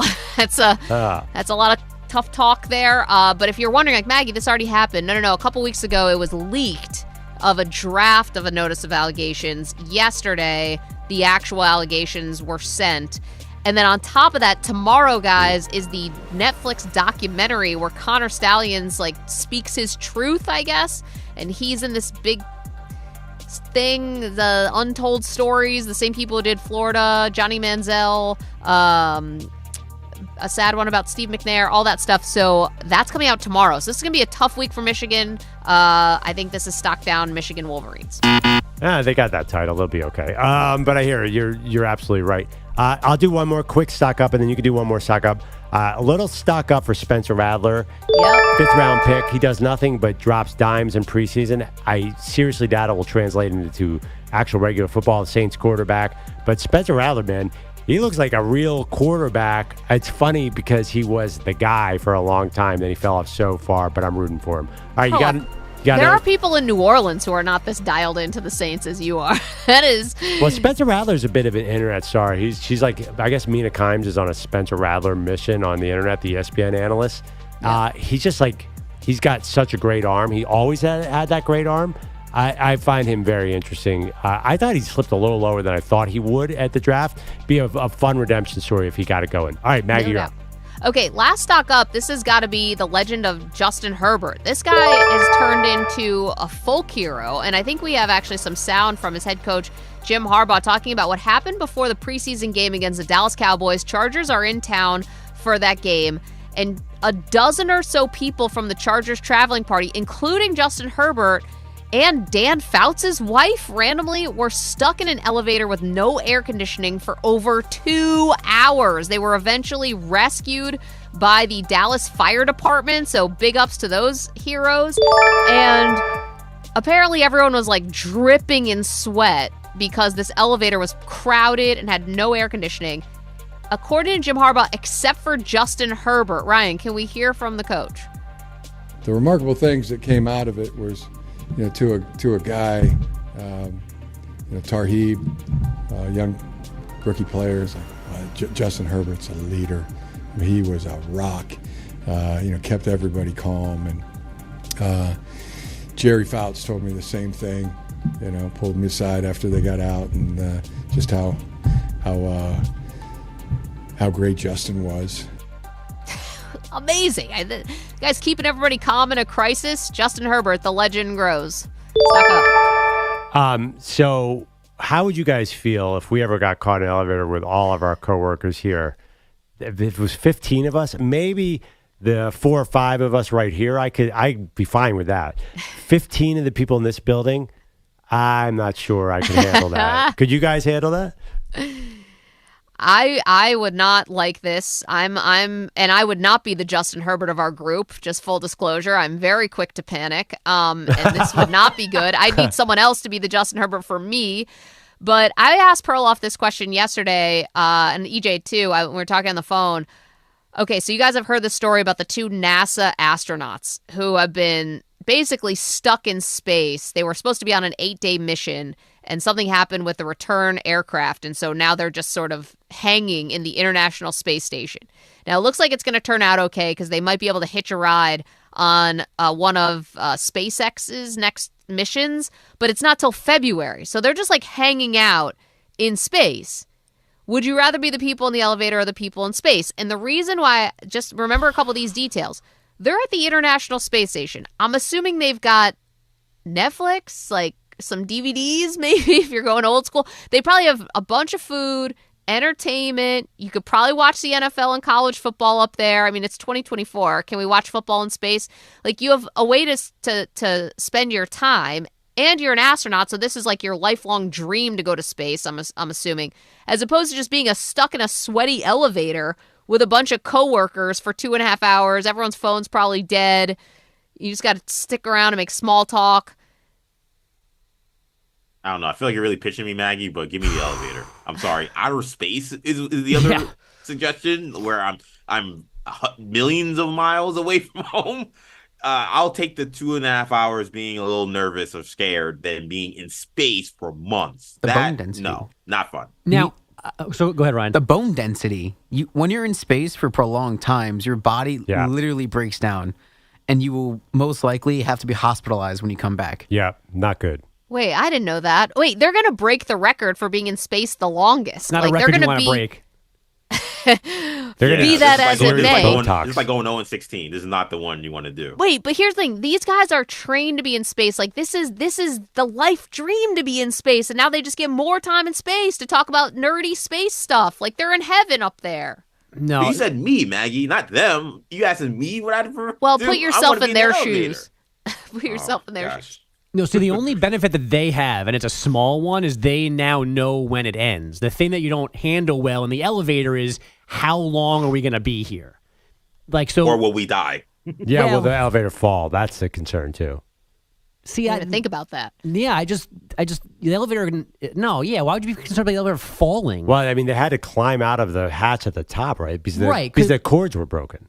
Like everything's screwed up. Like if whatever caused it to stall could have easily caused it to fall. People die that way. No, it could be just mechanical. Not that there was a mechanical problem. Right, but the engine isn't working. Not that the ropes are fraying and you're like dangling in the shaft.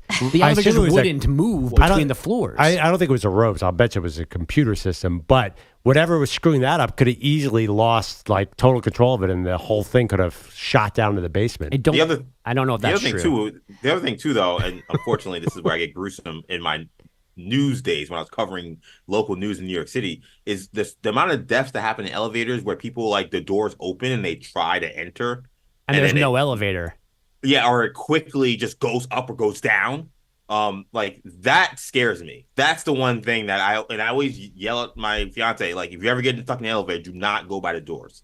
Like, wait for someone to come in. Even if they open or you open them yourself, do not go by, because those elevators are so unpredictable, and there are people who've lost halves of their bodies like Yeah. that. So that is the scary part. That happens all the time in New York City. I'm totally with that's you, the EJ. thing. Elevators are way scary. And you're telling me now that space doesn't look a little appealing? You probably got couches in space. You probably got astronaut ice cream.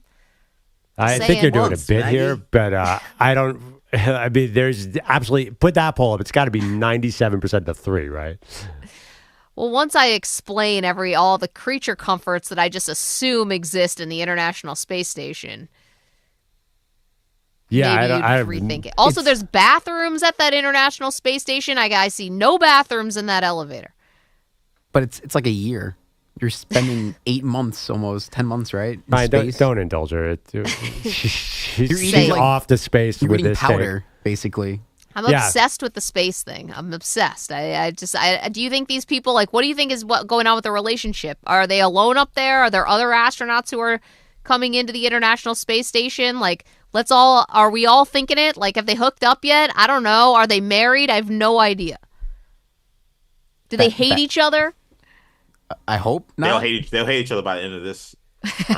So, Maggie, you would accept Taylor Swift and Travis Kelce still, but you're hoping for stuck in outer space romance from these two astronauts. Yeah. I don't know if they're married. If they're married, then no. Then obviously I don't want anyone's marriage breaking up. I'm just saying, when this becomes a movie, they're going to have a real question with the did they, don't they? Will they, won't they, guys? That crossed nobody's mind here. You guys are all liars. You're a liar, you're a liar, you're a liar. Everyone's thought about this. No, I will honestly tell you that I have thought about this situation twice, the 2 times you've brought it up on the show. Yeah, by the way, I mean, you know what? My favorite part of this is that you are obsessed with this and you barely have a rudimentary knowledge of what happens in space. I can tell that after 2 seconds that Ryan Bosher probably knows 100 times. I don't even know. Honestly, you're turning this into some sort of rom-com. Right. I don't think you understand the severity of this issue. I'll be in the lap pool for an extra day. I didn't know about the bone density thing. Ryan definitely had me on that. That's one of about 100 things going on up there. It's not even... Every space movie has a person going insane up there. Always. When is it good to be stuck in space in a movie? Never. Have you guys seen all the pictures? They're smiling. Their hair's all in 0G, and it looks all fun. Have you ever watched any movie about being stuck in space? It always ends up with murder or aliens. No, come on. Sandra Bullock got back. George Clooney died. Spoiler. Yeah. How about Spaceman? Did you guys see that one with Adam Sandler where he ended up goes crazy and has a giant spider in his mind? Or there's one where I think it's Channing Tatum is up there and somebody goes crazy in the thing and kills everybody in this small space. Someone's going to die, Maggie. This is a horror film, not a rom-com. Beauty's in the eye of the beholder on this one. That's funny, though. Is this more likely to be a horror movie or a rom-com? We've probably left a little time for headlines. Sorry, Bogush. By the way, after the show, if anyone wants to have a 45-minute discussion about the movie Interstellar, obsessed, Matthew McConaughey, I think a lot of people are like that. But please, go ahead, folks. It wouldn't be a day without a basketball feud. For some reason, Anthony Edwards decided to say recently that only Michael Jordan had actual skill back in the day. Then Kobe came along, reminded us of MJ, so we loved him, and now everybody in the NBA has some skill. The unskilled Magic Johnson had this response. I don't never respond to a guy that's never won a championship. There's not nothing to really say. He didn't win a college championship. I don't know if he even won a high school championship. For the record, I believe both bleeps are from people reacting to Magic. Magic never actually cursed. If we want to go all the way back to our parody opening hour conversation, there's a lot of double negatives in there from Magic, which I think compromise his point. But in the end, he doesn't want to hear anything from Anthony Edwards. I love this from Magic. This is what we need more from Magic Johnson, not just basically being, if you guys follow him at all on social media, it's basically like following the Associated Press. He just tells you exactly what happens with no opinion whatsoever. We need salty Magic. Totally. This was my favorite thing from the weekend. Magic Johnson, he does not take shots at anybody. But this sent him over the edge. And the fact that we got even this salty at Magic tells me that what he's saying behind closed doors is just the most rated R, unfiltered, not for air type of conversation. He's really upset by this. Love it. What else we got, Bogut? JaMarrChase went through his first training camp practice yesterday, ending his hold in, but there does not seem to be any movement yet on an extension with the Bengals. The Dolphins cut Mike White yesterday, so Skylar Thompson is Tua's backup for now. The Chiefs apparently bringing back Juju Smith-Schuster, and the Browns expected to keep Nick Chubb on the PUP list to start the season as he finishes recovering from last season's major knee injury. This means Chubb has to miss at least the first 4 games of the year. And the Columbus Crew beat LAFC in an all MLS Leagues Cup final last night, 3-1. This event features the best from our league against the best from Mexico. Columbus also beat LA for the MLS title back in December. Guys, back to you. All right, thank you, Andrew Bogusch. You could go to @Maggie and Pearl on Twitter and vote which situation would be worse, months at a space station or elevator stuck for hours. You could also vote on the big baseball debate today. Who is having a more impressive season, Aaron Judge or Shohei Ohtani? I cannot wait to come back and read the results. That's a hint, Maggie. And we'll talk a little Deion Sanders. That's next, Maggie and Perloff Show.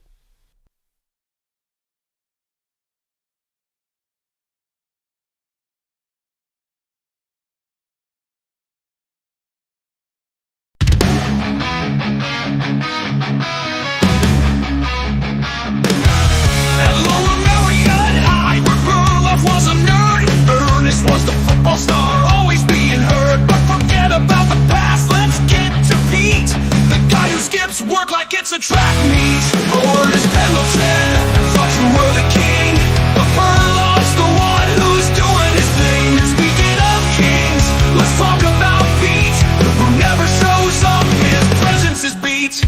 Lottie's got a gift, it's called disappearing. When it's time for work, he's nowhere near it. Out sick, on leave, or on a special trip, but showing up on time, he just lets it slip. Or is Pendleton, thought you were the king, but Perloff's the one who's doing his thing. And speaking of kings, let's talk about Pete, who never shows up, his presence is Pete. Lottie's got a gift, it's called disappearing.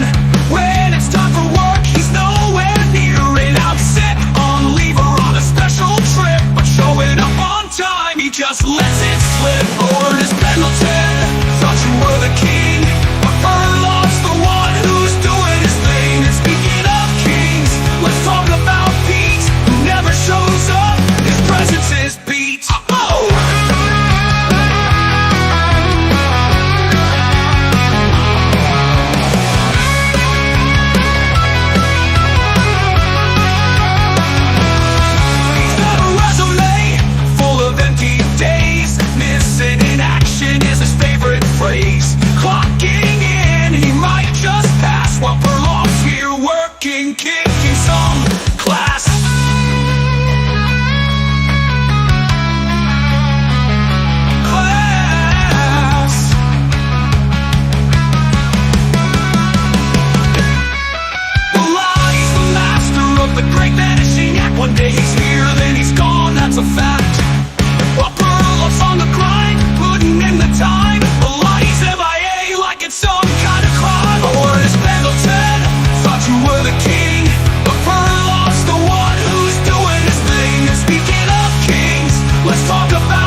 45 seconds remaining.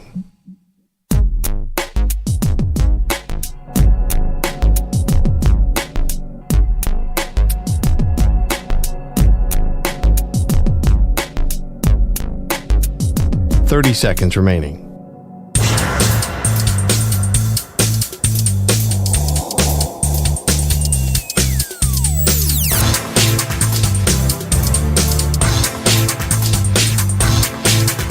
15 seconds.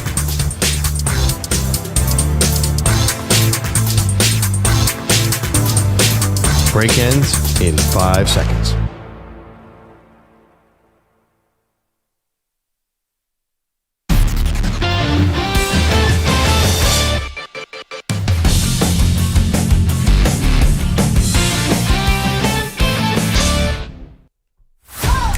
Daily. Do you believe that? Deion.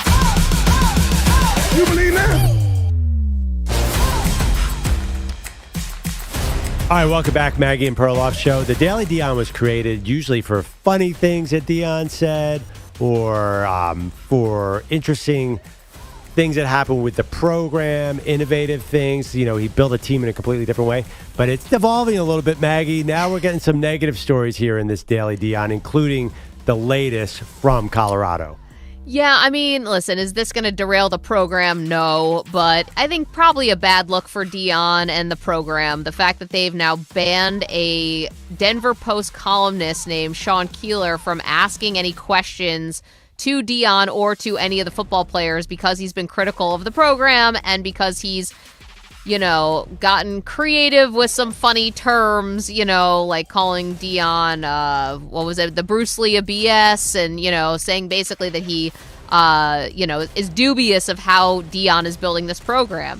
And the fact that either Deion put the code red that he can't ask a question or is allowing it to happen from Colorado, I think is really just kind of a little thin skin for someone who has lived their life in the public eye and who understands more than anybody what comes with the territory. You know, there's a way to handle this, and I think Deion's going about it the wrong way.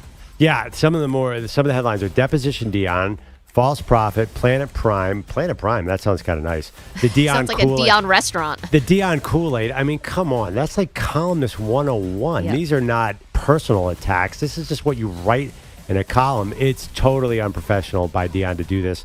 The media, sports media has a role. Like, I know I don't want to get into like the politics of media or whatever, but generally, like, sports are more interesting because the media is critical of the athletes and the coaches. If you didn't have that, trust me, Deion, it'd be more boring and you may be making less money.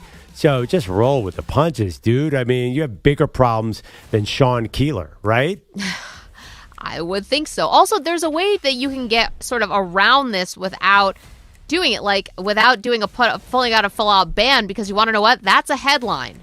If you were just letting him ask a question at the end of a press conference, or if you do want to restrict him talking to the students, I don't love that, but I do think there is a difference between professional sports and college sports, and I don't know if every college player has to talk to the media. But every coach should be able to answer these questions. And those personal attacks are not, like, they don't rise to the level of Deion being this ticked off. All right, you don't want him talking to the players? Fine. They're still giving him a press credential. They have not taken that away. But you brought more attention to this story because of how big you've made it, as opposed to just sort of, you know, sidestepping, stiff-arming, using the other tactics that we know coaches use to try to avoid reporters they don't like.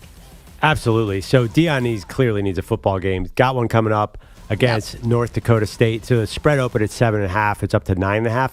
But Colorado's a team, Maggie, and I think you'll agree, like, you really don't know what they're going to be at the beginning of the season, because with Deion now it's going to be a kind of a new team. Last year was like we had no idea what to expect. It looked great at first, then it fell apart quickly. I don't feel confident predicting a record for Colorado at all. Listen, I have already said my dark horse candidate to win the Heisman is Travis Hunter. The first non-quarterback has got 5,000 to 1 odds. I realize I'm out in an island here, but I do think that Deion can have a way of making his skill position players shine. But the way you do that is by having a good offensive line and a good defensive line. I think that's still the big question, right? Can you get guys from the portal and have them gel quickly enough that they can be like a cohesive unit and avoid, an upset. Listen, I don't think they're going to lose to North Dakota State. We'll see what happens with Nebraska, because obviously we'll see what happens with Dylan Raiola. But he's got this great quarterback in his son Shedeur. He's got skill position players. Like, just did they do enough in the trenches to make themselves a factor in the Big 12? We'll find out soon enough. Okay, we have some poll results here at Maggie and Pearl. Yeah. Which situation would be worse? Months at a space station or being stuck in an elevator for hours like the LA Chargers were over the weekend? It was only 2 hours. 63% say months at a space station. So that's not as bad as we thought it would be. Obviously, Maggie, I think you were thrown off a little bit by Ryan Botcher's analysis that your bone density would start to fail. I didn't know that. Also, I didn't know about that. That's just one of many physical things that happens. I think all that sort of canned air is bad for you. Probably cut your lifespan a little shorter.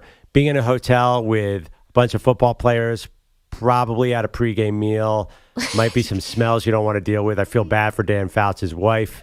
Yeah, that elevator had to stink. Yeah, I mean, obviously, stuck in the elevator, the bathroom situation, I'm sure, hopefully they had some water bottles or something in there. Otherwise, I would not want to clean up that elevator. But actually, Jim Harbaugh said it could have been a lot worse. Credited the Dallas Fire Department for helping them out. Other poll, who is having the more impressive season?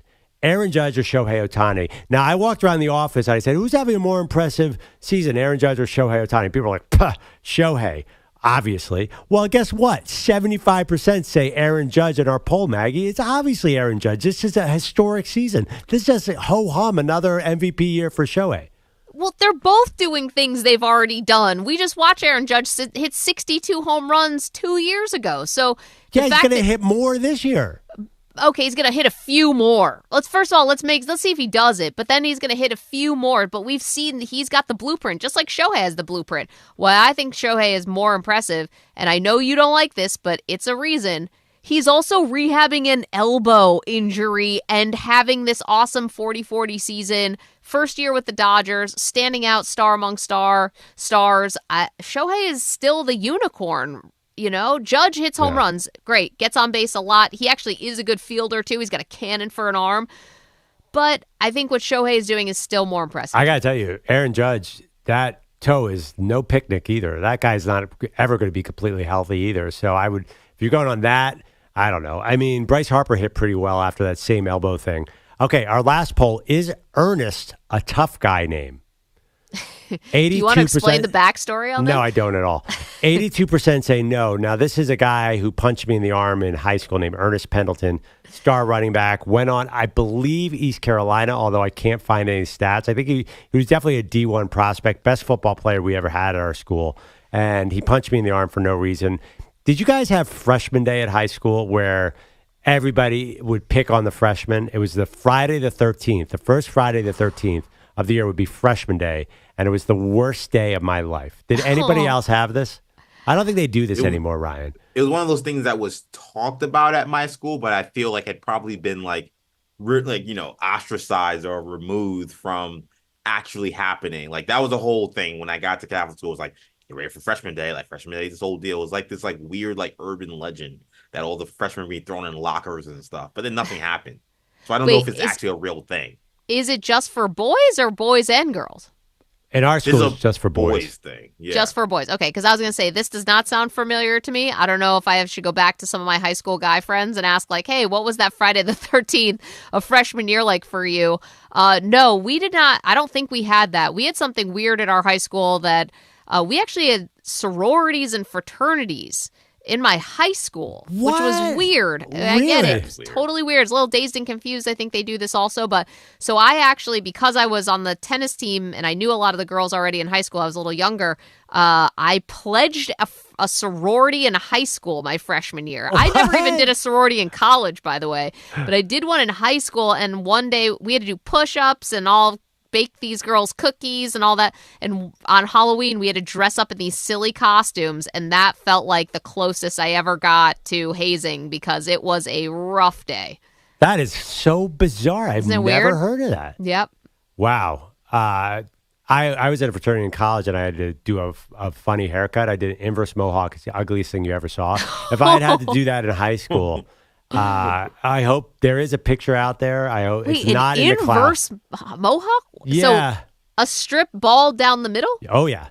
That's like the Robert De Niro. Did Robert De Niro? No, he had a real mohawk. He had That's a real a lot mohawk. cooler. Yeah. But trust me, that wouldn't have looked good with me either. It went really bad. But at least I was in college. I think I had more of a choice.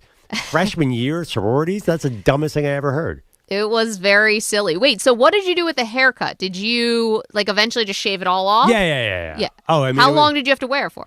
I think like 3 weeks. I got a professor who was really mad at me, wanted to kick me out of class, thought it was disrespectful. Yeah. 3 weeks is kind of a long time.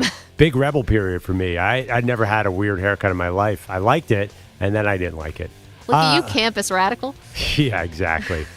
All right. Thanks, Ryan Botcher, EJ Stewart, Andrew Bogish, Maggie. Andrew Kaplan. Maggie did a great job in the home studio. I can't wait to find out more things in the closet.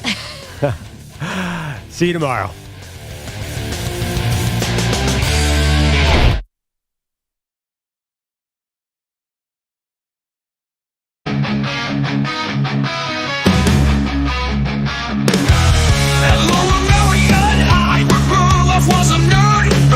Was the football star always being heard? But forget about the past, let's get to Pete, the guy who skips work like it's a track meet.